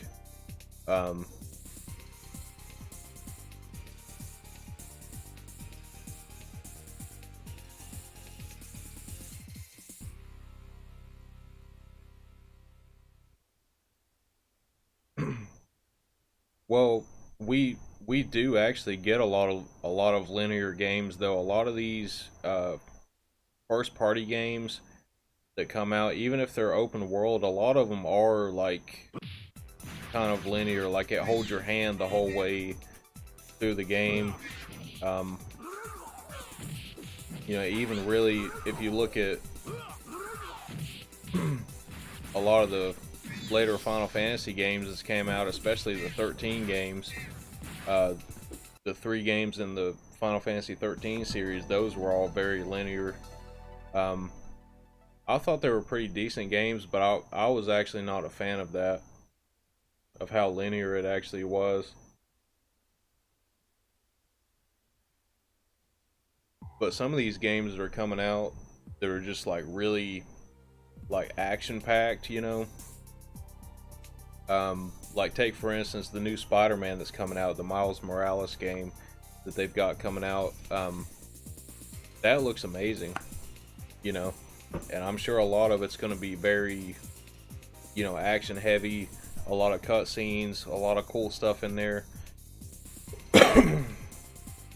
and you know, something really cool to watch on your, you know, big 4K TV, you know. So I definitely like stuff like that too.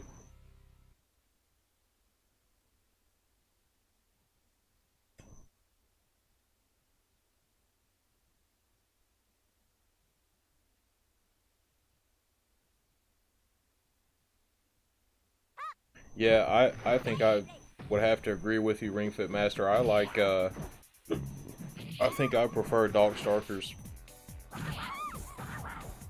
Sorry, I'm burping. I think I prefer Darkstalkers over Street Fighter as well.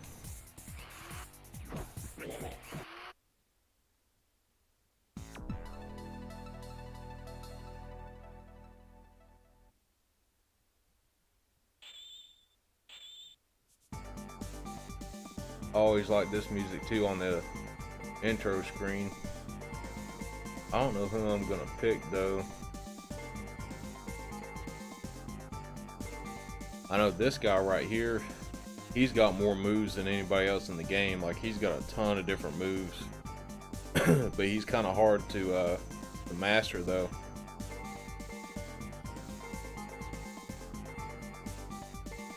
I picked Felicia last time. I'm gonna pick somebody else this time.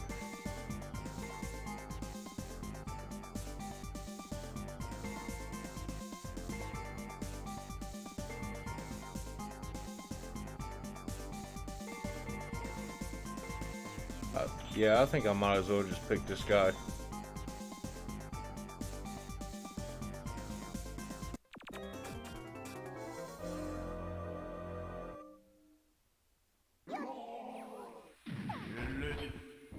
Yeah, I need to actually get Vampire Hunter. I don't have that one, but that one's still pretty cheap.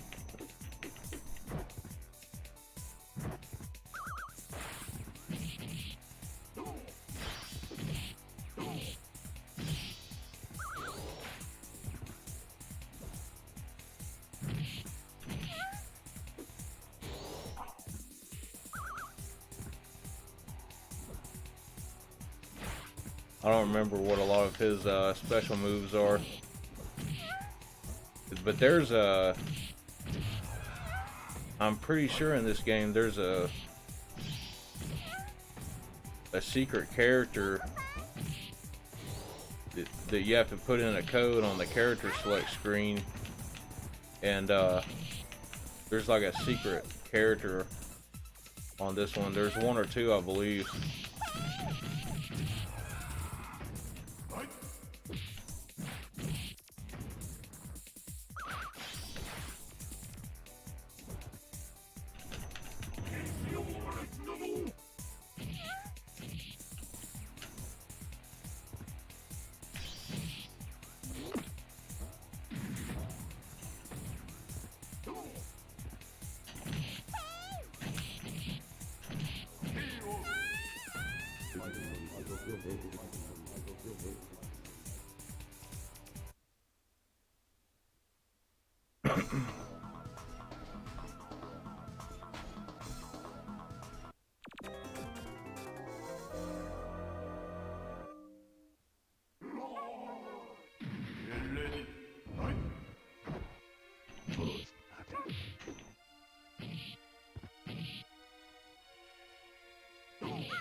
Do you think Vampire Hunter is better than Vampire Savior?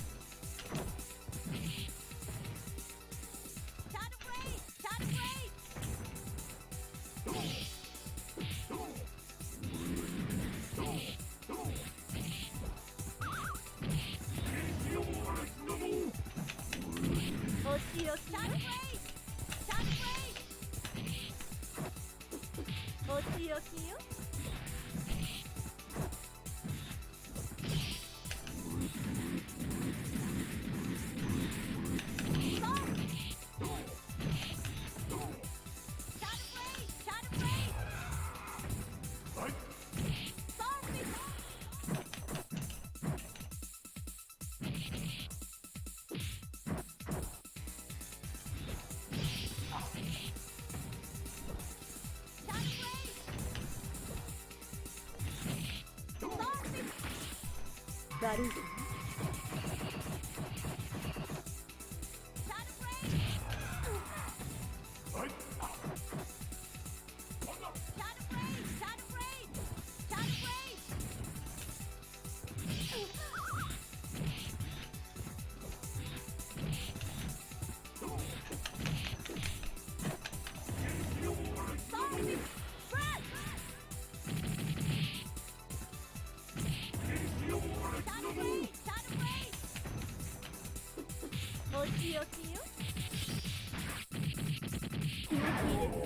Alright, well, Morgan kicked my ass that time.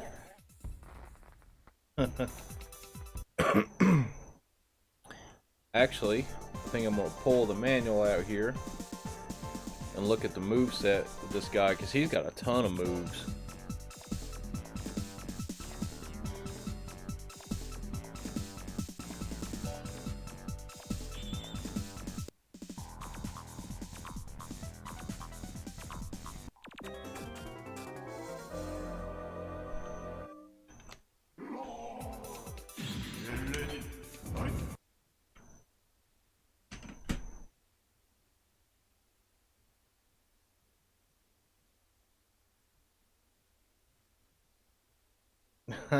Oh man, you got one by mistake. GT Bickerman.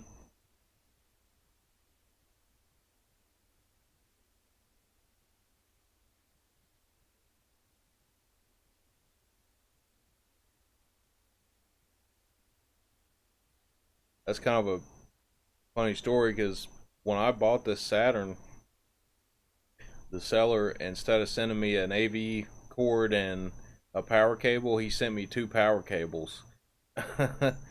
So I talked to him about it, and he refunded me like $10 or something, and I just went to my local retro store and bought like a new aftermarket AV cord. But I'm actually glad that happened, because since I'm bringing all this stuff out here to stream, it helps to have an extra power cord for these systems, because I've actually got a big tote bag with all my streaming crap in there. So I've just got like this big tote bag next to the door, and just whatever I need, I just fill it full with stuff and bring it out here, and then I can leave my original power cord and AV cord plugged in, and then when I go back in to plug it back up, it's already there and plugged in. I just got to plug it back into the system, so it makes it a little bit easier for me. I actually bought an extra switch adapter too for that reason.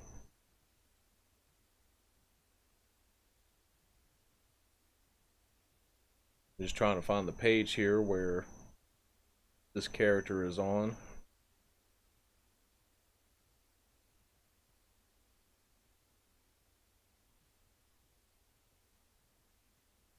But each one of these characters are wildly different.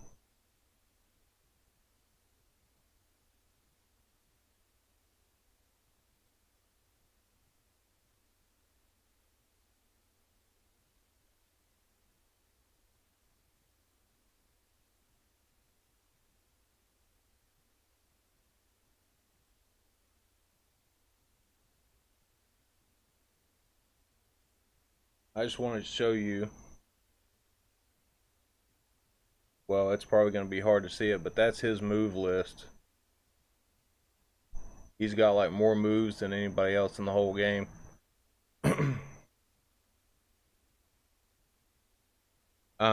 Right now, for the stream, I'm actually using the HD Retrovision Genesis cables with the adapter for the Model 2 Saturn, or Model 1 Saturn, I'm sorry, and the RetroTink 2X Pro.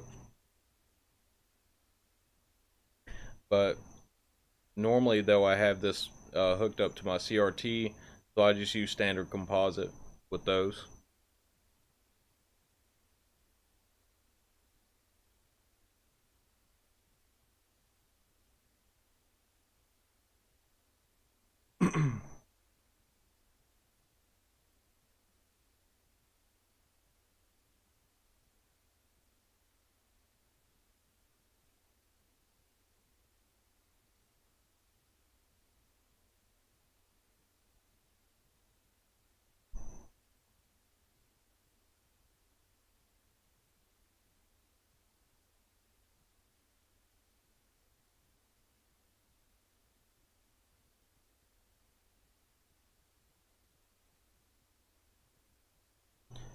And sorry, I know this is probably boring just sitting here watching me looking at the manual. I'm reading the Japanese on here too, so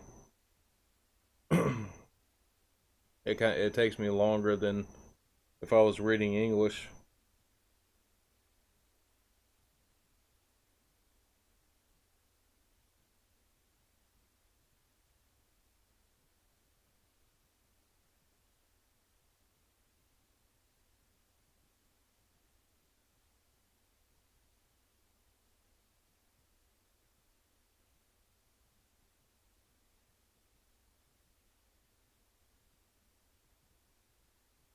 It's a good thing I know kanji because I wouldn't be able to understand what this is saying. Because it has like, weak punch, middle punch, strong punch, and weak kick, middle kick, and strong kick, and all these different button combinations too.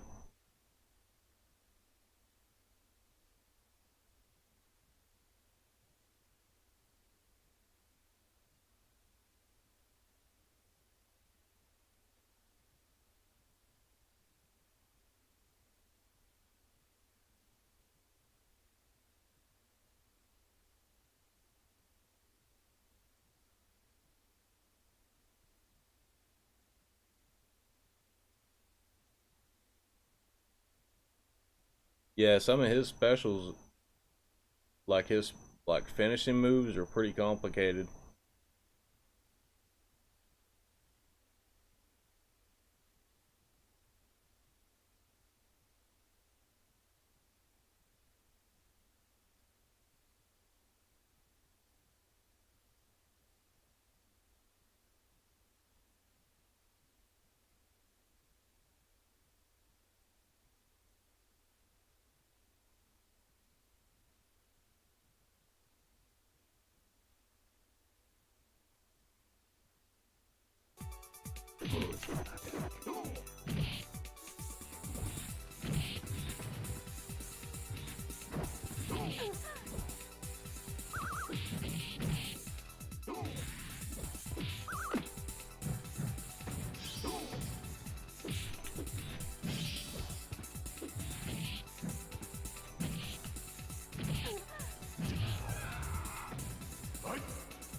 Just for jokes, you should read us books on future streams. Maybe.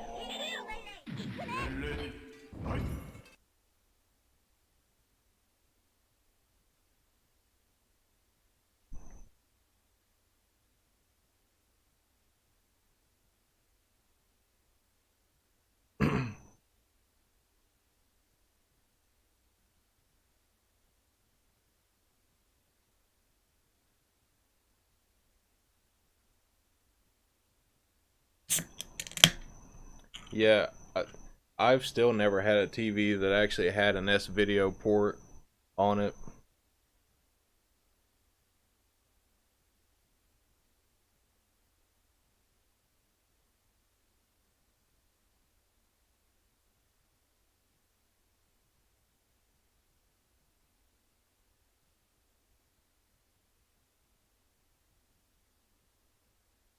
That's actually pretty interesting. GT Bickerman, you said if you could start over, you'd go with the Retro Tink instead of the OSSC and the FrameMeister. Yeah, I've heard different issues with the FrameMeister with certain things, and that's an extremely expensive device now to get that. But a lot of people tell me the OSSC is way better than the Retro Tink because it can line double a lot more, like up to 5 times, I believe. The Retro Tink 2X Pro only does up to 2X.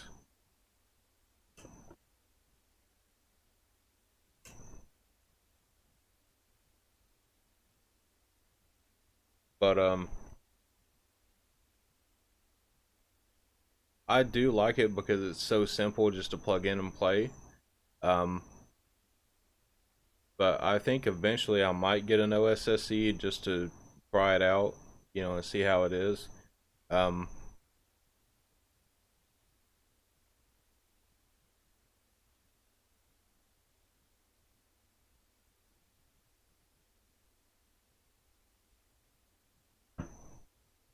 I'm still looking at the special move list on this guy because he's got some really complicated ones.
Oh man, that was so close.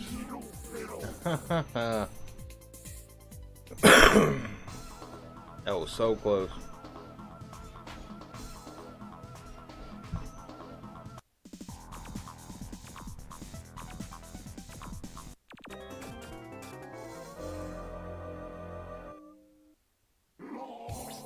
Yeah, GT Bickman, I'd say that would be a pain, to do that. As far as S video goes, I actually only just the only time I've ever used it was recently. I think it was on my last Super Nintendo stream, or maybe I didn't even use that on stream. It might have been one night when I was testing it, but I plugged in my Retron 2 with S video, and compared it against component or composite cables, and I do see a difference. I mean, it is a slight difference in quality, and I think the colors did look a little bit better with S video playing like Super Nintendo and Super Famicom games and stuff. But that's actually the only time I've ever been able to use it. But it is convenient with the RetroTink, because it does support component, composite, and S video. And then they do have the SCART one as well. The SCART to is it SCART to component or SCART to HDMI? I think it is. And then they came out with just recently the RetroTink M, and it's mainly more designed for early 3D systems, PlayStation 2 and Xbox and stuff like that, and it's supposed to be better than the 2X Pro for that stuff, but it costs just as much really as the 2X Pro.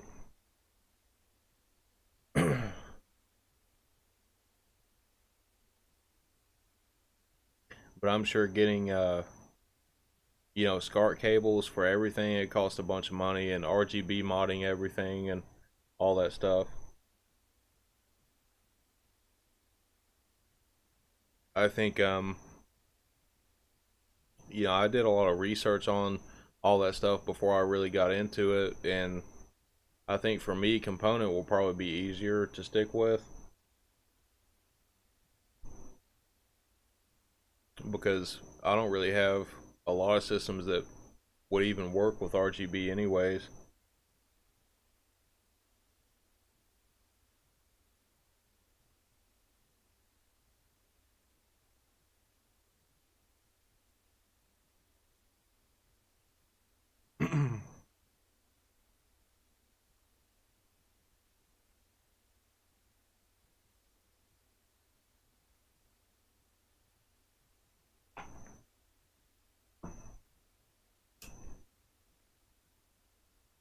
I'm gonna ask you all this question real quick too, because you guys, I'm sure you guys know more about S video than I do. So a weird thing that happened when I was actually testing that Retron 2 with the S video is, I'm pretty sure, like, I had a hard time getting it to work at first, and if I remember correctly, I think the first time I got it working, there was sound coming out of the TV and everything with just the S video cable, but then after that, I was getting no sound at all. So what I did, and I was messing with this for about 20 minutes after that, trying to figure out what went wrong, and so I actually I had the composite cable plugged into the Retron 2 as well, and the S video, and I used the audio cables from the component to go into the RetroTink, and then I plugged the S video into the RetroTink, and then it started working. So that's kind of weird, but I don't know if that's a normal thing. Like, do you have to have audio cables when you use S video? Is that like a normal thing, or is that just a weird thing with my setup?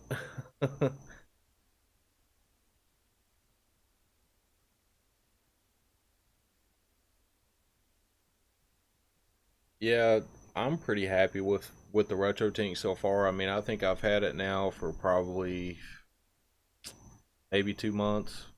Um, but I was waiting on those HD Retrovision cables, and they do take a while to get here from Castlemania. But from what I've heard, it's only one guy running that store, so I'm sure that's tough, you know, getting out all those orders and everything.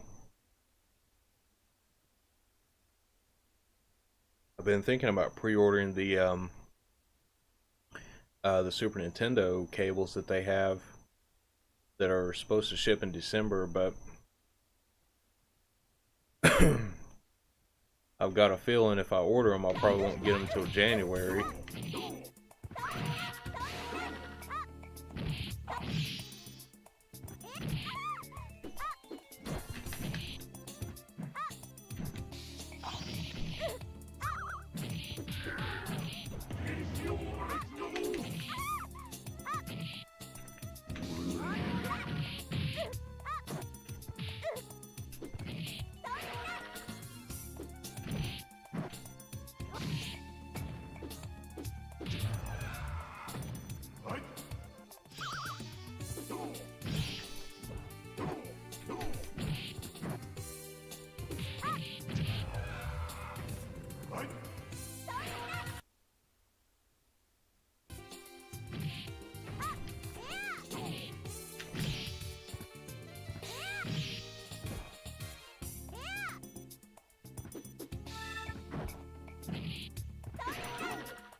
No, it's video.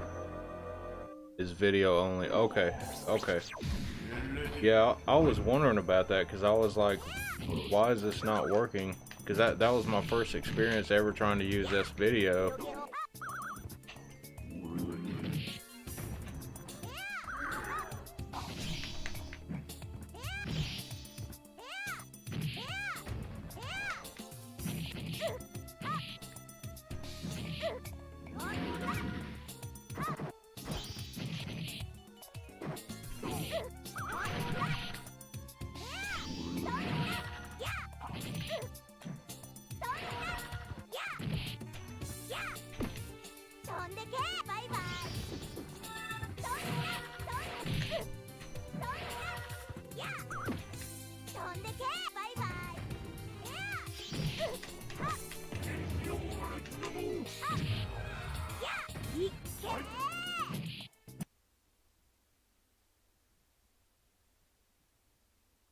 Man, that put me back into the game quick, didn't it?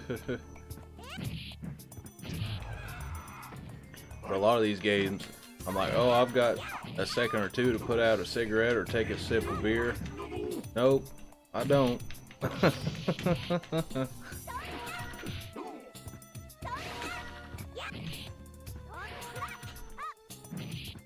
These guys' special moves are complicated, though. I'd have to practice the hell out of this to even...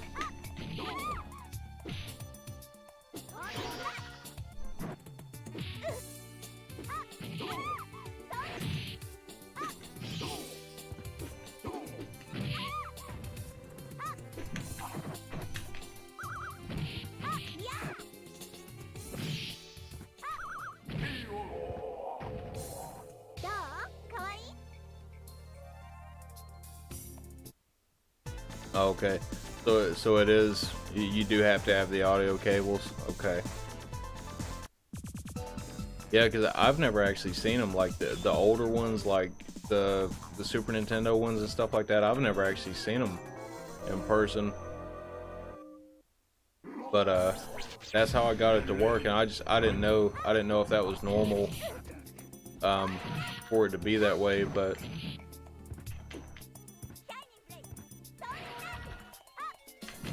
yeah, if I do another Super Famicom stream, we'll definitely use this video next time for the connections. But I do have a bunch of Famicom games we can stream too, and I know I talked about that earlier, but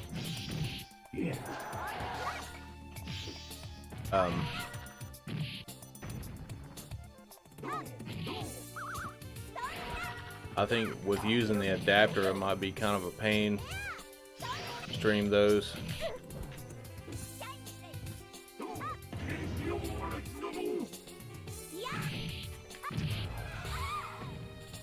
But whenever they go back into production, I definitely want to get a Super Analog NT as well.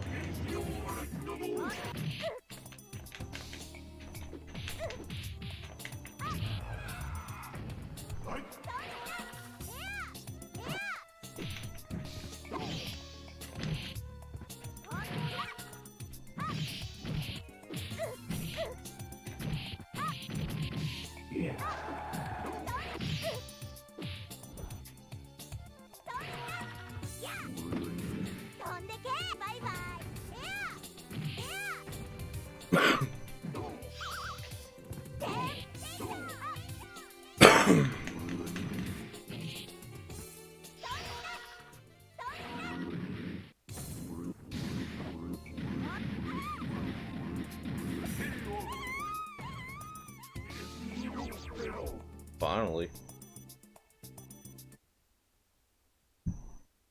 I was literally about to say if I die one more time with this guy, I'm switching characters. I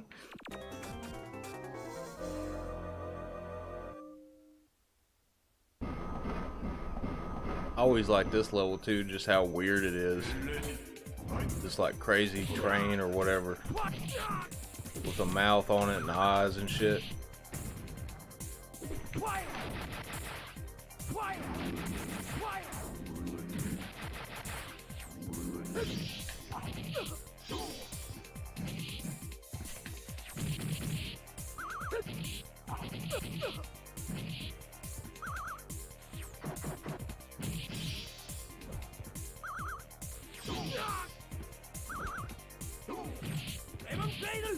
That one attack he does, like where you see his hands come out and they're like doing this, if you can actually grab them, it's a pretty badass attack, but it's hard to do it because the distance has to be like perfect. So I guess this is probably like really a more advanced character to use in the game. Him and Bishamon is pretty hard to use too, until you get used to their movesets.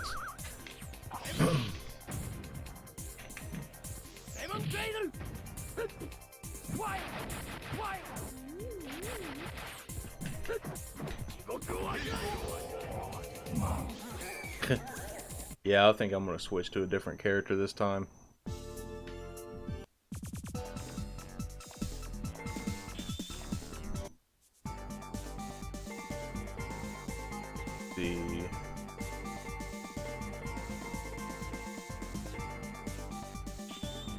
I think I've done pretty good with this guy before.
Shit, I don't think I've ever seen her do that attack.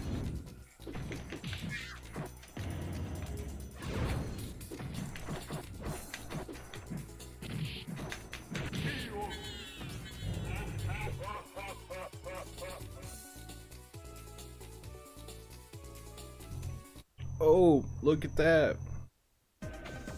Hold on. I'm gonna have to pause this when it comes back on. Cause I just want to show y'all something cool for a second.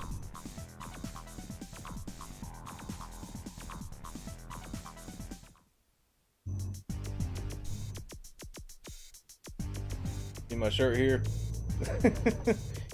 And the devil face there coming out of the record player in the fire. It's just like what was on the screen there a second ago.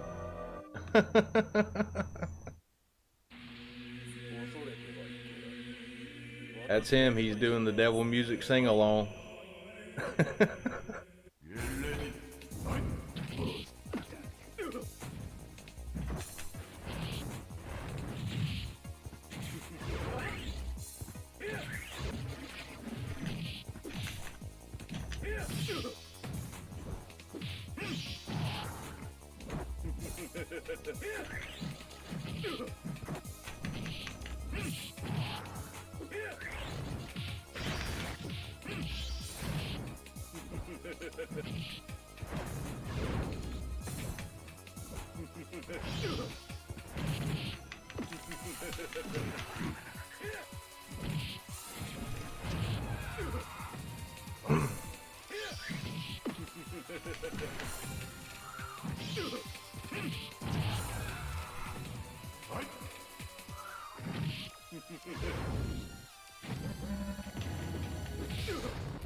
Ah, man, he got me with this move.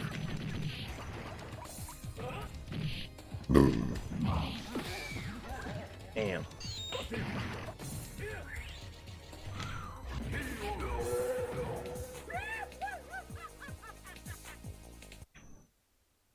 Evil laugh.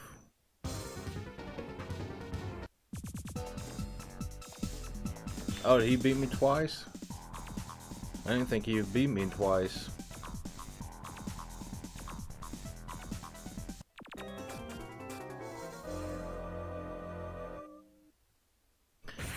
Yeah, those GameCube component cables are very expensive. Me personally, I'm just going to use a backwards compatible Wii with component cables that I already have for the system. And just do it that way because it's just a lot more cost effective.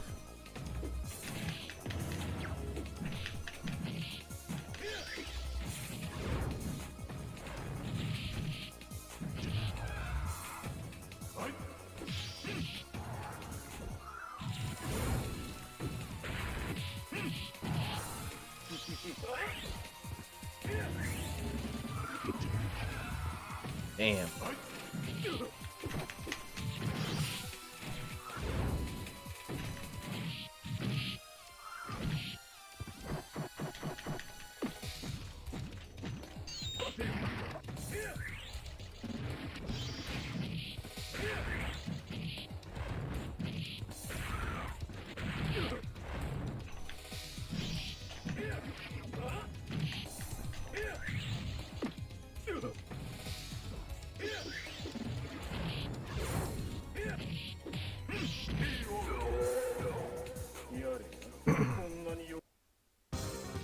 Damn, he's kicking my ass. I don't remember all of this guy's special moves either, though.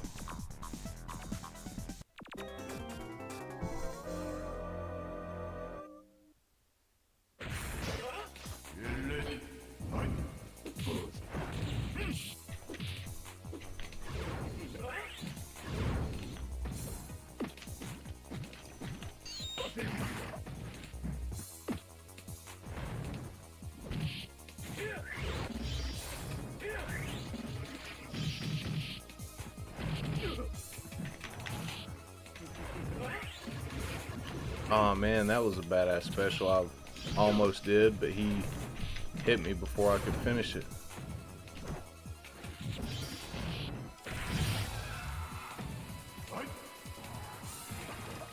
Ah man, he got me first thing. Dragging me into the underworld here.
Yeah, yeah, I've got a GameCube and a Wii, both.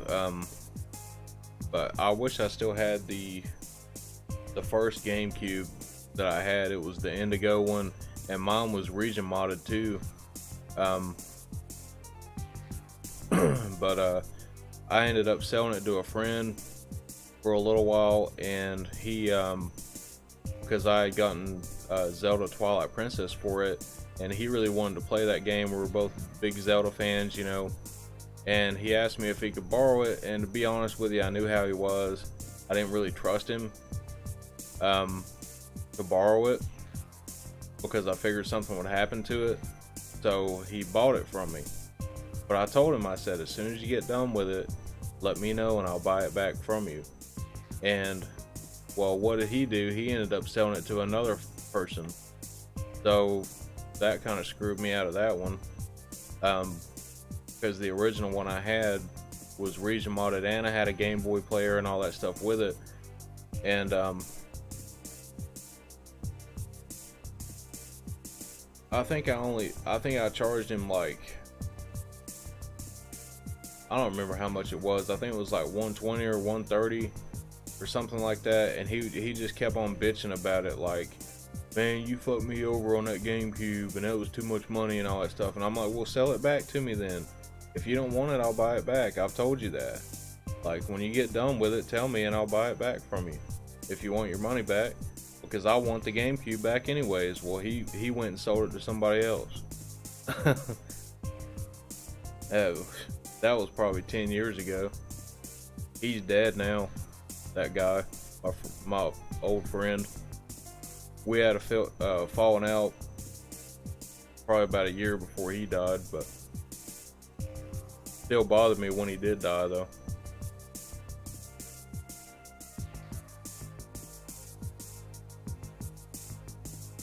But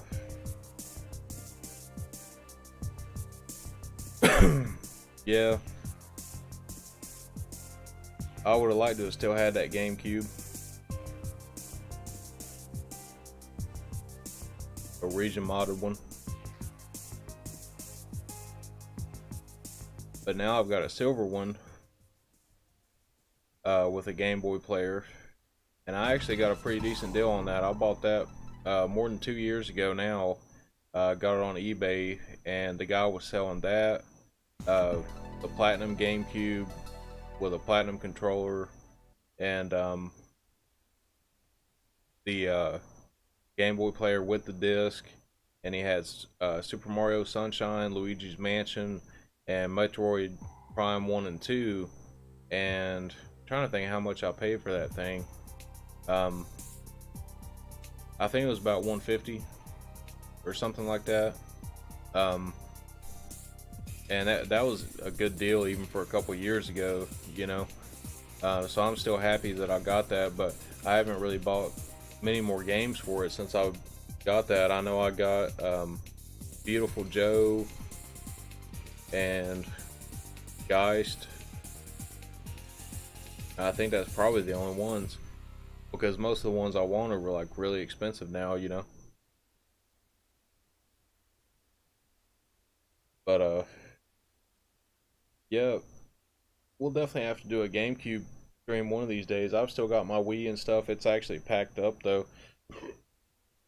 I've got like a cool carrying case thing for it that holds like, you know, the Wii and all the accessories, there, anything you need. It's like a, it's kind of like a,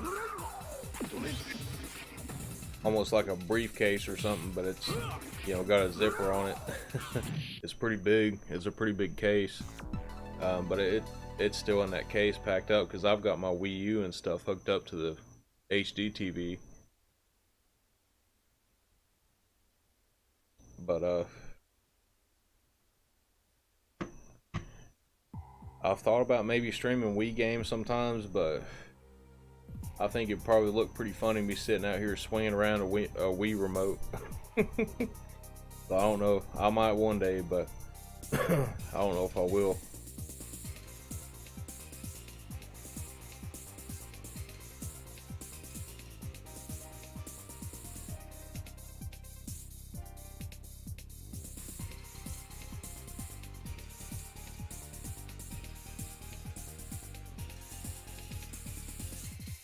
But who knows, one of these days I might do a Wii U stream.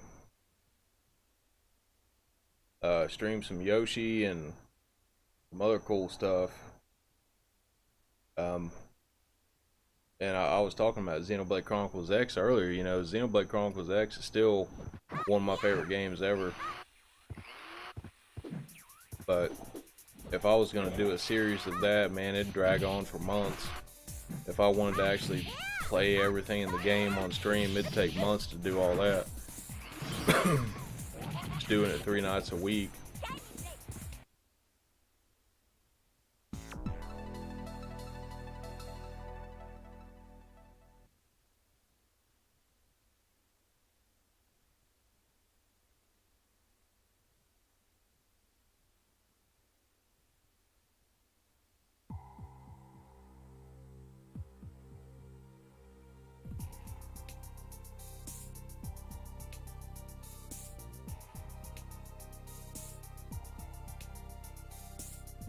Yeah, man, I remember those days, you know, the 6th generation stuff that came out, or was that 7th generation? I think that was 7th generation.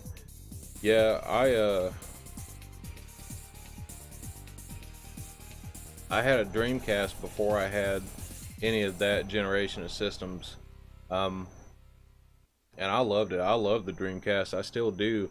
And I actually counted my Saturn games and my Dreamcast games today, and I've got the same amount of games for both systems. I've only got like 18 games for both systems. And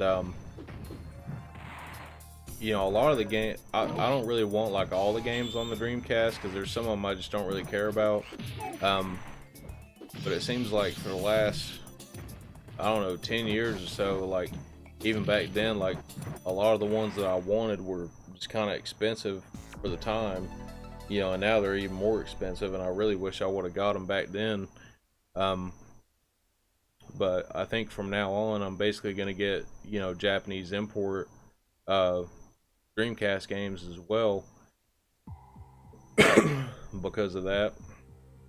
And plus there's a lot of Japanese exclusive games that I want to get for it, but at least with the Dreamcast it's easy to you know, burn a game. You know, I've got a few burned games of like some of the shoot 'em ups and stuff that's like $200 and $300 now, you know, which I've streamed some of that stuff before, you know, like Triggerheart, Excelica, Under Defeat, Trizeal, and quite a few other games, but I think I had the PlayStation, or I had the Dreamcast, and then I didn't get a PlayStation 2 until probably like a year after it came out, and it was, in my area, it was still hard to find memory cards for it. Even a year later, it was like really hard to find a memory card, and I think I had PlayStation 2 for like 6 months before I could even find one. And I remember the first game I got for the PlayStation 2 was Sean Palmer's Snowboarding, and I still love that game. I still have it. Not the one I had originally, but I bought it again years later. But I still love those type of games. And then the second game I got for it was Final Fantasy X, but I didn't have a memory card for it. And I remember I got sick, and I had to stay home from school for a few days because I was like really sick and sick to my stomach and stuff. And I just figured, well, I'm gonna try to play this Final Fantasy game some, you know, like since I can't go to school or whatever. So I remember getting, you know, like a few hours in, and then I'd turn it off and have to start it over again. I never finished Final Fantasy X because of that, and I still didn't have a memory card. So I think I ended up trading in Final Fantasy X and getting some other game or something. But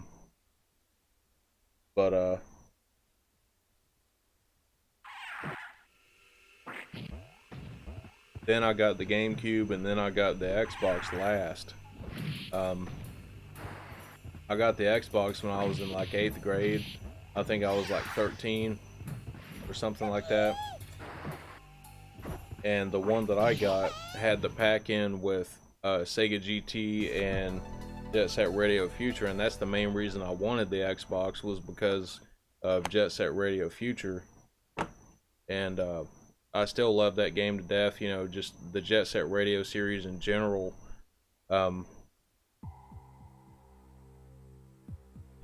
Yeah, you can play Japanese Dreamcast games on a US console, but there's different methods of doing it. If you're doing it, like if you're downloading ROMs and doing it that way, there's a website, I think it's replayers.org. If you download ROMs from that site, they have a patch in them that makes it to where you don't have to do the disc swap thing or anything like that. And so like all the Burn games that I have that are Japanese, I don't even have to do the disc swap method. It just works when I put it in the system. But if you have like a real Japanese game, then you have to do the disc swap method. And you can still burn that disc that you have to use to bypass the US BIOS and everything. So you have to burn a copy of that disc and then, you know, put it in, and then when it boots up, you take out, you know, that boot disc, and then you put in your game and put it in, and it starts working. But if you're just playing Burn games, you don't even have to do it. If you get the right ROMs, you don't even have to do the disc swap thing. But eventually I want to get a Japanese Dreamcast anyways. I've been looking at those for a long time, because honestly, like the last, I guess I'm gonna change to this screen here since I'm just talking. I'm kind of done playing games for the night because it's getting kind of late. But you know, the last probably 2 years, I mean, well, really since I started learning Japanese, it's been just a little over 2 years. A few months after that, I started looking into Japanese consoles and stuff like that, and so I decided on the Saturn, you know, for my first Japanese console, and then it was a couple months later. Excuse me. I got the Japanese 3DS, the new 3DS, and then from then on, I've pretty much been trying to make my whole setup region free or get, you know, Japanese consoles. And so I've got a PlayStation 2 on the, you know, that I've been waiting on from Japan, and then eventually I do want to get a Japanese Dreamcast, or just have one modded, you know, that's region free. And I might go that route with it possibly, because I do want a DC HDMI mod, so I might just get one with like a Unibios chip in it, and a DC HDMI mod possibly, for the Dreamcast stuff, because I think there wasn't a whole lot of games released on the Dreamcast, so eventually I might try to go for a full set, even though, you know, most of them will probably be Japanese games.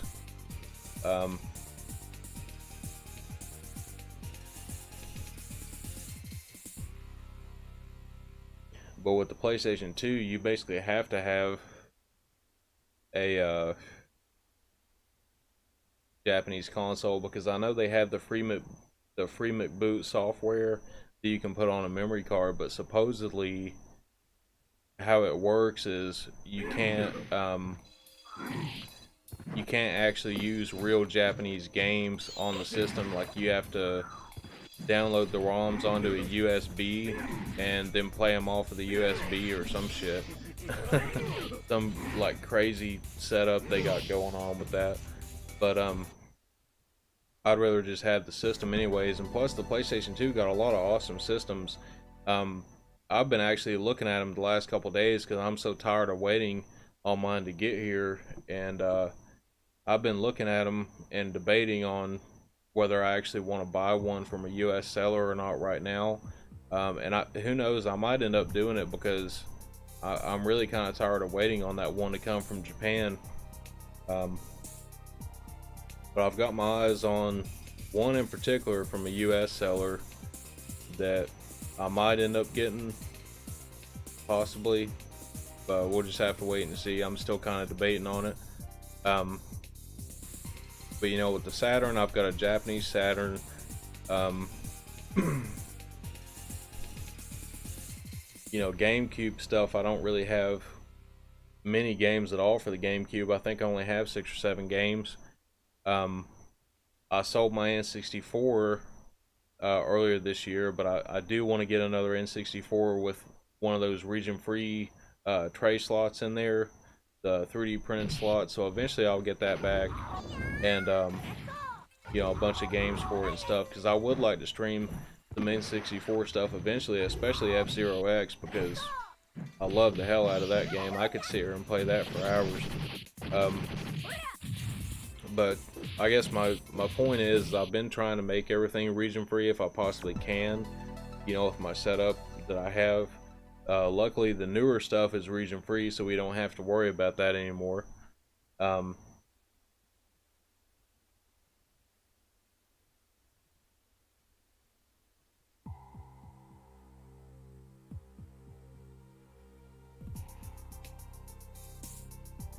I'm just reading your comments here. Yeah, Ring Fit Master, I'm not sure. I don't think I know about that or who the YouTuber was, but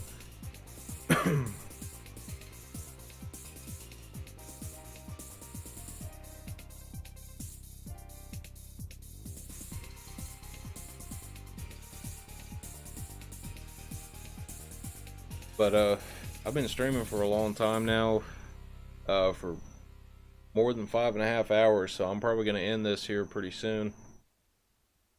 And I'll have to pack up all this stuff and take it in the house, so I'll have about an extra 20 minutes of work here to get done. But yeah, I'll definitely be back tomorrow. I'm almost positive tomorrow that we're going to do the Ultimate Tate mode stream again, and it's either going to be main games or it's going to be the couple of Steam games that I have that run in Tate mode, but I did have an issue last time trying to get the other game to work right, so we might just do a MAME stream unless I can get both of those games in particular to work right, because both of those games could be one stream. I've got Crimson Clover and Zero Ranger, and Crimson Clover I can beat in one sitting, but Zero Ranger is pretty difficult. I've played that one quite a bit and I still haven't beaten that one, and it does have free expansions that have came out recently. It's had 2 updates with expansions and I haven't even played those yet, so I'm pretty anxious to get, you know, started into that. I could probably do a stream just on that one game in particular, but it's a game that's only on Steam. There's been some awesome reviews of that game as well. Another channel I've talked about, I think it was on my last stream or maybe on the MAME stream. There's a channel, if you're a fan of shoot 'em ups, called Studio Mudprints, and the series is called Bullet Heaven, and they've been around for like more than 10 years now, and I didn't find their channel till probably this year, but they've got some amazing stuff. I mean, they've reviewed probably damn near every shooter there is, you know, and that's actually how I found out about Zero Ranger, is watching their reviews and stuff like that, and it really is, it's an amazing game. It's just as good as they said it was in that review.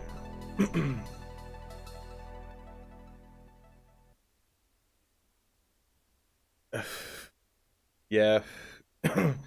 Yeah, remaster, I remember that. Yeah, definitely, man.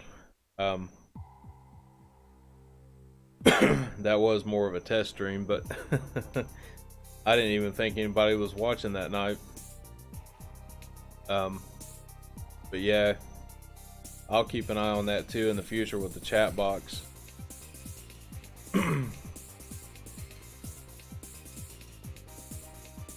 But I'm still debating on what to do for Saturday, so I'm not sure what we're gonna have in store on that day for Sunday, but I know I've been talking about PC Engine like every week now. It seems like, thinking back on it now, like it seems like every week I've said, oh, we might do a PC Engine stream soon, so I think I finally need to get around to doing a PC Engine stream for you guys.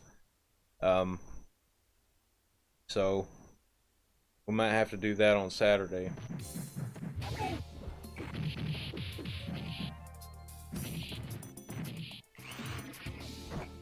The only thing is I think I'm gonna plan it all out tomorrow, because I like to plan out what games I'm gonna play for that stream. So I think I'll spend some time tomorrow, you know, figuring out what games I'm gonna play tomorrow for the Ultimate Tate mode stream, and then I'll look at turn on the PC Engine for a while and the EverDrive and just kind of figure out what I want to play. Because I want to give like kind of a good variety.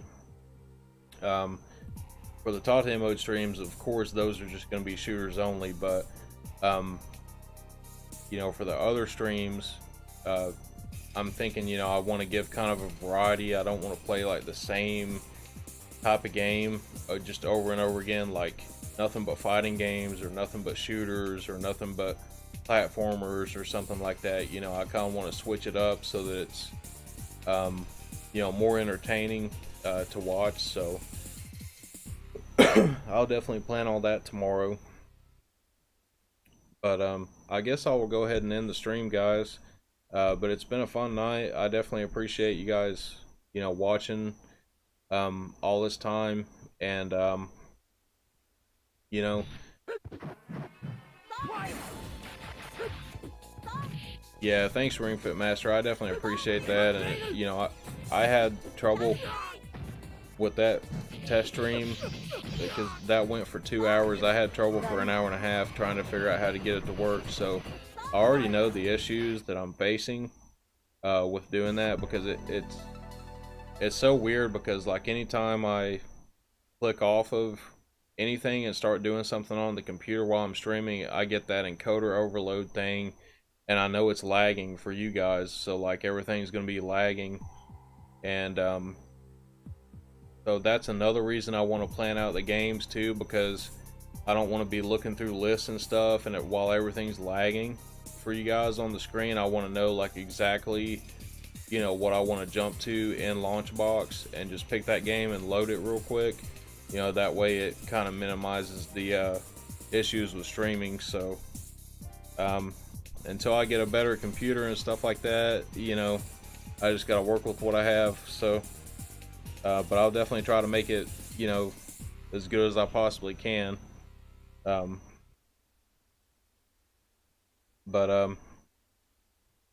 Yeah, I'm gonna go ahead and end the stream, but I appreciate everybody that watched tonight, and I will definitely see y'all tomorrow. And so I know tomorrow's Friday, so y'all are probably going to be starting your weekends, and I hope you have a good start to your weekend, and I will see you again tomorrow, guys. Alright, have a good night. We'll see you next time.